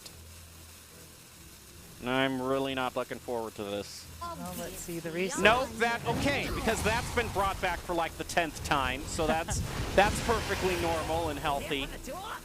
The next hero pause, oh my goodness, it's just going to cost 0. Oh great, the next elemental you play is going to cost 1 less. That's exactly what we needed at this point in the game. I mean, it could be great if you're trying to summon a stronger elemental, but... But there is no stronger elemental left. Exactly. At this point, plus you've got that 8-6 to worry about. I don't think the totems are going to make much progress here on this battlefield. Not with that 8-6 staring you in the face. You know, forget the quest being completed. They just might go face to Boise State this time and be the more aggro deck, even though this deck, by its very nature, is a control one. I mean, you've got 9 points right there on the field. I didn't think it would turn out this way. You know, for the first return for Boise State to the competitive Hearthstone scene, I would have never expected the first game they have to just be absolutely done in by the most awful RNG on their mulligan that I have ever seen. I mean, sometimes when you roll the dice, you get a crit success, and sometimes you get a crit failure, and that failure is what we're seeing right now, that natural 1 of the cards pulled from your hand. Yeah, I mean, that's basically it. They just basically rolled a 1, and they're going to just basically clear the board for that. Burn off some cards from the top of their deck, but that's really not going to, you know, that's exactly what they want to do right here. And yeah, that's not gonna do anything. Okay, let's just basically let's clear that one out of our memories, because that one just didn't work out at all. I'm not sure they have an answer here. Oh no, you think? No, but they still got to attack face into the 6-6. That's true. But hey, they avoided lethal now. They have some I don't minions on think the they're going to field. avoid lethal, Glovely. Despite all your efforts to try to turn this into positive territory, I this like just isn't working out right I like now. to imagine that maybe there's going to be some heart of the cards moment. It No, depends on what there you is built no in heart your of the deck. cards moment right now. Okay? Come on, They're here not comes playing. You're not Exodia. playing as Yugi, or they're playing as Joey, who's just rolled a 1 on graceful dice, and it didn't work out for him. Everything just went wrong that game. That was ugly to watch. Well, thankfully, we're just going to go to another round and not get sent to the Shadow Realm. I guess, but boy, it sure felt like that, I suppose. I was just, ugh. Well, okay. Let's see what else Boise State has. Let's do a quick reset right now. You know who can help you avoid moments like that? It's going to be the Esports Tower Rumble. They take time to match you up with great players and coaches to help you advance your esports career. Going at it alone can only get you so far. Ultimately, if you want to increase your chances of success, you have to level up your teaming skills. Esports Tower takes the time to create teams of well-matched teammates. And if you're watching and haven't checked out Esports Tower clubs, you should. It's a fast track to rank up. Okay, so we've got that opening out of the way. So Gotta roll all the ones out. I know. Maybe we're just spending all of the bad luck right now onto that first game, because that was not a pretty mulligan. That was, ugh. Okay, so looking at what else Boise State has, let me just check right now. So, what else they have is the opening lineup that they brought was Mage, Warlock, Shaman, and Druid. And so all of these decks, with the exception of the Shaman, tend to be a little bit more slower paced decks. That Shaman is really the only deck that they have right now that really needs to get a lot of things out on curve. And unfortunately, that didn't work out for them. I mean, that's the downside of those decks that are really late game reliant, is that early on, they're very vulnerable. They don't have the ability, if they don't manage to pick up that tempo that they need for the late game, that's going to get them punished. And that's true of just about any game out there, card game or no.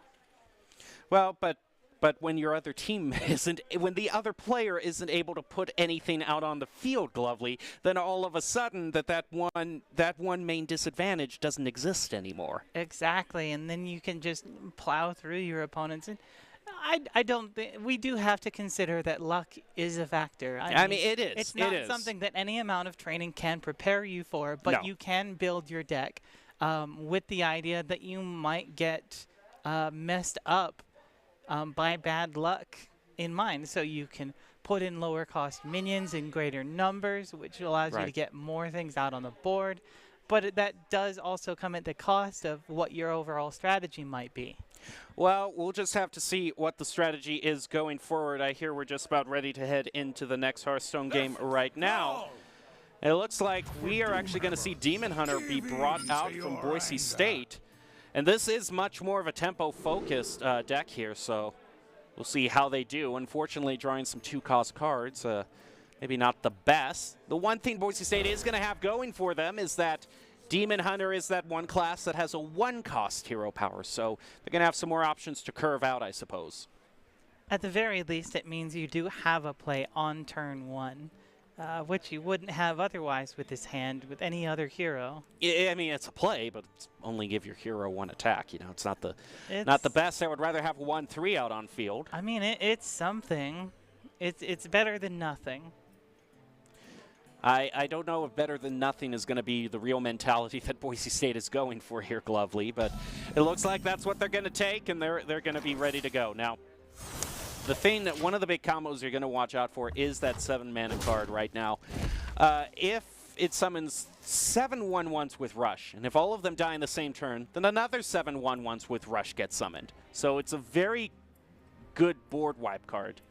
The thing that this Demon Hunter is going to be wanting to do is it's going to be wanting to clear out the field that this Shaman is being set forward. Because most likely, this is the same deck that Boise State attempted last time. It just didn't.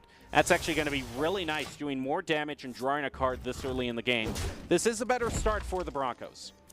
This is looks much more aggressive than they were able to play last time, just due to how their hand was.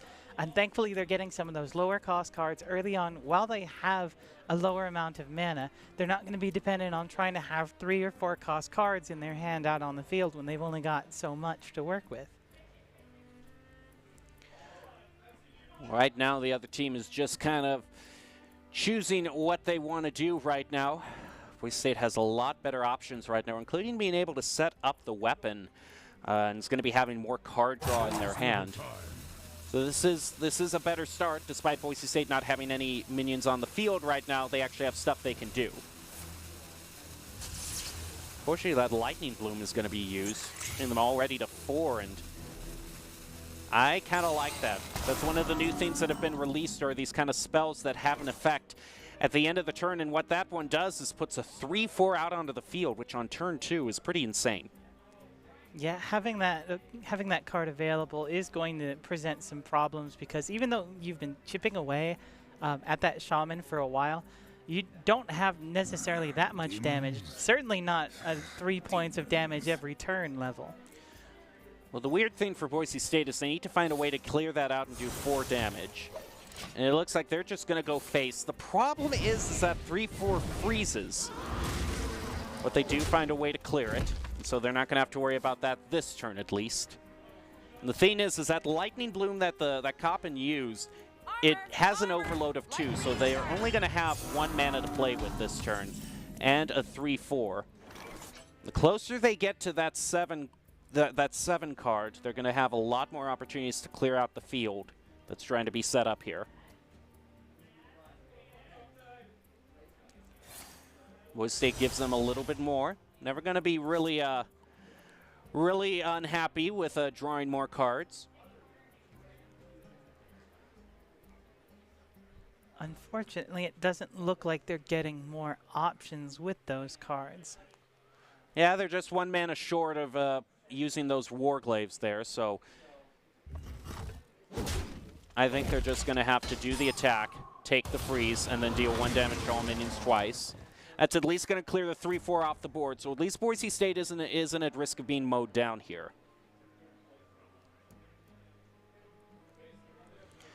But overall, the Shaman is doing a lot better job of surviving. Definitely. Both sides have set up that armor now, and that's going to give them at least a little bit of a buffer with the damage they're putting out. Waits for no one The Primal Dungeoneer going to be placed on the field. Unfortunately, they didn't draw the right spell there, too, so they're only going to draw 1 card and not an elemental. They're going to freeze their own minion to draw a card, but sometimes you just got to get that card draw out. And they get to discover an Outcast card, and it's going to cost 1 less, which means they could go for just a 3/1/1 here that's going to draw them a card, or the Dreadlord's Bite that does do 1 damage to all enemies. They're just going to go for the free card draw. Sometimes that's just what you need, more options. Problem is they're frozen, and so they're just going to have to set up for this turn and just hope that they don't get frozen. No, but that's not going to work, because the 3/4 is just going to attack face and freeze them again. That really stinks, because Demon Hunter is a class that really likes to attack with their hero, and if they're frozen every turn, that kind of defeats the whole purpose. A little bit of a hard counter there, definitely. We'll have to see how they're going to play around that. You need to get that particular minion off the board, and doesn't have the ability to go aggressive on it quite yet. No, and the Skull of Gul'dan, unfortunately for them, is just sandwiched very uncomfortably between those 7 mana cards. So the Outcast on that isn't going to be brought for a few more turns. Problem is now that there's some elementals on the field, this Shaman can really go to buffing up these. Gonna add a Wind Chill spell. It's gonna return to his hand. So now that can't. So he needs to find a board clear now.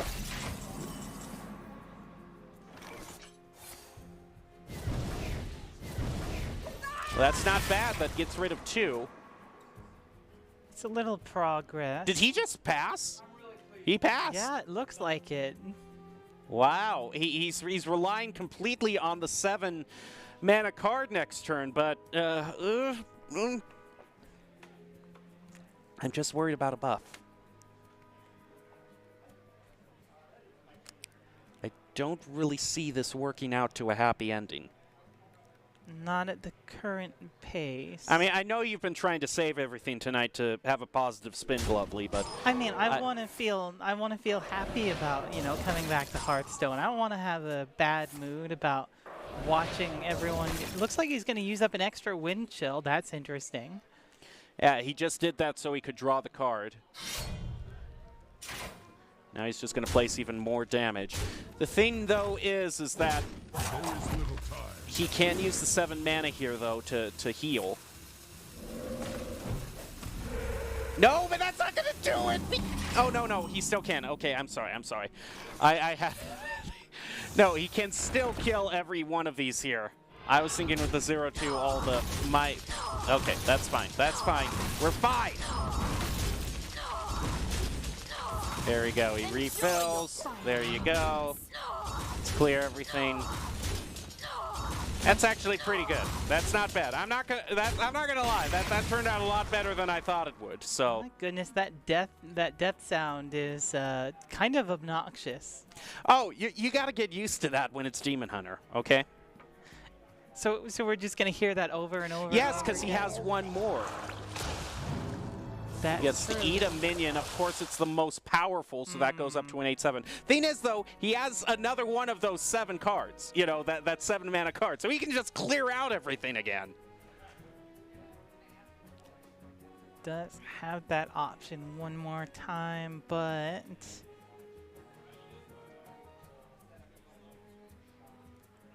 once you play that, like, what do you do then? The freeze is thankfully removed, so I guess you can go aggressive, but you're trying to get through 30 hit points here. Yeah, that's the thing, is that he needs to find a way to really... The good thing for him is that weapon that he's been holding all this time that he hasn't gotten to use because he's been frozen so much, it does have lifesteal on it. So that does give him the opportunity to heal back up.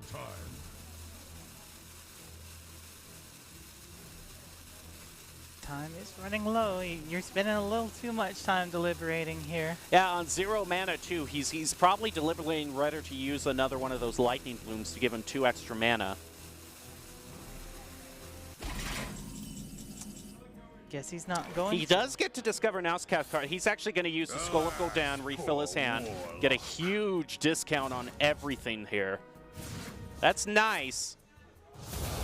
Gets to deal 3 and gets an outcast bonus on top of that.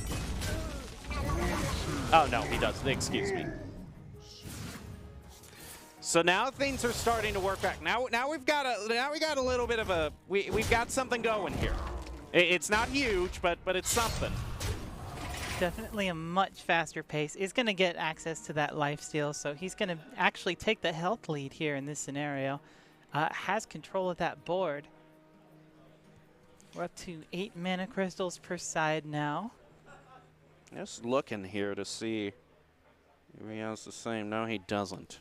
And like, this is the stage of the game where we're going to see some of the bigger cards and abilities come out of these two heroes. He's going to take 1 damage, give a little bit of a discount to his minions here. Repeat the last battle cry you played, so that's... Oh, but Boise State doesn't have a minion in their hand! Ah! Ah, you thought you had a nice strategy, but we were 1 step ahead here. Well, he could get some board presence back. Don't have any minions. Give your hero 3 attack this turn. Yeah, he'll give his hero more attack. I can see that. Doesn't have to pay anything for it. That was actually a brilliant counterplay. I don't think Boise State was planning for it, but hey, if you don't have any minions in your hand... I mean, sometimes bad luck is so bad it turns into good luck, exactly. Right? That's the next level top tier play, and Boise State is now going to really start piling on the damage, doing 6 here. It's going to cost that weapon, though, so no more lifesteal available. But he's They'll back have up to high health. Have to find other weapons. Ooh, hero card's going to be brought out, though, and that's going to make Boise State's job a bit tougher. Definitely. They get to call upon the power of the elementals, whatever that will be. And it's not going to be good for the Broncos. I like those ramen-themed card backs. Those are nice, yeah. Yeah, Hearthstone's been really... Actually, both players went with the ramen-themed card backs, so... I mean, it's making me kind of hungry. I'm kind of wishing I had that popcorn again. Oh, but there's a board clear there. But you know what? Boise State has something they can answer back to with that. Just if they use it, and this one mana play isn't going to completely derail Boise State's hopes and dreams, which it very might well. Gives more armor, which makes it hard for Boise State to get lethal. Ooh, it makes their next spell. The spell is going to have more damage, though. Boise State isn't using that 7-mana card. Instead, yeah, that's going to use the board clear there. Give their hero 4 attack. Is going to realize that they really have to go for lethal here. Can't get through that armor, though. Still 4 points that they're going to have to chew through before they can even start hitting those hit points. The other team's at 21 health right now. I mean, there is a significant health lead. That's effectively 34 to 21. Yeah, but I'm a bit more concerned about the card lead right now. Exactly. For cost 1, okay. That's going to... Yeah, I don't know. I just don't know how much board clear Boise State is going to have here is the problem. Do still have that 7 cost there. They're going to take a lightning bolt for 3.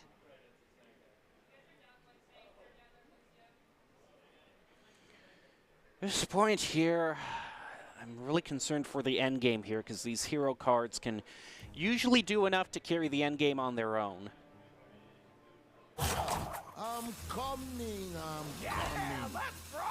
Oh, and yeah, he gets to have another, get even more resources here.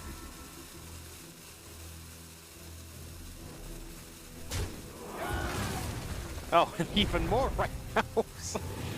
I think this is probably a good time to pull out that board clear. Probably. The problem is, what is Boise State going to put onto the board after that? But he's going to clear a lot there. That's true. The problem is he just doesn't have that many cards is the problem. I mean, he does clear the board, and he manages to keep his most powerful card here, the card that's going to give him board presence. It is going to cost him all of his armor at this point, though. So no, that's not. He has to play for the board right now. And it's also, as you were talking about earlier, he's got 1 card up against what I'm counting is 7. Yeah. On the other side. Yeah, the only thing that card's going to do is give him some more rush.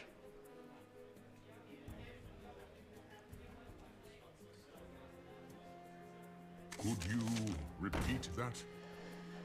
Oh, what's he going to return to his hand? Oh, yeah, that's going to give him board presence for the rest of the game. Ooh, don't think. No. Nope.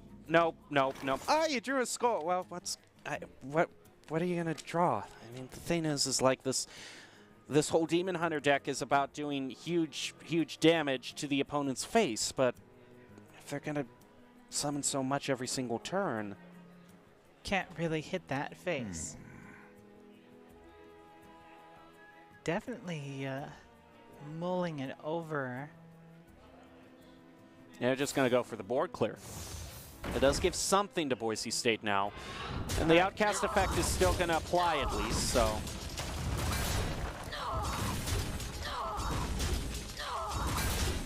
Yeah, it's going to be just enough that they can keep 1 minion on the field.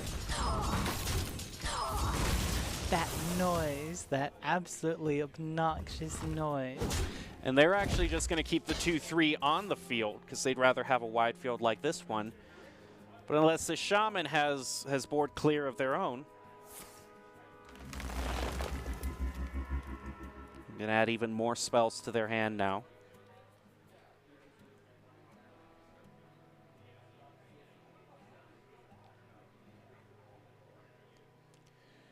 I don't really think anything can happen here. Tempo definitely not in Boise State's favor at this point. I mean, they can refill their hand with that Skull of Gul'dan, but... Okay, okay. Yeah, we're done here. Thank you. We're not necessarily done quite yet. Look at the board, Glovely. I mean, maybe there's something in this. Well, deck he has drawn. Basically, he's drawn one of the most powerful cards, which basically is kind of a controlled Yogg. It's going to recast every Fel spell that's been cast this turn. He's going to draw a 12-12, which is huge. But can he keep that 8-8 at bay is the thing. He's going to survive, though. It's the thing. Release me, and I will grant you a merciful death. So he's just going to go even more face here. I mean, what else can you do at this point? Well, here's the good thing. The good thing is that this next card he's going to play, the 8 mana, is going to basically wipe the board, which means he'll have the board wiped. He'll have a 12-12 on the field and the 8 mana as well. But that gives the thing that the Shaman is going to have no response. That's a big assumption. But we'll see. I'd love the Broncos to win here.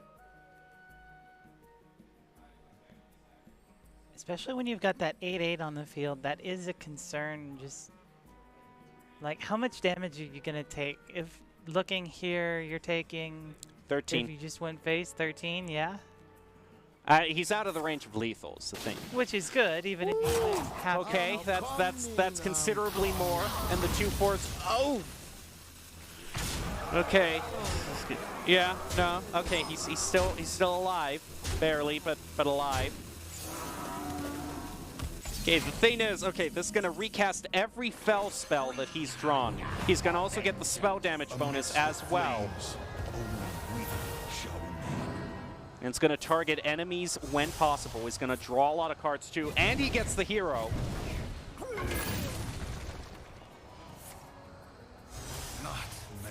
But the thing is, he's almost out of cards. Ooh, I don't know about this. Okay, keep going. Thank you. Now he's gonna Yep. start. Nice. Damn it. Nice. Okay, he's got the 12-12 on. Oh, but it's starting to damage the 12-12. No. I don't like this. No, stop. Well, it does do life steal, so he's back. He has a 12-4 on the field, so there's a chance. There's a chance. But I don't think he's out of cards, though, is the problem. I mean, it clears the field, but that 12-4 is going to be very easy to take out. He gets to freeze and restore deal 4 health. Okay. Just enough to remove that from the field. Yep, of course, because that's the way it always works out. You always have to go into a game assuming that your opponent is going to have better luck than you, because odds are pretty good that they will. Well, they finally have their hero card, which they can play.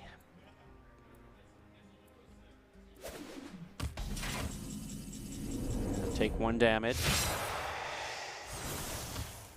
I think that hero card was at the bottom of the deck. Yeah, it was. I have given up everything. What have you sacrificed? Well, he's gonna... Those are pretty hefty minions, I gotta say.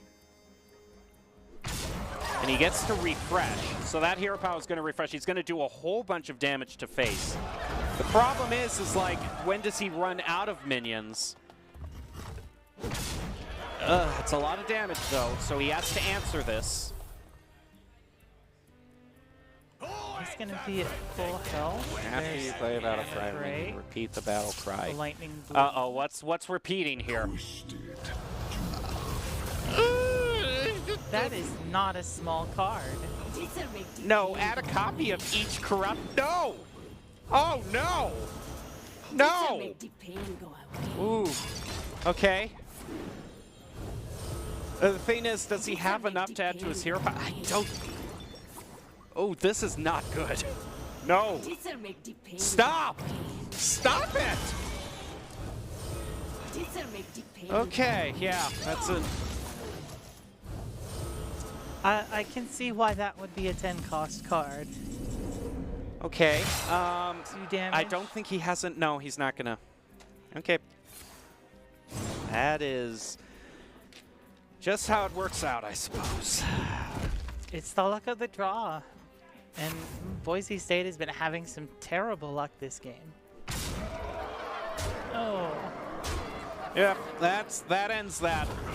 I mean, I find it amazing we got him down to 12 health. That's kind of improving my outlook from when I last had it. Wow. Hey, that's 2 decks that you no longer have to worry about. But if those are the 2 decks, then what's the third? I'm scared to find out what the third is. I really am. Well, Boise State is always looking for new players as well as broadcast personnel. Top talent along with good grades and eligibility can improve your chances of being recruited. For more information, go to boisestate.edu/esports. You know, I work for Boise State in the production room. Yeah, it's a pretty nice job. Yeah, it's a pretty nice job. I like this job. I get to talk about card games with a friend live on broadcast for all of you lovely folks at home. Well, you know what would be nicer? If Boise State didn't have all the useful cards at the bottom every single time. Well, that's just the way it's worked out. That is kind of just, you know, the way the cookie crumbles. You can't really control your luck. You can't. But it is a best of 5, so we still have a ways to go. Maybe Boise State can win 1 or 2. We'll have to. I mean, who knows? Maybe this last deck is so incredibly weak that I would hope Boise so. State will win with well, all we know 3 what in a we're row. playing. Ooh, boy. Okay, we're going up against Druid. Boise State has Pain Mage. Pain Mage, in case you're not. Of course, we don't have anything to play on turn 1. Why would it be any different from how things have gone this? Anyway, Pain Mage is about all powering up your hero power to make it incredible and over costs. They're going to get the coin that allows them to curve out easier. Now, the thing is, they want to build up a big board and then buff it. So Boise State has to find a way to clear this. I like that. It freezes, so that's going to keep stuff at bay right now. And that 2/3 can challenge the 1/2 on board. Problem is like if they have something like an Adorable Infestation, then that's not going to be adorable to Boise State. Instead, it's going to make that 1/2 a lot bigger of a problem. Yeah, definitely pacing problems showing themselves in Boise State's deck here. Looking among their cards, trying to decide what nasty threat Boise State is going to have to deal with next.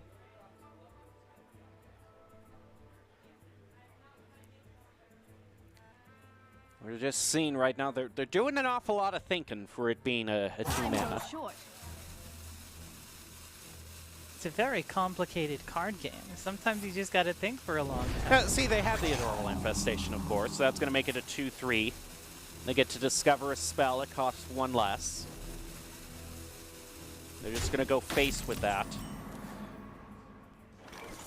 Ooh, but Boise State does have, you know, something to play on curve, which isn't too bad. They can at least value trade the 1/1.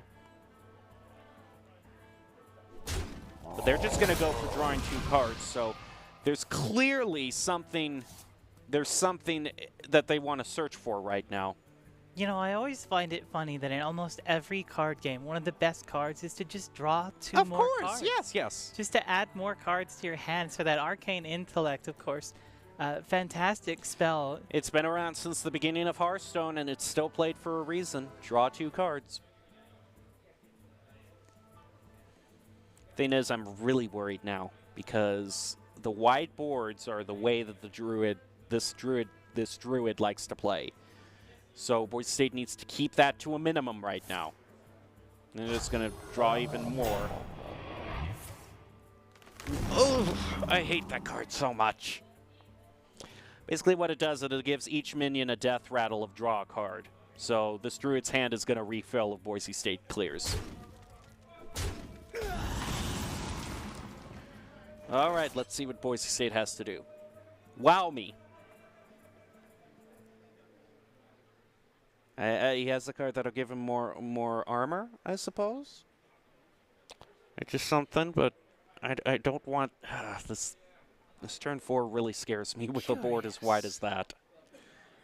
Yeah, unless you have a way to like silence those death rattles, it's Let's burn a little a bit hotter. challenging. Looks like they're gonna play the wildfire. Also deal 3 damage, so they're getting a bit of board clear. So that's good. That's not as bad. At least they can survive here.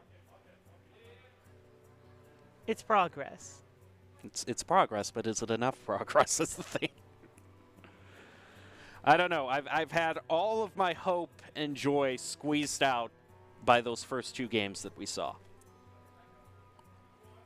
I mean, I should hope not all of your hope and joy. This is best of 5. We still got. Oh, that is not a good card. That is not a good card.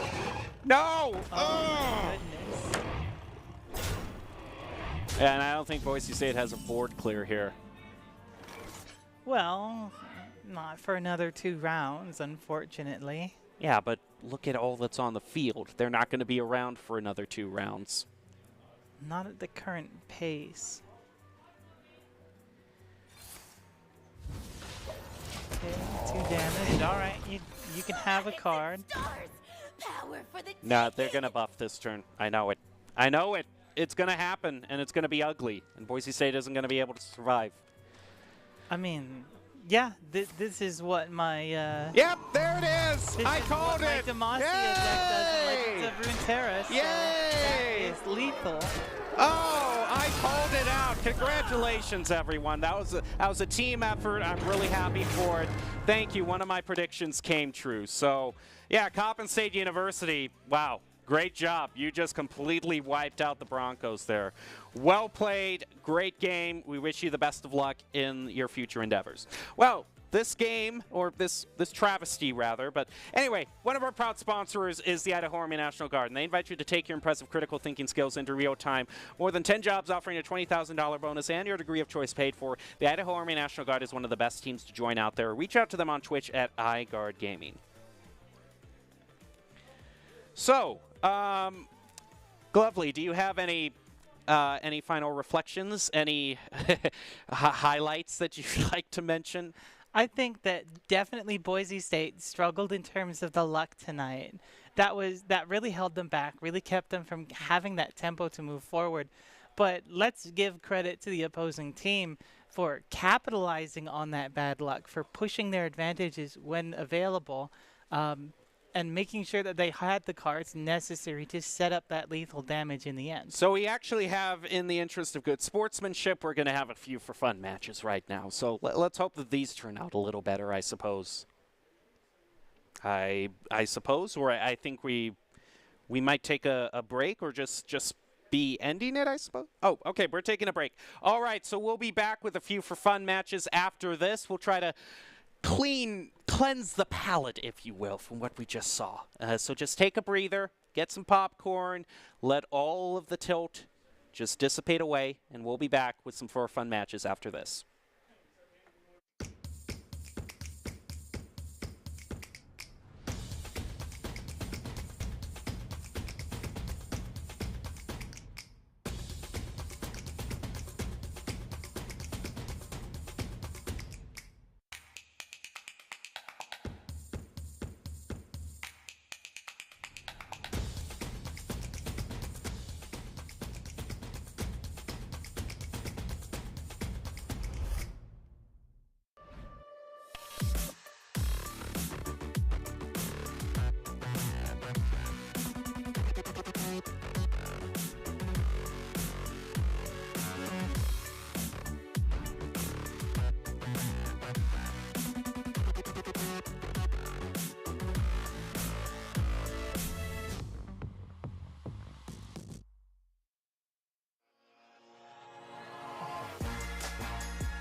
NationalGuard.com to begin your guard adventure.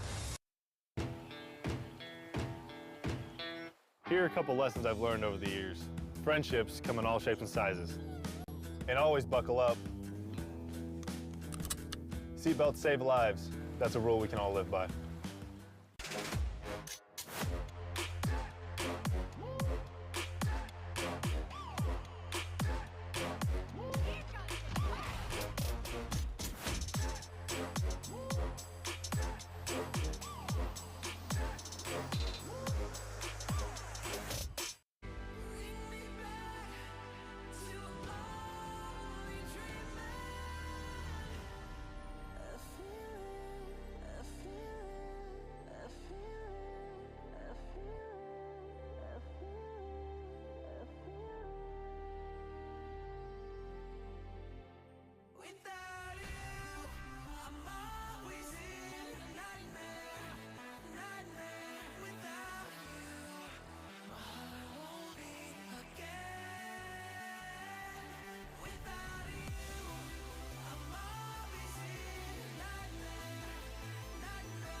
walking home, I've seen so many people go. Learn to make it on my own. It's easier for me to be alone. So how are you? Keep cutting through, claiming you're not like the other guys. And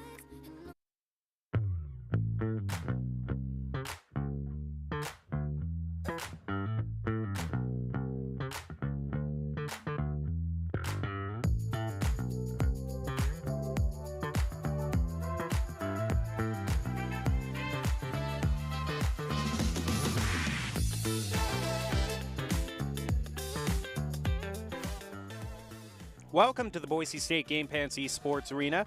You're watching our coverage of NACE Collegiate Rocket League. Boise State having a fresh win as they begun the 2022 Winter Rocket League season against Cal State. Are now looking to continue their winning streak against UC Davis. So we'll see how these three players do. I'm your host, Jacob Jem Palmer. Quick look up at the stage where we can see two veterans of the Boise State esports program, Cosmobuster and Baynock, ready to hop into the action. And of course, well, that's what we hope we don't see if we're rooting for Boise State. But overall, we'll see who is the winner in this particular game. I'm your host, Jacob Jem Palmer, and tonight we have a very exciting match. We have a true kind of a veteran team that's joined us. Cosmobuster, Baynock, and Lions are looking to have a very good winter 2020, winter or spring, depending on how you want to call it, 2022 season in Rocket League. We saw they had a great start early on against Cal State, and so now they're going to be going on to UC Davis, and we'll see how they do then. Overall, just kind of going over the general rules of how tonight is going to work. This is your standard 3v3 soccer map, a best of 5, single elimination, and a golden goal situation, the sudden death or overtime, no matter how you want to talk about it.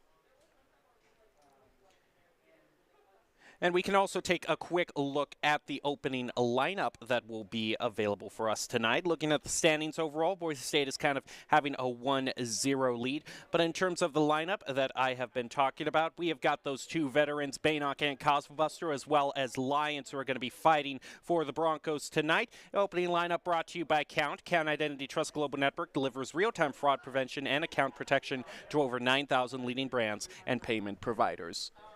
As we're ready to hop into the match, though, we do want to quickly give a shout-out to Doc's Keys to the Game, what these players will need to succeed in their Rocket League performance. And in Rocket League, that's to create mistakes, punish the overcommits, play walls better, and demo to get goals. Those are Doc's Keys to the Game, brought to us by Drop-In Gaming, the premier online platform for gamers to see competition. Play your favorite games to win cash and prizes through free and paid entry matches and tournaments. Whether you're new to the scene or a seasoned veteran, Drop-In Gaming has the right games and competition for you. To begin your competitive gaming journey, sign up at dropingaming.com.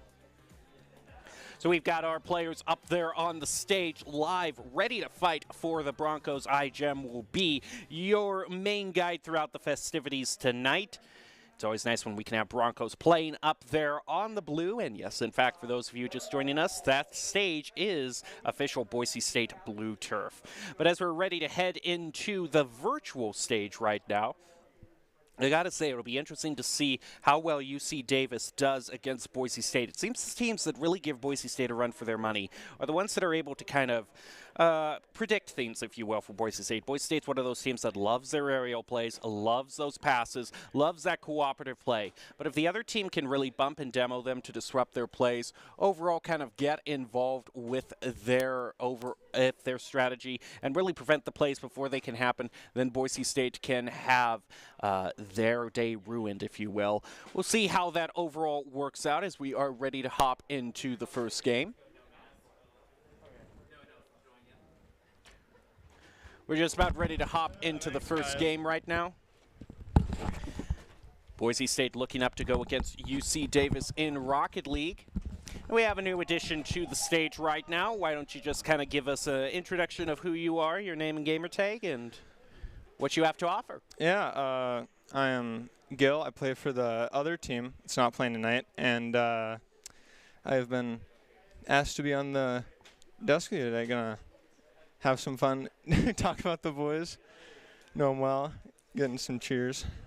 Yeah, so with someone as kind of who has an insight to the Boise State Rocket League program, how has this particular squad been feeling? The squad with Cosmobuster, Baynock, certainly some players we've had along for a very long time. What has just been the general mood in practices with them? I mean, they're always having fun. Cosmo and Baynock especially, they always have a good time with it, and Peyton's kind of a memer. And then they just, like, 7-1 us in scrims. So they definitely have a good amount of momentum, if you will. Yeah. Well, what would you say, having just scrimmed them, what do you say think their biggest strength is? They just have, like, something that took my team a while. They just have such a good chemistry, like, right off the bat. Right. They all know exactly how to play with each other and what, like, they're trying to go for. And I think they really do well with, like, demo rotations and stuff, and that's kind of what they build off of. Well, we'll see how well they can do that. That is indeed Boondocks keys to the game, is using those demos to your advantage. In this best 1 of 5 right now, if you don't, not to give away secrets of the Broncos squad too much, but overall, what has been things that you found successful in scrimming against them? What might be an opening for UC Davis to take here? So with going for a lot of demos like they do, being able to boom the ball and kind of force them to play more back, so they can't, like, get in your goal box and start demoing. That's kind of the thing. We're ready to hop into it. Boise State versus UC Davis, and immediately Boise State's going to find themselves on the back foot, having to defend a shot on goal from Miffy there. They're going to use clear over to the other side of the field, off the corner. Cosmobuster looks to dribble it himself with a quick flick over toward the goal, but it's going to bounce off the crossbar. The demo onto Lions as well. We were talking about Boise State likes to go for the demos, but it's going to be UC Davis right off the bat, who instead opens it up a bit aggressively. Now Lions still trying to play it up the field, trying to center it up as Baynock gets a bit of a tap for that, but that's not going to be credited as a shot on goal, just a bit too slow. So overall, Gil, what are you noticing first off as you kind of see the opening of this game? It definitely just seems like a lot of game ones, these two teams are just kind of feeling each other out. Oh, that was a really good play. They're just kind of doing a lot of boomer ball. Oh, there it is. That's the chemistry. A nice shot from Baynock over to Cosmo. You can see it just goes right over Mifty. You had two members, Luck and Danger, both in the goal there. Cosmobuster able to play over to them, push the Broncos out to an early goal. Of course, we also have a bit of style, as we can see, bringing out the Batmobile. Baynock looking good, playing good. As they say, skins equal wins, and now he's going to head up the side of the field with a pass over to Cosmobuster. Very nicely redirected, and Baynock gets a little shot on goal there. It's going to be saved by Dreger, but the follow-up between all three of these team members is really insane, Gil. I mean, they can play off each other so well and keep plays going on long after you would think they end. Yeah, it's just one after the other. They know exactly where each other are the entire time. Cosmobuster looking to find his own clear here. Lions going to elevate up with a pass over to Baynock in midfield. Keeps it going with a nice shot on goal just off of the crossbar. Is there going to be a follow-up? Cosmobuster indeed gets another shot and is able to get it in there. Yeah, just not a great clear, and then the bump on the follow by Baynock. That's the classic BLC way to score right there. Now Broncos looking to have a 2-0 lead here. Great start against UC Davis. Next kickoff is going to go in favor of Cosmobuster, who quickly follows it up, going up the wall there. Going to pass it over to Baynock, who has a bit more boost, but Mifty is able to get to the ball before him. Luckily, Lions not pushing up too far of the field, not going to leave an open goal for the Broncos. Cosmobuster picks up his own boost. He's going to play off the backboard here as Mifty tries to get a tap on it, but it goes back toward midfield. Lions looking to dash up and take control of it as Cosmobuster running a bit of interference for Boise State, trying to bump UC Davis out of their way. And Lions is going to get demo that might stop the Broncos in their tracks. Looks like he's pretty fast off of the demo there, off toward the left post. Just trying to keep it moving. What do you say is kind of the biggest thing you think UC Davis, because they've really been struggling for some sort of clear here. What's not working for them so far? They have their, like that. I think that's what they're missing right there. Just a good touch down the field that Miffy gets right there. It just, they like can get to the ball, they just don't have the power to clear it. Or if they do, it's like right to a BLC player. And Cosmobuster just going to play himself, not going to need any sort of assistance for that one. Just going to dribble it up himself. Play around Luke. Hockey shootout style. Play around him. Get his hat trick. And drive the Broncos to an even better lead. And I definitely think that's something you really touched on, Gil, is the fact that Boise State just really seems to have a lot more I can't even make my point. They just want to keep scoring. Seems like and you just see here off the kickoff, playing it around Miffy, and the rest of the members, Luke was already trying to get boost and just a bit of demo disruption there, bumping him out of the way or just kind of dribbling around him, depends on how you want to look at it. Boise State gets their 4th goal. Anyway, the point I wanted to make, Gil, is that Boise State really seems to have a lot more force behind their shots, and that seems to be that they seem to be doing a better job of managing their boost. I'm seeing more times when UC Davis seems to be running low on boost. Yeah, and that just kind of comes with the pressure they've had. They just control all the boost on the field. And UC Davis just kind of has to try to buy time to grab boost, and then it just gives it right back to Boise State. Well, Luke with his own solo play there, and a nice air dribble is going to put a little bit of momentum back into UC Davis's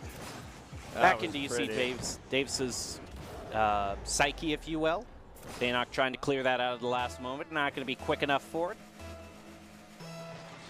Now we have about a minute and a half left in this first game. Drager going to get a little bit of a tap there. Try right off the kickoff to score a second for UC Davis. It was just a little bit off to the right. So Boise State is going to have a little bit of time to recover right now. Luke trying to play it past Cosbuster, gets a tap on it. Pushes it over to where Baynock is. Now they're just going to let that ball run right around the corner and try to get a shot on goal. Cosbuster credited with it.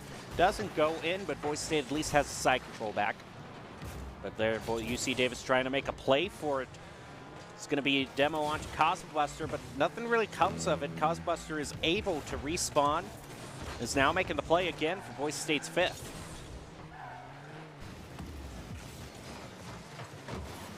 Lions trying to stop that clear there, but wasn't able to do it. Miffy unable to get the shot that they wanted there. Would have had to back pass their own goal, so they just tried to go around the ball, try to reposition themselves to a better place. Lions over to Baynock and gets the goal. It's going to be yet another for Boise State. That's a great read from Baynock to see the miss, or see that he can beat the player to it. Luck tried to fake him, it just didn't work. Now with just a little bit of under half a minute left. Boise State looks like they've got this first game pretty well locked up, actually leaving it for Cosbuster there on the back. Boise State kind of faked UC Davis out on the front line there, and just a bomber from way back field. A clear is going to turn to yet another goal for Boise State. You see that from Drager's POV, he just stopped moving as soon as Cosmo hit the ball. He already knew. Definitely not a feeling you want, where you already know the goal is going to happen. Next kickoff in favor of Cosmo, answered back by Miffy, who's trying to get a goal right off the bat. Baynock's going to save that. Cosmo unable to get the tap on that, trying to compete with Luck here, who's going to hit a really nice shot off toward the crossbar. Cosmo with a last-minute clutch save for Boise State, trying to bump Miffy out of the way. Drager actually bumped Miffy out of the way. A little bit of a not play there for UC Davis. Right now, it's not going to make that much of a difference, though. Boise State looks like they're going to take this first win quite handily. Unable to score their last goal, but nothing too much to complain about there. Well, Idaho Army National Guard is a proud supporter of Boise State esports. Top plays are presented by the Idaho Army National Guard, who invites you to take your impressive critical thinking skills into real time.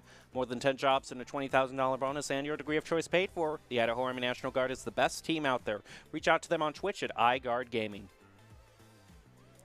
So overall, if you're giving advice to UC Davis, let's Gil, let's just kind of go, what do you think is the biggest priority? Like, if we're just going to focus on one issue at a time, what's the main thing you see them needing to change here? I think it kind of just starts with how they're playing defense. It's just their touches on the ball. Like you saw when Luck got space, he scored just a really nice shot, but they don't get enough of that, I think, enough opportunities, and that's just because Boise State's doing such a good job of controlling the pitch or the pace of play. And I think that if UC Davis is going to be better in this game, they need to switch that to their pace. Try to get some good clears, maybe go for a few demos, try to control the game. Yeah, all it takes is just one of those great big clears, and you can turn the game around. Of course, Doc also every now and then mentions playing off the wall to try to get a better clear, maybe kind of stop those shots right back toward their own goal if they clear it straight. We'll just have to see how it works out for UC Davis going up against the Broncos in the second game tonight in NACE Rocket League.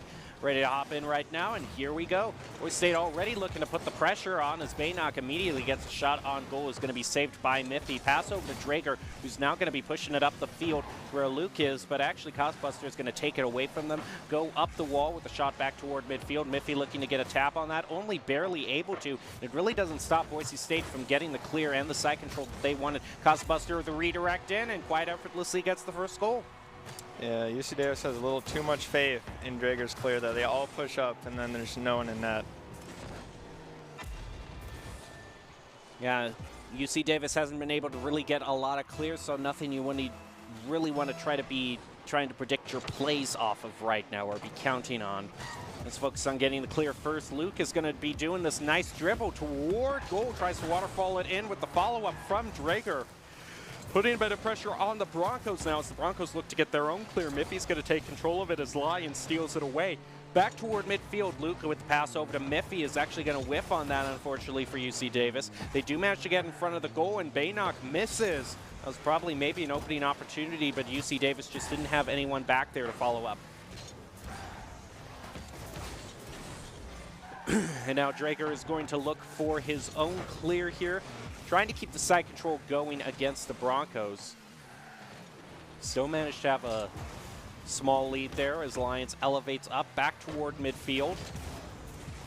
Costbuster is able to play around them toward a very open goal. Luke is the only one who's already committed, and so it's just a waterfall down. Luke manages to fall down and get another save there. Drager, now having rotated back, is able to pick up the pieces for UC Davis, but that really looked like it would have gone in. Cosmobuster now trying to clear back. Actually stop that clear from happening. Miffy successfully clears there. But is bumped out of the way. Once again, side control gotten back by the Broncos. Drager now looking to make his play there. Unfortunately, the ball goes over him. He tries to go back and save it, but had no boost to play with. That's going to be an easy goal for Boise State. Oh, just a missed jump from Drager. The wall kind of ate his jump there, and it made him jump weird. So now we have about 3 minutes left in this second game. Boise State with a comfortable 2-0 lead. Of course, they would like one of those third clears. Lions is actually going to get demoed there by UC Davis. It actually seems like UC Davis has been the more demo-heavy team. They just haven't really been able to make any sort of plays off of it. Cosbuster heading down, gets a tap on that ball. UC Davis currently in control. Drager actually drives under the ball. Unfortunately, can't follow up on that. Baynock pass over to Lions. I actually don't know if that was a double commit. I'm pretty sure I saw a double commit there from UC Davis. Unfortunate for them, things just aren't really coming together. So trying to make a play. Lions is going to stop the air dribble from him. Drager unable to elevate up to get a tap on that ball. He's going to try again to get his centering here. Shot over to the front post. Lions is going to save that and get it clear back toward midfield where Miffy's waiting. Cosbuster with the air shot, leaving it down towards Baynock. Back over to the corner. About 2 minutes left in this match.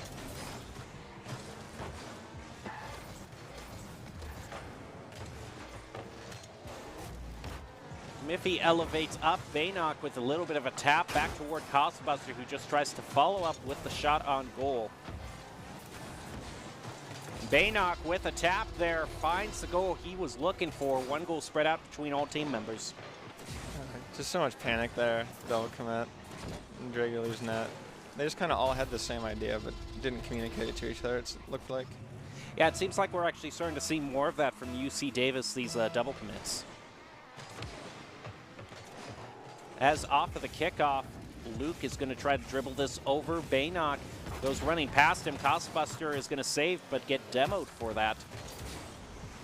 But overall, the other teammates, Lions and Baynock, still managed to push it up the field. Costbuster having respawned back on full boost here. Trying to elevate up is going to get a tap on it. Lions as well. Moving up the field toward the goal. Looked like one of the members of UC Davis might have gotten demoed there. There's a shot from way back in midfield. Costbuster picking up another one. Yeah, UC Davis just pushed up too far again. Third man had a little too much faith. This team had that. So now just about 1 minute left in this match. Boise State looking to move on to match point here with 4-0 against UC Davis. Trying to set it up again. Lions just shot over to the right. Not quite as accurate as he would have wanted to be there. There goes Miffy playing around, trying to play around the Broncos, but Maynard's going to stop them midfield. Pass over to Cosmobuster and just so well aimed. That was a pretty shot. Top left from that angle. That's not getting saved. They just couldn't get there. Yeah, the mid-air accuracy is quite insane for the Broncos. Now Miffy trying to push it back toward the Broncos' goal. Not going to be too successful in that, but actually Luke stealing it away. Quick shot against the Broncos. They are able to save against it, though. Lions and Luke trying to elevate up for that. Neither of them quite gets control of it. Boise State with a slight pass back over toward UC Davis. Gets back their side control. It really has been pretty dominant for Boise State. Having most of the side control this match with 30 seconds left, it's been just basically almost all of them. And they also haven't been committing that grave mistake of trying to rotate too far up the field either. Seems like they always have someone hanging back, ready to defend. Unfortunately, wide open goal for UC Davis. I'm surprised that wasn't scored on there, but I don't know what's in UC Davis's mind, or Boise State is just disrupting them that much. But despite a few demos that UC Davis gets, Boise State is just kind of running away with this as we see kind of the stats of how everything came up there. Boise State definite lead in just about everything there, maintaining a large majority of side control as well.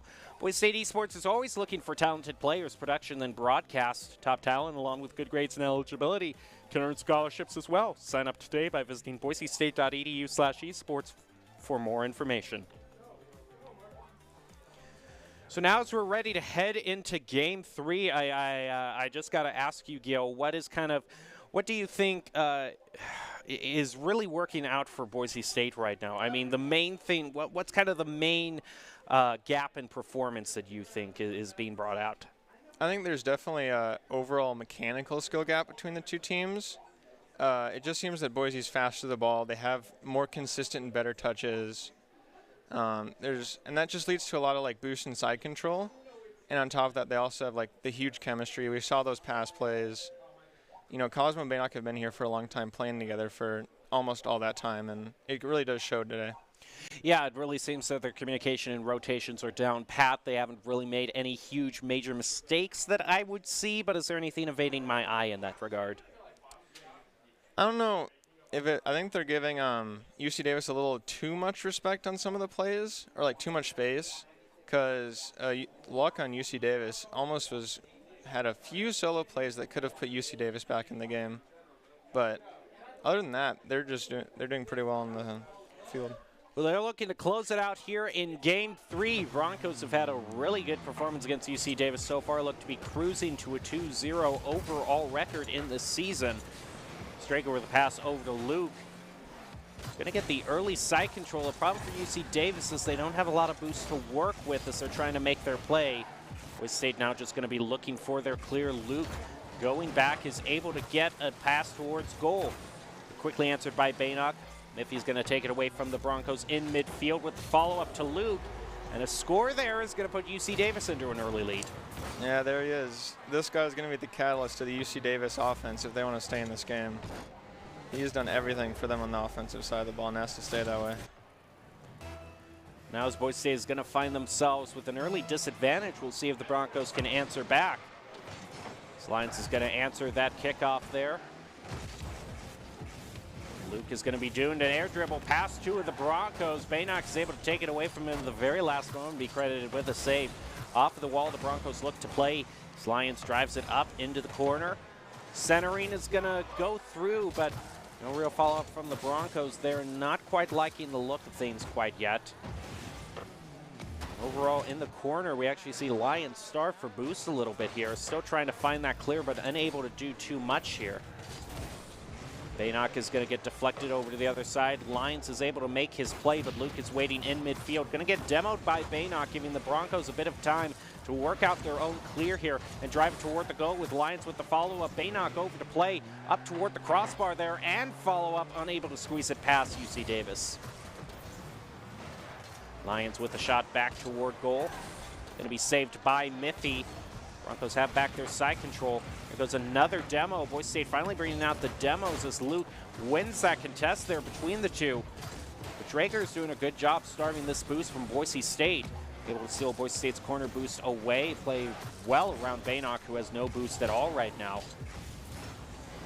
It seems like Boise State has really had a lot taken away from them in this third game. Well, what's changed the most, you think? I don't know. They're not finding each other. It's a lot of like them going off for solo plays and then just getting countered by UC Davis. Well, the communication was definitely the strong suit of Boise State in the first two games, so they need to find a way to bring that back. Drager's going to get a demo onto Lyons off in the corner. Baynock dashing after the ball, trying to contest with Luke, but unable to find a clear. Seems like the boost and boost starving has been very strong for UC Davis this game as well, as Miffy with a little bit of a deflect there over towards the goal, unable to find it. Ghostbuster with a backflip, it's going to be able to drive the ball over to UC Davis's corner, but Lyons is back in the field, going to be contesting with Luke here. Overall, we're halfway through this game and only one goal being scored, that on the side of UC Davis. Overall, leading the shots on goal barely 4-3. Boise State trying to leave some more open opportunities for them as some demos being traded between the two teams.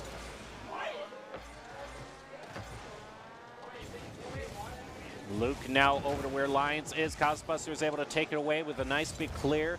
Over, we'll see if that can open up anything for the Broncos. Baynock back in midfield, stopping that clear of the pass over to Costbuster. Set up right off the crossbar. Unfortunately, bouncing off, not in a way advantageous to Boise State. Almost getting a goal there, but just left shy.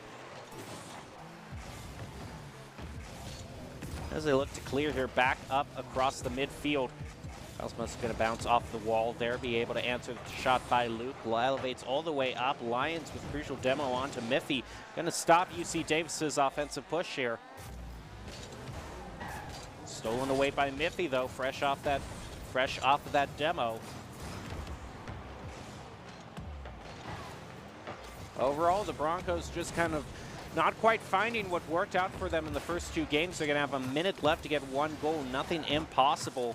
Kind of a weird little tap there by Drager, sort of a back pass toward their own goal. Might leave Boise State with an opening here, but Miffy's contesting in midfield, trying to get the side control back for UC Davis. Lyons with a shot toward goal. Boise State leaving it wide open there. Isn't going to be punished on it, but still, no, it didn't look necessarily like anyone was hitting on the back post there, so Boise State kind of losing something here, not quite working out for them. But Baynock with a shot toward the goal, follow up by Lyons, is not going to find it. A very crucial save by Luke there. Been a star player for UC Davis. Back towards the goal, though. Luke is looking to corral this, trying to get some sort of contest. Costbuster does not win that, though, against Luke. Drager, the shot on goal. UC Davis might have found what they need to keep Boise State at bay. 10 seconds left. Boise State trying to find the equalizer to drive this to overtime. But overall, just not working out, and in fact, it's just going to go the other way. UC Davis getting an exclamation mark in their win against Boise State here. They're going to drive this to at least a game 4. There's nothing really the Broncos can do, can win this. We're just about ready to close out this game. Just 2 seconds left. It's going to hit the ground there, and Boise State can't do much to stop UC Davis there. Overall, as you can see, kind of a reversal here. UC Davis leading in both total shots and definitely side control, going over 60% of the time, controlling the ball in Boise State's side of the field. They're doing a much better job this game than they did in the first two. Well, you can score pro advice at esportstower.com. Improve your game sense, improve your team play, and improve your performance under pressure. You'll get matched with great players and coaches to help you rank up. So overall, I got to ask the question to you, Gil. What mainly do you think? Do you think UC Davis maybe has found their footing against Boise State? Do you think that like after those 2 games they might be a bit more warmed up or know how to play around the Broncos? I think it's more.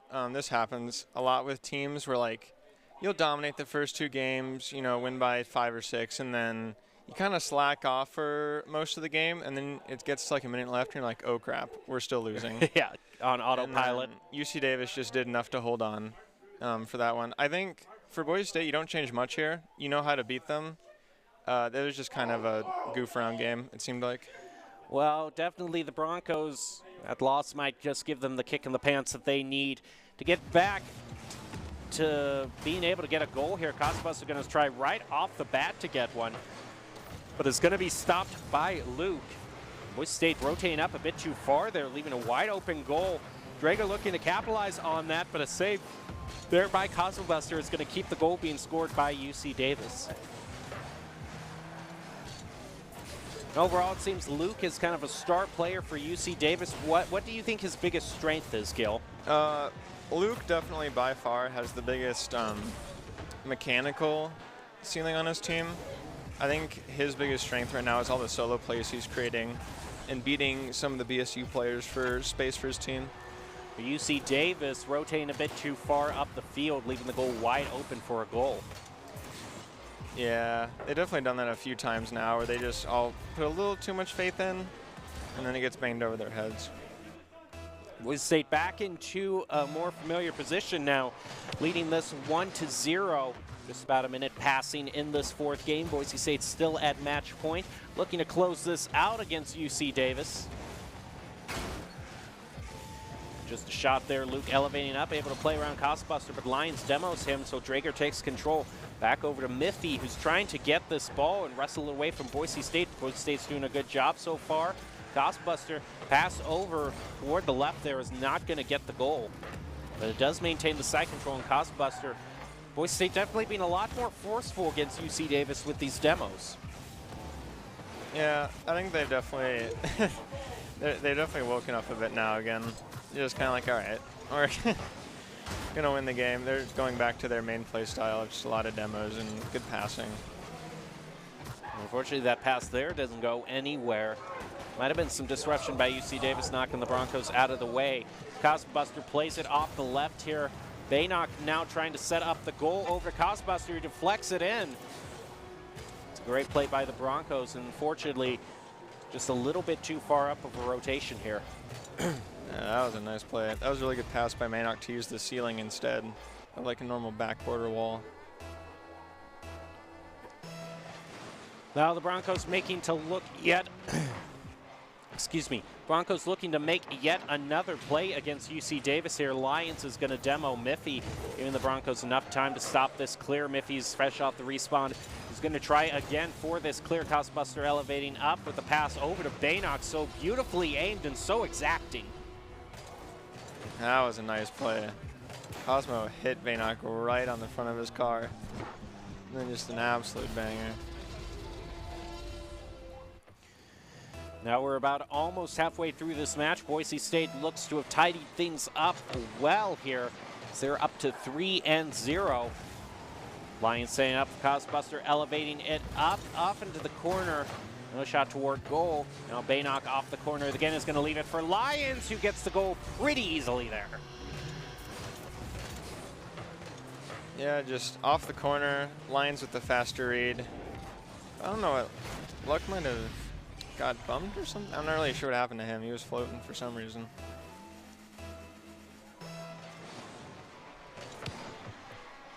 This next kickoff going slightly in favor of UC Davis. Cosmobuster looking to set it up toward Lyons here. The goal isn't scored. Luke looking for this clear, is going to probably pass it over to Drager. Cosmobuster steals it away from both of them. Now here goes Lyons setting it up. Baynock looking to make the play, just kind of shifting into reverse there and gets another goal. Yeah. I don't know. UC Davis just has a habit of leaving the net. And just another goal for Baynock with an open net. It definitely seems to be slipping away from them pretty quickly here. Cosbuster with what a cheat there right off the kickoff. He's able to score his hat trick. Yeah, that's a great kill by Lions in the middle there. Just absolutely stalls it for Cosmo. Now fresh off of his hat trick, Boise State now leading 6-0 in this fourth game, and most likely the final game of the night as they look well on their way to getting another win here. Pass over to Baynock, back toward the goal, is going to be saved by Miffy as Cosmo elevates up midfield. 50-50 between Baynock and Miffy, going to go in favor of Baynock as Luke now dribbling it up the field, stolen away by Lions midfield. Cosmo Buster now passing it up with the help of Baynock over off the backboard, down. Oh, what that angle. I mean, I don't even know what to say about that. That is just a beautiful double tap. Whew. Now Baynock picks up his hat trick, so now we've got that kind of notoriety spread between two members of the Broncos. Is still 1 minute 50 seconds left, and they lead 7-0. Quite dominant performance for the Broncos. Cosbuster trying to look at his play here. Baynock sees the opening, but it's going to go high and off the crossbar. Lions trying to follow up there, gets credited with a shot on goal. But Boise State has just been in control of this game from the very beginning. About a minute and a half left. Cosmo Buster is going to try to play off the demo from Lions. Luke is going to get a tap on it, but Baynock gets a hit over toward the right corner. Miffy looking to play around Lions here to get a clear, but unable to find it. And Lions beats Drager on that 50-50, is able to get a shot toward the goal. Also, Baynock following up, and Cosbuster is going to find the goal off the third shot. Oh, Drager, he could have had this. It looked like he was in line to save it, and then he just backflips. Baynock might have dunked him, but I don't know. Now we have just a bit of a minute left, and Boise State looking very well, like they might make this double digits. Drager picking up their own boost, and Baynock's just going to demo him right after that, leaving a wide open goal. And a shot for Baynock, too, is going to get yet another. Oh, man. What a beautiful drop down from Cosmo there. He just sees Baynock right away. And the fact that he's in position for that, that's just the trust this team has. So now just 10 seconds. It seems like there should be only 10 seconds left, but really there's a minute left. Boise State, the only 10 in this game is probably going to be the 10th goal that Boise State scores really fast here. Baynock off the backboard, leaving it for Cosbuster, actually rotated up just a bit too far there. But Boise State manages to maintain side control nonetheless. As I say that, Luke actually finds a clear. Is going to maybe pass over to Drager or Miffy there, trying to get a shot on goal. Is credited with one, but unable to find it.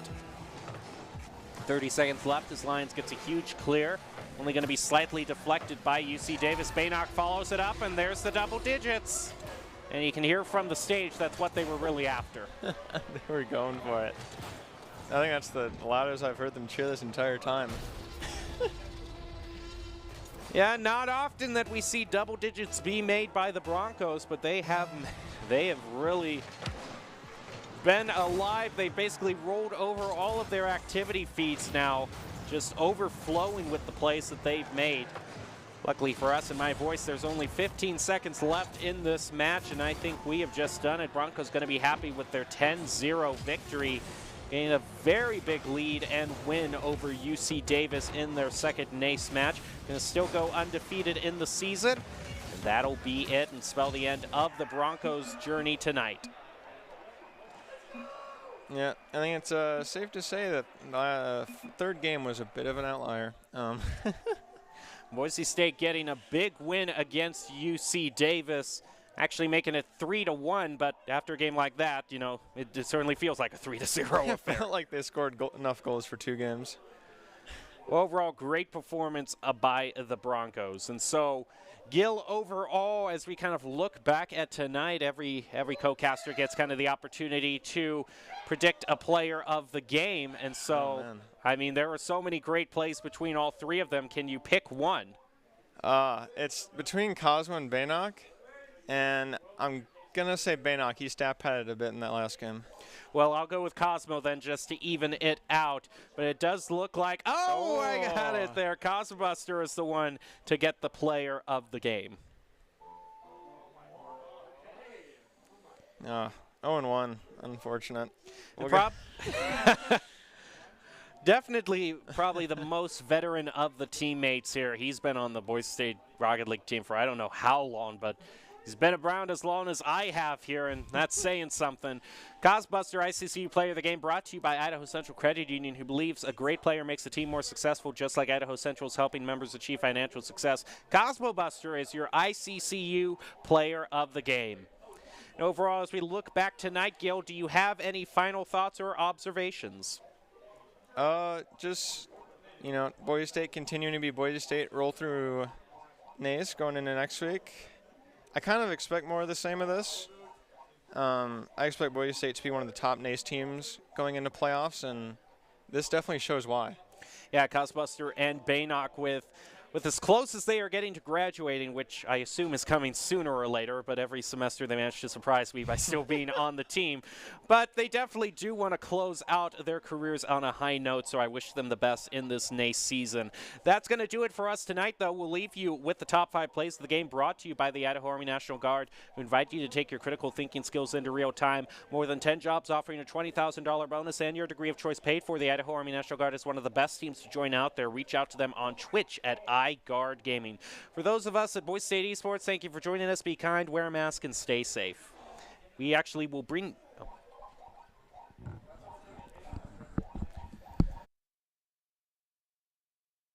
Don't have the power to clear it, or if they do, it's like right to a BLC player. And Cosbuster just going to play himself. Not going to need any sort of assistance for that one. Just going to dribble it up himself. Play around Luke. Hockey shootout style. Play around him. Get his hat trick at the back pass to their own goal. So they just tried to go around the ball, try to reposition themselves to a better place. Lions over to Baynock and gets the goal. It's going to be yet another for Boise State. That's a great read from Baynock to see the miss, or see that he can beat the player to it. Luck tried to fake him, it just didn't work. Cosmobuster there on the back. Boise State kind of faked UC Davis out on the front line there, and just a bomber from way back field. A clear is going to turn to yet another goal for Boise State. You see that from Drager's view, and he just stopped moving as soon as Cosmo hit the ball. He already knew. Off into the corner. No shot toward goal. Now Baynock off the corner again is going to leave it for Lions, who gets the goal pretty easily there. Yeah, just off the corner. Lions with the faster read. I don't know what Luck might have got bumped or something. I'm not really sure what happened to him. It's like a lot of game ones, these two teams are just kind of feeling each other out. Oh, that was a really good play. They're just kind of doing a lot of boomer ball. Oh, there it is. That's the chemistry. A nice shot from Baynock over to Cosmo. You can see it just goes right over Mifty. You had two members, Luck and Danger, both in the goal there. Cosmo.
Welcome to the Boise State Game Pants Esports Arena. You're watching our coverage of NACE Collegiate Overwatch.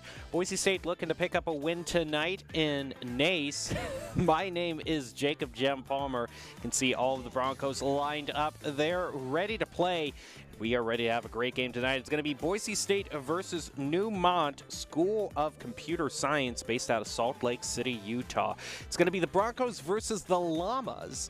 And all these players are ready, just giving a few gestures, a few hello highs, and we are ready to go off to the races. As I said, Jacob Jem Palmer, ready to call all the action for you tonight. Boise State's been looking pretty good in NACE Overwatch so far. They've been at a really dominant performance. Overall, might have been just getting a little bit too confident in themselves last time. It was basically pushing the other team up to their own spawn. So we'll see if we'll see something on that level tonight. But sometimes these lesser-known colleges can kind of come out of the blue and really surprise you, and definitely colleges focusing on tech and science have definitely proven their worth in the esports competitive scene in the past. So we'll see how things open up here tonight.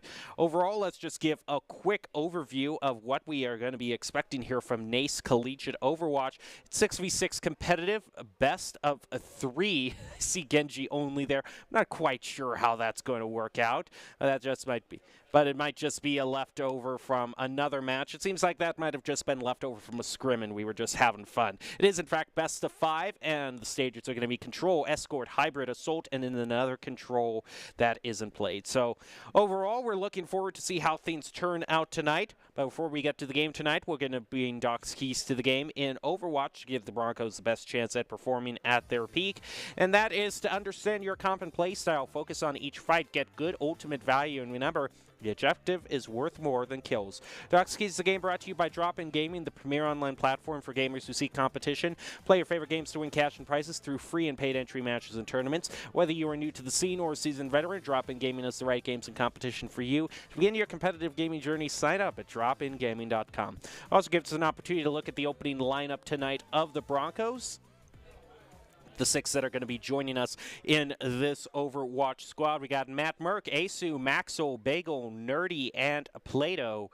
All really good players, some veterans here amongst Boise State Esports. And the lineup is brought to you by Count. Count Identity Trust Global Network delivers real-time fraud prevention, account protection, and enables personalized customer experiences for more than 9,000 leading brands and payment providers. Matt Burke, one of the new additions to the Boise State roster. Boise State in the past having to put one of their DPSs in the tank role, but Matt Burke, being a certified tank, has really opened up some great play in the rest of the roster for Boise State. We're going to see. It's also a great opportunity to see some players that we don't see quite as often. Asu and Nerdy joining the fray. I'm sure they are all ready to show how great the Broncos will be.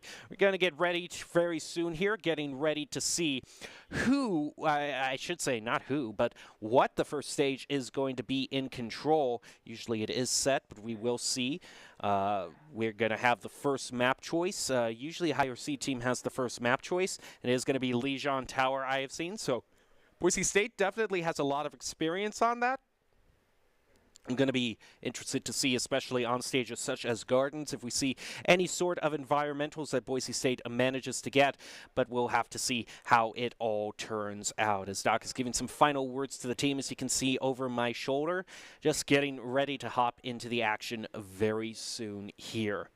And overall, we just want to give a reminder to everyone in the Twitch chat to celebrate your team's successes. Of course, root on everybody, but of course be nice and respectful, because mods will remove anyone in the chat who violates the rules. So we're ready to head into here. It looks like everyone is loading into the lobby, and off we go. Boise State versus the Neumont Llamas in NACE Collegiate Overwatch. It looks like we are indeed starting off on Gardens here.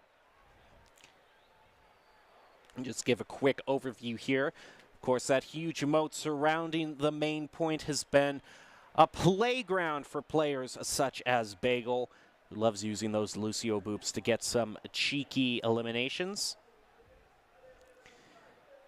And overall here, we'll see how well Boise State does in these engagements. Getting ready to head in here and see the opening comps that each team has chosen.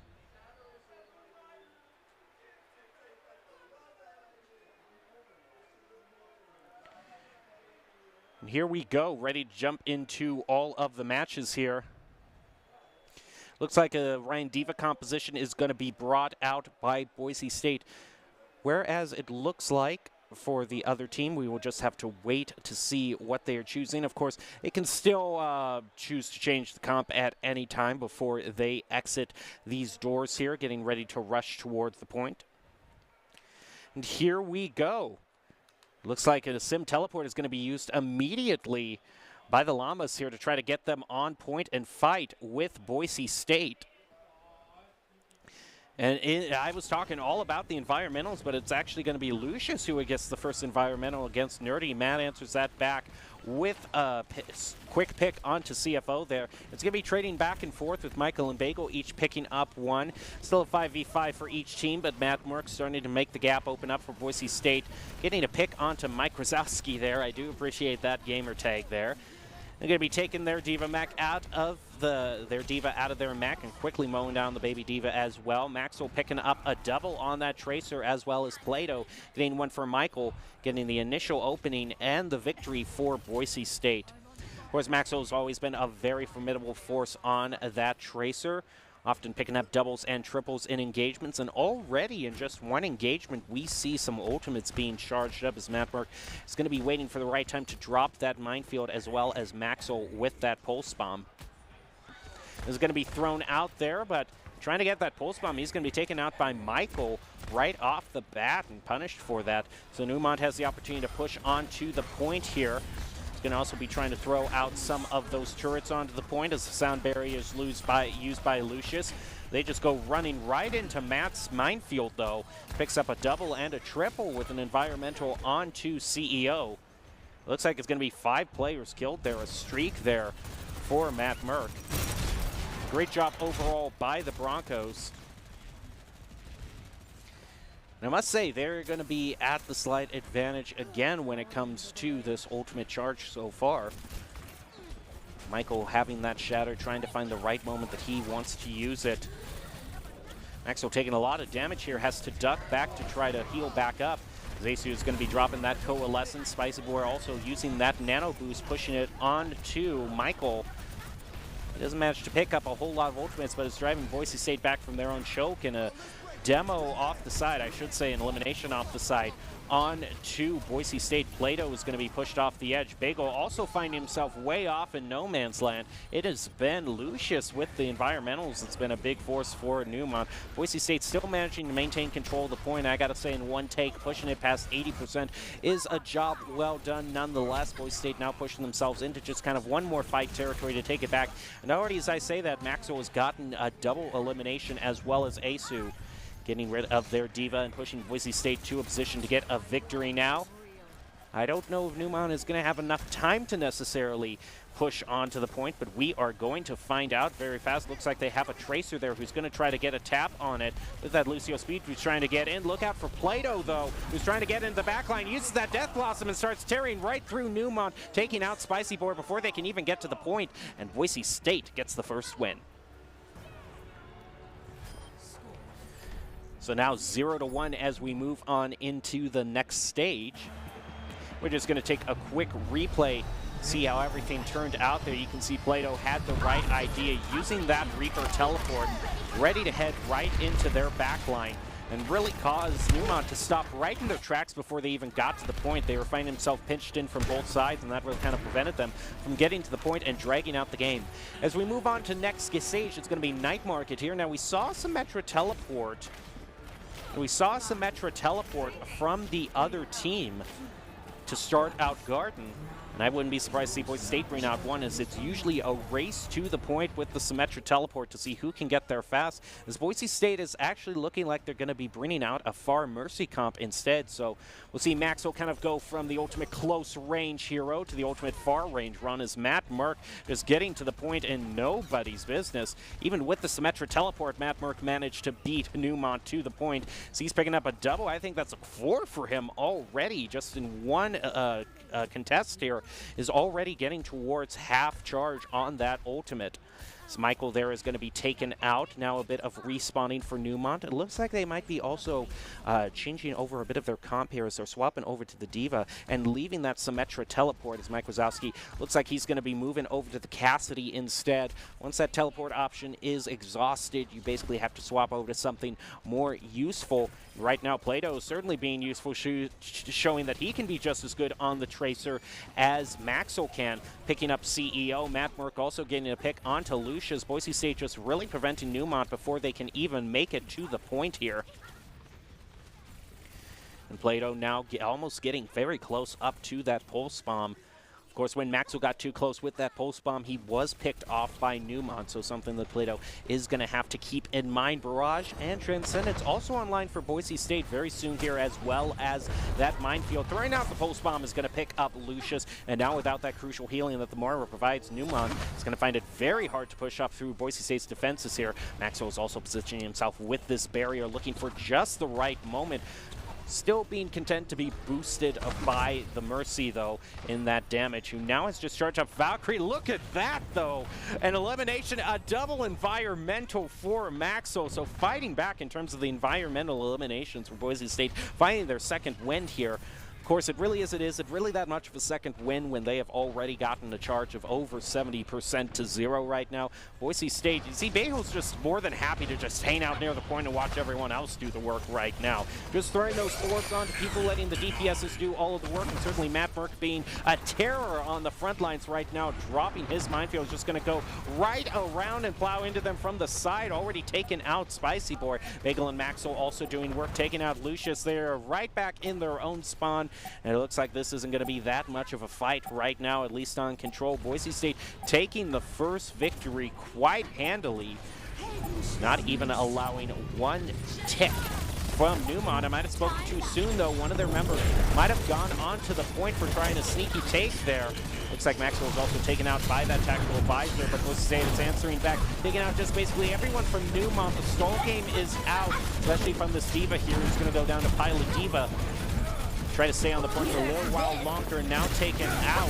And that final self-destruct is going to clear the point for Boise, allowing them to take it and go up 1-0 in this overall match. Now we also get an opportunity to see just who has the honor of being called play of the game right now. It is going to be Matt Merck, and I can't say I am too surprised. He was just picking up, he got a quadruple near the beginning, but of course just dropping a minefield and letting the opponents walk right into that is good enough as well. I'm sure he's very happy with that. And then just kind of flanking them from behind, doing a great job there as the main tank. Well, you can apply for a job with the Idaho Army National Guard, who invites you to take your impressive critical thinking skills into real time. More than 10 job openings offering a $20,000 bonus and your degree of choice paid for. The Idaho Army National Guard is one of the best teams to join out there. Reach out to them on Twitch at iGuard Gaming. So now as we're ready to head back into Map 2, Boise State looking to go up against Neumont, and just, I'd say they're probably in the mood to just sweep it right here and on out. Matt Merck is just doing such a good job on this tank, just allowing Boise State to just plow right through and keep Neumont from even touching the point. They're pushing them back to their own spawn just like we saw last week. So Boise State, I got to say, there's a lot of good things in their near future. But overall, we are going to take a very short break between these matches and get back to you with the second map choice. So please stay tuned. We'll see if the Boise State can't go undefeated and keep on their roll in NACE right after this.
NationalGuard.com to begin your guard adventure. Here are a couple lessons I've learned over the years. Friendships come in all shapes and sizes. And always buckle up. Seatbelts save lives. That's a rule we can all live by.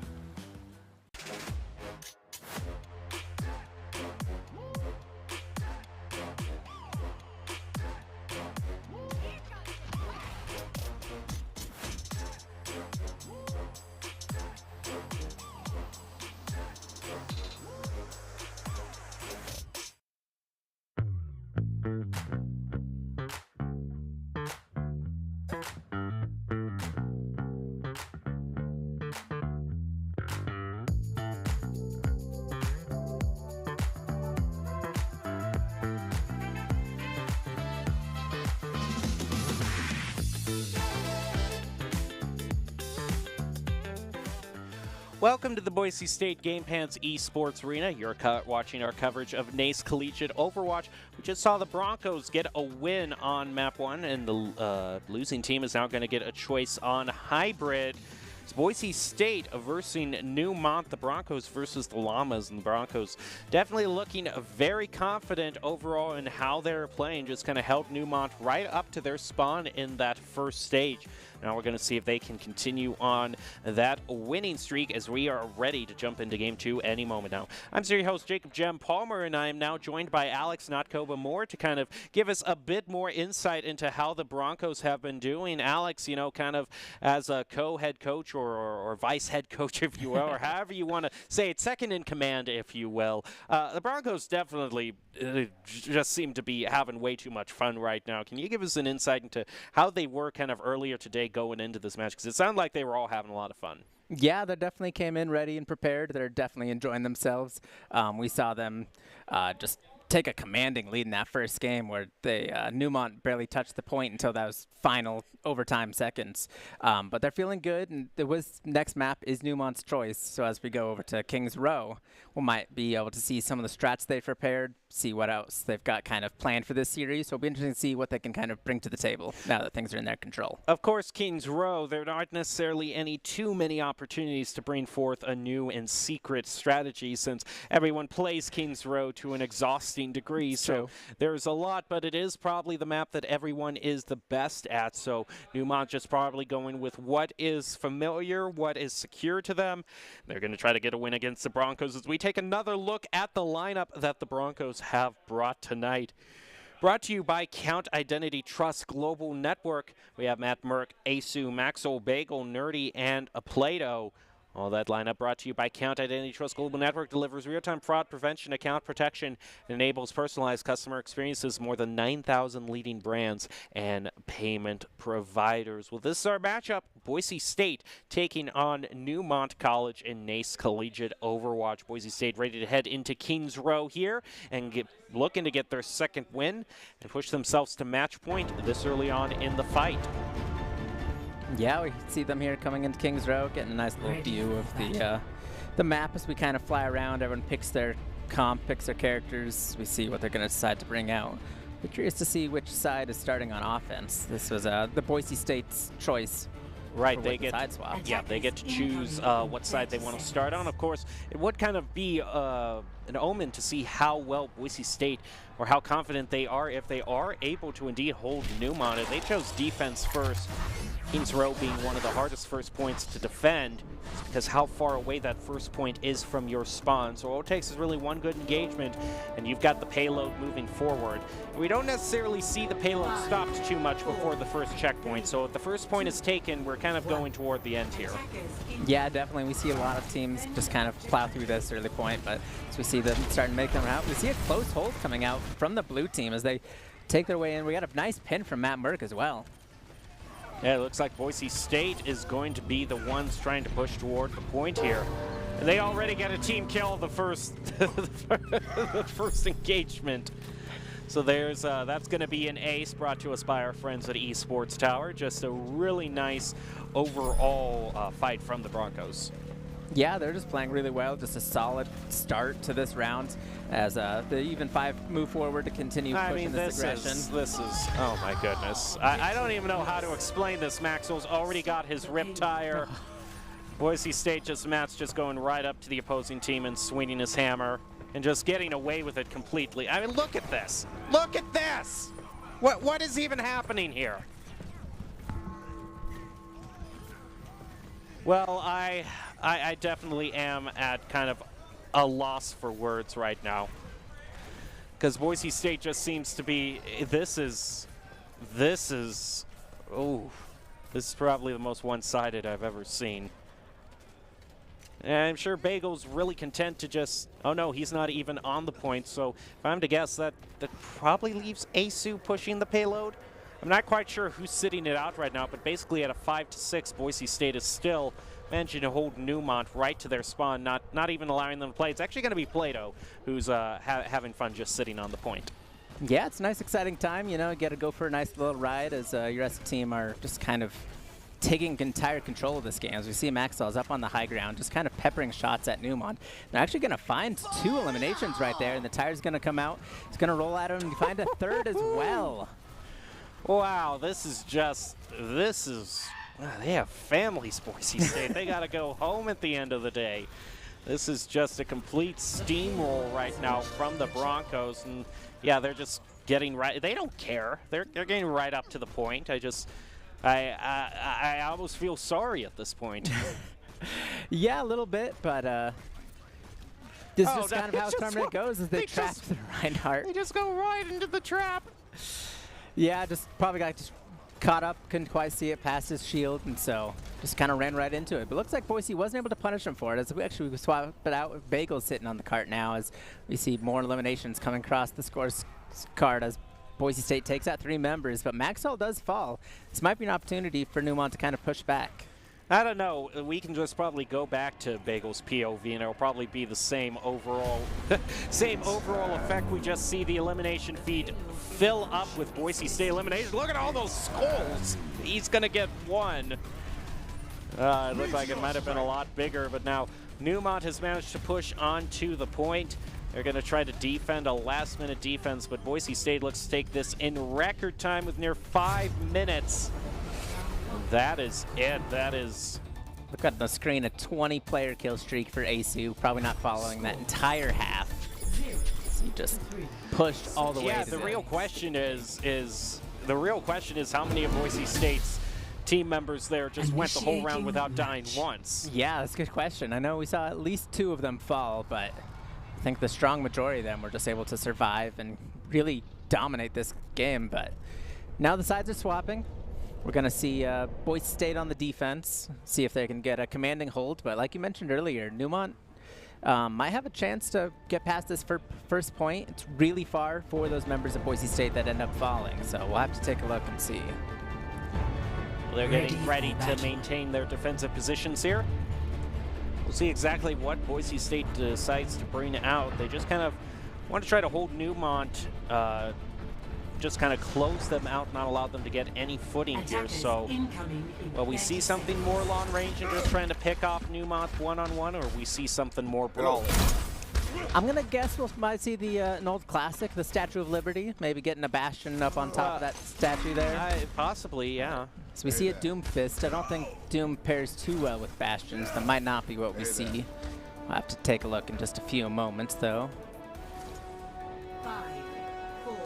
As we get ready for Neumont to make their offensive push here, they have a tall order against them. They're going to have 4 minutes to try to take this initial point. Looks like they're going to be going for an Echo with a Mercy Pocket right now. Kind of more of a divey composition, too, with those 2 tank choices. Boise State looking like they're going to be bringing out the Reinhardt and the Sigma.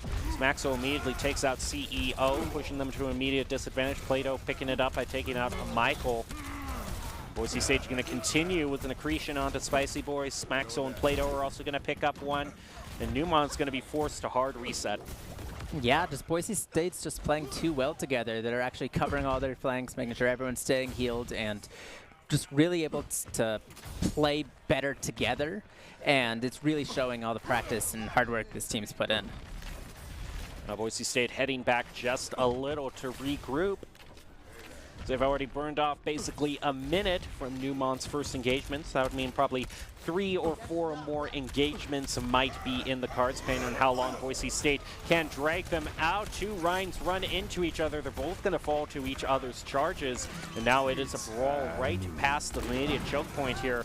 We see it looks like a Deadeye is brought out, is going to pick up one. Boise State able to also pick out some of the members of Neumont with the Gravitic Flux. And once again, just basically almost all of them in fact fall, and that's going to be another ace for Boise State.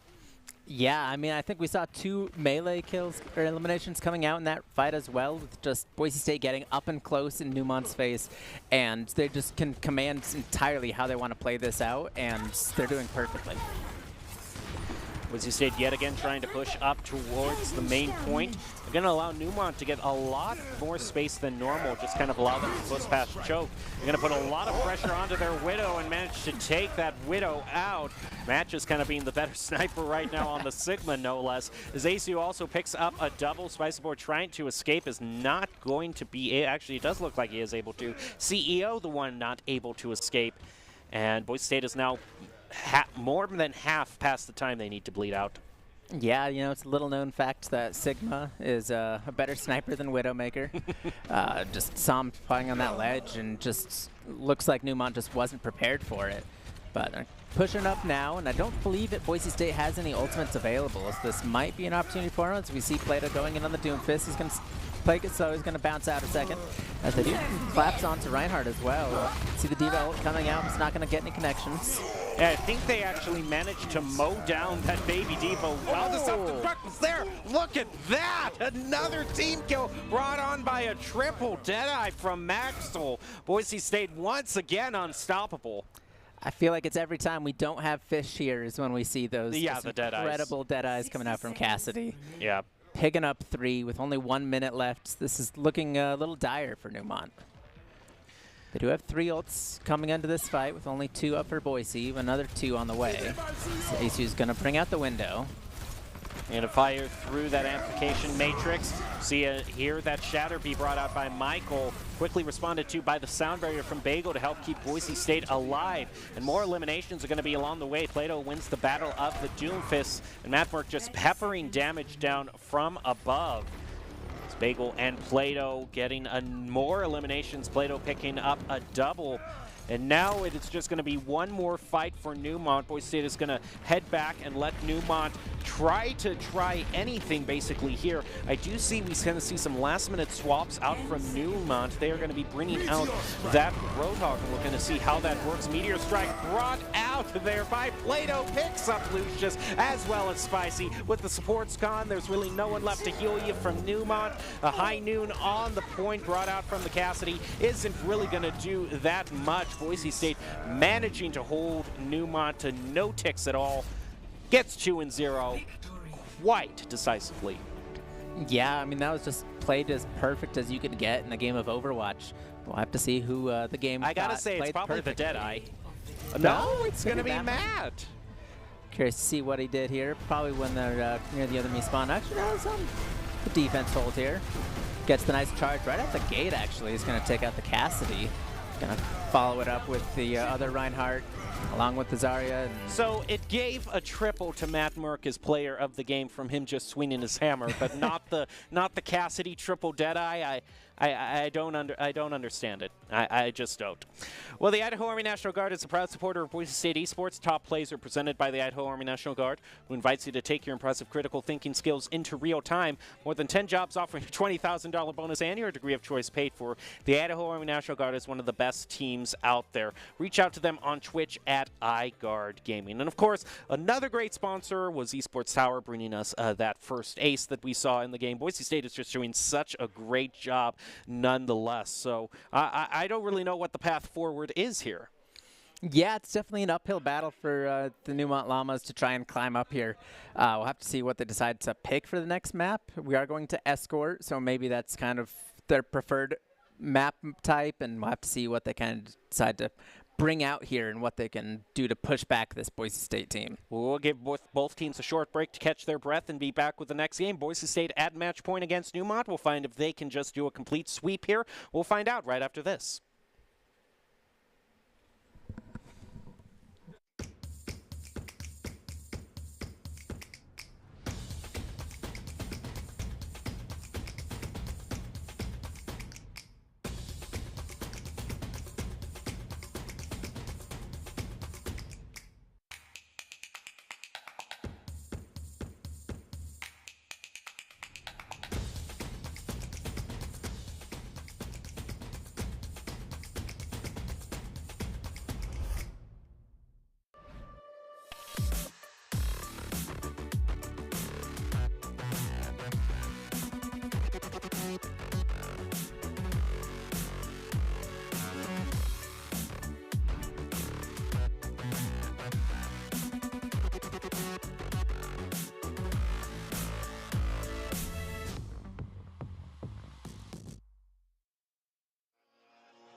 Visit NationalGuard.com to begin your guard adventure. Here are a couple lessons I've learned over the years. Friendships come in all shapes and sizes. And always buckle up. Seatbelts save lives.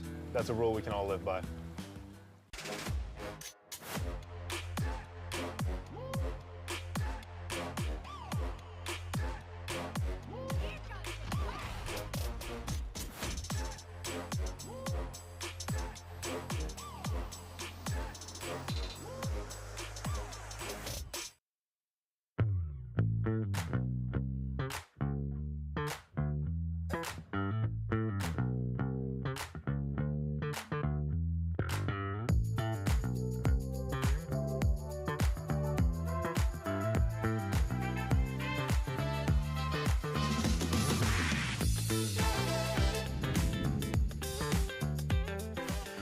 Welcome back to the Boise State Game Pants Esports Arena. You're watching our coverage of NACE Collegiate Overwatch. Boise State and Neumont are heading into Game 3 on Escort, with the series sitting at 2-0 in the lead for Boise State. I'm your host, Jacob Jim Palmer. Helping me to call all the action so far tonight is Alex Anatkoba Moore. We see another look at Boise State overall on the stage. They're feeling good, feeling confident, has really just been kind of steamrolling this entire match. They're going to get ready into their match point. Overall, we're just kind of waiting for the final stage to be chosen. And I don't know what you really choose against the Broncos here, Anatkoba, because it really is, it seems like they can't be stopped on anything thus far. Yeah, it's definitely going to be a tough choice for them to bring out. I know we saw last week the opposing team chose Junkertown, and it didn't fare too well for them. But we'll have to see what Neumont really wants to bring out here. There's a lot of different options, a few different styles you can go for. And so I'm just curious to see what they bring out and what they're going to change up. They've had these few minutes to talk about what's going wrong and try and make adjustments. So I'd love to see them come in with a fresh, new mindset. They've seen how Boise State plays and see what they can bring differently. Well, we'll just have to see what Neumont has chosen. They chose Keene's Row last time, so it might just kind of be a hint that they kind of choose what's most popular, what they're most used to. And I don't necessarily know what you would consider the most popular Escort map right now. because it seems like it's split up between the team. I think we tend to see Dorado and Havana probably the most. Yep, definitely. Junkertown is definitely more of an out there choice, if you will.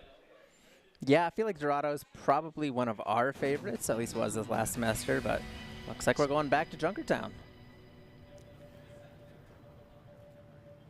I believe. Yes, okay. Just wanted to make sure. Yeah, we're going to Junkertown. We'll have to see who's on the offense and who's on the defensive side as we kind of fly around over at Junkrat and Roadhog's domain. Yeah, we'll actually see if either one of those players are brought out. We might actually see Boise State kind of change up the roles. It's kind of something at this point of the stage that's something we haven't seen too alien to them. They kind of just overall, they just like to change things up and have fun when they're really ahead. Yeah, definitely. We've seen that a few times from this Boise State team, as really just want to keep things fresh and make sure everyone's still enjoying it. Looks like I've got some Maxwell fans in the chat. Have to see if he makes the cut for player of the game later on. But I don't know. If anything's to judge right now, we'll probably just be giving it to Matt, swinging his hammer back and forth. So it's true. And just kind of slamming down on that first map as well. As we start off this escort map, he's going to see this team start pushing out and see if they're able to make that. As we get walled off, actually. Yeah, it looks like Boise State is going to be walled off immediately. Just something different that's tried from Neumont, but it's really not going to work out that well from them, as Nerdy is going to take the first elimination. Actually, Maxwell takes the first elimination, quickly followed by Nerdy, as Boise State goes to 4-2. Probably just going to be looking to take this third point as quick as they can. Maxwell getting a triple already. Yeah, I mean, we just saw a little stall coming out from Neumont as they just kind of threw up the wall. Not much could happen. A2 almost falls off with the dance there. Uh-oh. I don't know what's going on there. Just showing off the emotes, showing off what we've gotten from the those boxes. That might be a next level moonwalk if I... Maxwell is looking to just continue on the elimination train right now. Just going to try to flank Neumont from the side here. Yeah, he definitely did really well in that first engagement as they see them start coming up here. Ace is going to find one. Nerdy's going to find a second. They're already up 3 members in this fight. Looks like they're just going to really just roll over Neumont. Unfortunately, it looks like their Hanzo just respawned at just the right moment so as to deny them the ace. But still, overall, just basically taking out every member of the Llamas. Yeah, definitely making quick work of them. But as we see, Matt Merck's actually going to bring out the whole hog here. And we see a Nerdy getting a pin onto Hanzo, as well taking out the Zarya as well, as ACU dances a little bit more. Yep, just more than happy. Everyone else played with a snipe onto Lucius at the last moment here.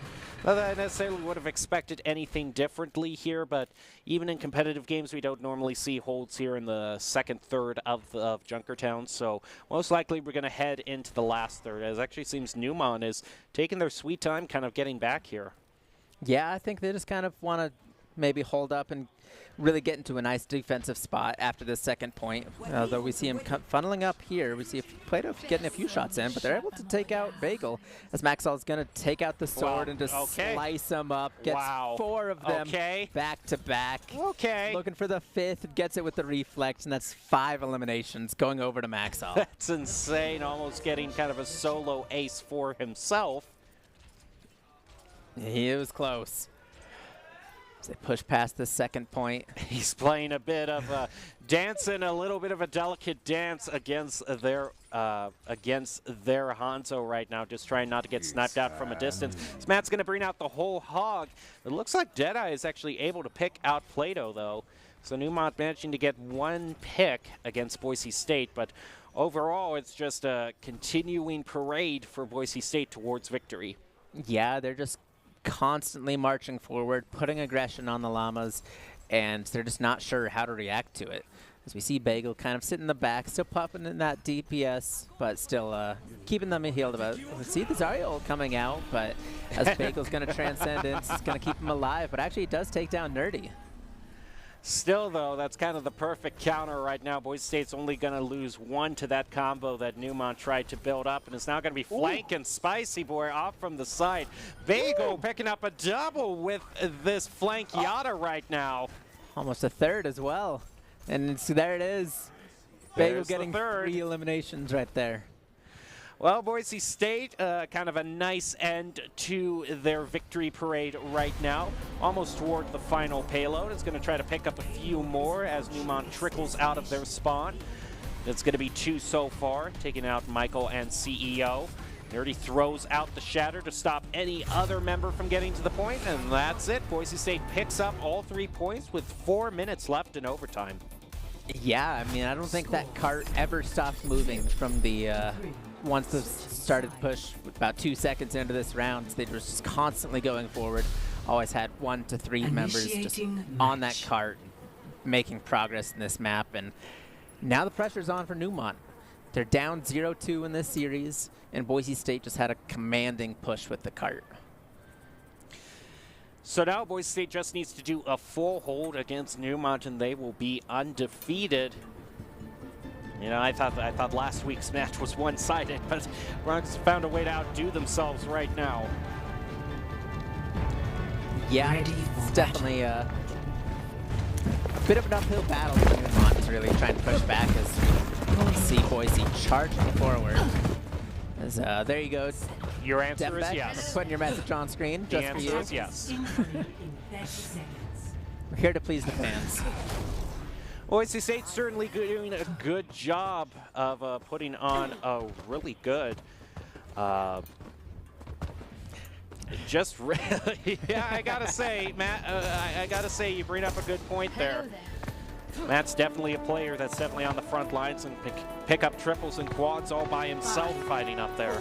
Yeah, and as the newest member of Boise State's Overwatch team, has really been putting on a showing and just fitting in with the team really well, as we just see him bringing a new confidence in this Boise State team with an incredible main tank player. Looks like Neumont's trying to set up a pirate ship of their own, just trying to push that payload as far as it can get. And Michael's actually going to be a little bit successful in that, picking off Nerdy. NACE's also taking a lot of damage as well, so Boise State kind of ducks into a more a safer location. As Maxwell, just look at that lineup there, just up from where you wouldn't expect him, taking out some of Neumont. But Michael's still on this Bastion. Look at that. He's able to take out their Baptiste as well. Michael's still doing work on this Bastion, though. Answering back Boise State's eliminations with his own. We also see a res be brought out from Neumont. Maxwell with a double. And he is just unstoppable so far. Already charged up his Dragon Strike. Is now going to be looking to flank Neumont again. Can he get away, though? It's in danger. He does manage to. He gets away with it. And he pops right back. Yeah, he is not done by any stretch of the imagination here.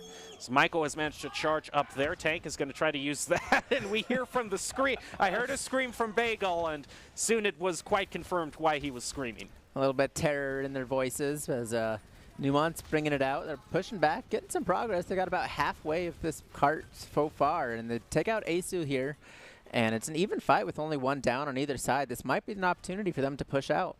Yeah, this is the best job that they've been doing so far in this match. The pick off from Mike there onto Nerdy is going to make it 5-5 for both of these. Spicy Boy using that Valkyrie. Leto just trying to take him right out of the air, and unfortunately for him, missing all of these shots. And that's the first checkpoint taken by Neumont. Now we have a game on our hands. Yeah, Neumont's finally found a look that they like, as Plato is going to take one out, but Maxwell's going to fall himself as well. And this double sniper kind of comp from Boise State's definitely putting it, or struggling a little bit, as they're kind of just getting ran into and pushed past, as their positioning just isn't quite enough to keep them back. Matt Mark is able to get an early pick onto Neumont there. We see Plato trying to get a shot right through here, especially onto this Bastion here. But he isn't able to pick up anything, unfortunately for him. Yeah, we see them putting out those poison traps, as well as we see Matt Merck and Bagel up in the thick of things right in there. As another ult comes out from this Hanzo. Isn't going to find anyone else, though, as they're already down 2 members from Neumont.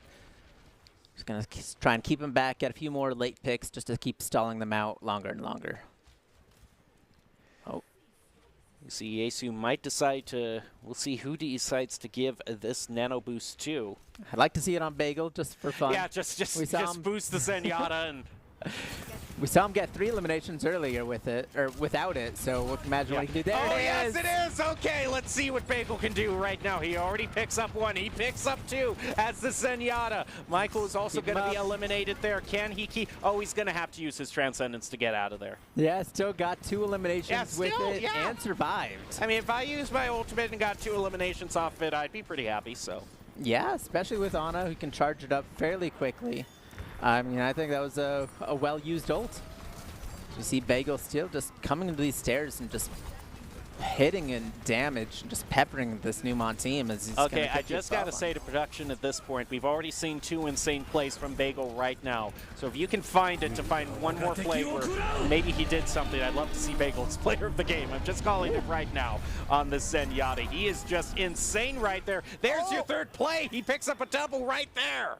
He takes up 2, and Maxall took out the other 4 members in that fight for a slightly delayed ace coming out. We do see Matt Merckx in a little bit of danger. He's pretty low down there. Doesn't look like any of the supports are going down to help him. They're just kind of leave him on his own. Tank form brought out by Michael. Still nothing to really show for it. A CEO actually manages to take out Matt Merck, pushing Boise State to an early disadvantage. Looks like the Sleep Dart's going to go onto their mercy, as well as Ace, who evens it up by taking out their BAP. There goes Mike down to Plato. They have managed to get back on the point, but Bagel just right from behind and finishing off with a kick. I love it. Yeah, we just see Bagel on a 10 elimination streak here, as well as they're just kind of taking out, but we see Plato gets out-sniped actually by Michael. He's going to find the shot onto him and take him out. See Jesus calling him out in the chat. Oh, look at this! Look at this angle Maxwell has! What a flank. The flanks are just insane right now for Boise State. Maxwell picks up a double, now looking for a triple here. They have to turn around to address him, and he goes to a 10-player kill streak and is on fire. Yeah, and I think Asu also gave the nano to Matt Merck there as well, as he just charges forward and mows through them. And we're getting down to this last-minute territory where Neumont really need to find some grounds and make something happen with the little time they have left. Boise State gets hit with that anti-nade just a little bit there. Dragon Strike could very well be thrown out by Maxwell here. We'll see if he decides to use it. Yeah, it's just going to try to close in, and it goes through 1, it goes through 2, and Nerdy's going to keep the elimination train going. Boise State, look at that Gravitic Flux, though, on the counter. It just tears right through Boise State. But there's the team kill they were looking out for. Maxwell nailing it down. Yeah, definitely was a little scared for Maxwell at the end, though. I thought they were going to kind of get at the pick at the end of the fight, might be able to give him a little bit of time, but actually from afar, almost taking out the Orisa. And it almost like we're at the first point with how far back Maxwell's playing. Yeah, it's kind of insane how long. Oh, look at the remake from Nerdy there. It's going to be quickly rezzed, but still, and throws out the self-destruct to give just a bit more room. Is going to remake. Now still going to just be focusing down this honor right here. It's insane how the Broncos are playing right now. They're having too much fun. But all good things have to come to an end. Boise State looks like they're pulling out this victory against Neumont College. Victory. Incredibly well played from this Boise State team, as we saw Nerdy just pushing them back right at the end there. And the final question is, who's going to get this final play? It's going to be Maxwell, actually. Yeah, I can't say that's too much of a surprise, since he got a 5K all by himself. Nearly took out the other team entirely. Mows right through him, slice through 1, slice through the 2, other. 3, 4, and 5. Then gets the deflect on. I think that's all 6, actually. It might have been. I think you're right. I think he did get all 6 there. So basically getting a solo ace for himself. Yeah, impressively well done. So we see the 3-0 coming out from Boise State, and also making them 3-0 in NACE as well. Yeah, doing a great job thus far. Are undefeated in NACE Collegiate Overwatch. It'll be interesting to see how the rankings turn out, as which team gets kind of the highest seeds as the tournament goes on. But overall, great performance from the Broncos. Yeah, definitely. Well, Esports Tower is a proud sponsor of Boise State Esports. You can score pro advice at esportstower.com. Improve your game sense, improve your team play, and improve your performance with other players. And under pressure, you'll get matched with great players and professional coaches to help you rank up. So now overall, I have to say, I already gave my vote for player of the game. So, but do you have one yourself? Well, I would love to see Bagel, but well, I don't know if that'll happen or not. Definitely because a little rare when we get it on a support player. Right, but, right. I mean, we saw a lot of incredible plays coming out from Matt Merck. I think he's definitely, one of the contenders, along with Maxall. I think he got 2 of the plays, or no, 2 of them went to Matt Merck. But that last one coming out, just tearing through the team. We saw multiple shots coming out from the Hanzo as well. As we're going to see it coming out over to here to Asu, actually. And I actually do appreciate that. Asu, kind of one of those players that's nice to give some recognition to him a bit too. Yeah, definitely, as we saw him bring out the Moira on this first map and is just really taking it to this Neumont team, is just staying alive. I think we saw him get the 20-kill streak on the second map as well. So he just a monstrous performance coming out from Asu. Well, he's the ICCU Player of the Game, brought to you by Idaho Central Credit Union, who believes a great player makes a team more successful, just like Idaho Central, helping members achieve financial success. Asu is your ICCU Player of the Game. So overall, as we're ready to close out tonight, do you have any final takeaways, Nakoba? I think Boise State's looking pretty scary. Yeah, they are. Pretty hard to come away with any other conclusion. Yeah, definitely. Be excited to see what else is going to come for this roster in this NACE league. I know we do have UCI coming up later on in the season. I think they're one of our last opponents, so it'll be an exciting match to see what comes out. But from here on out, I mean, Boise State hasn't dropped a map in NACE so far, so we'll have to see what comes next and see who's really going to come in their way to pose a challenge. We'll leave you with the top 5 plays of the game, brought to you by the Idaho Army National Guard, who invites you to take your impressive critical thinking skills into real time. More than 10 jobs offering a $20,000 bonus and your degree of choice paid for. The Idaho Army National Guard is one of the best teams to join out there. Reach out to them on Twitch at iGuard Gaming. That'll do it for the Overwatch match tonight. We will leave you with the top 5 plays of the game for you to enjoy. Thank you all for watching, and enjoy your top 5 plays.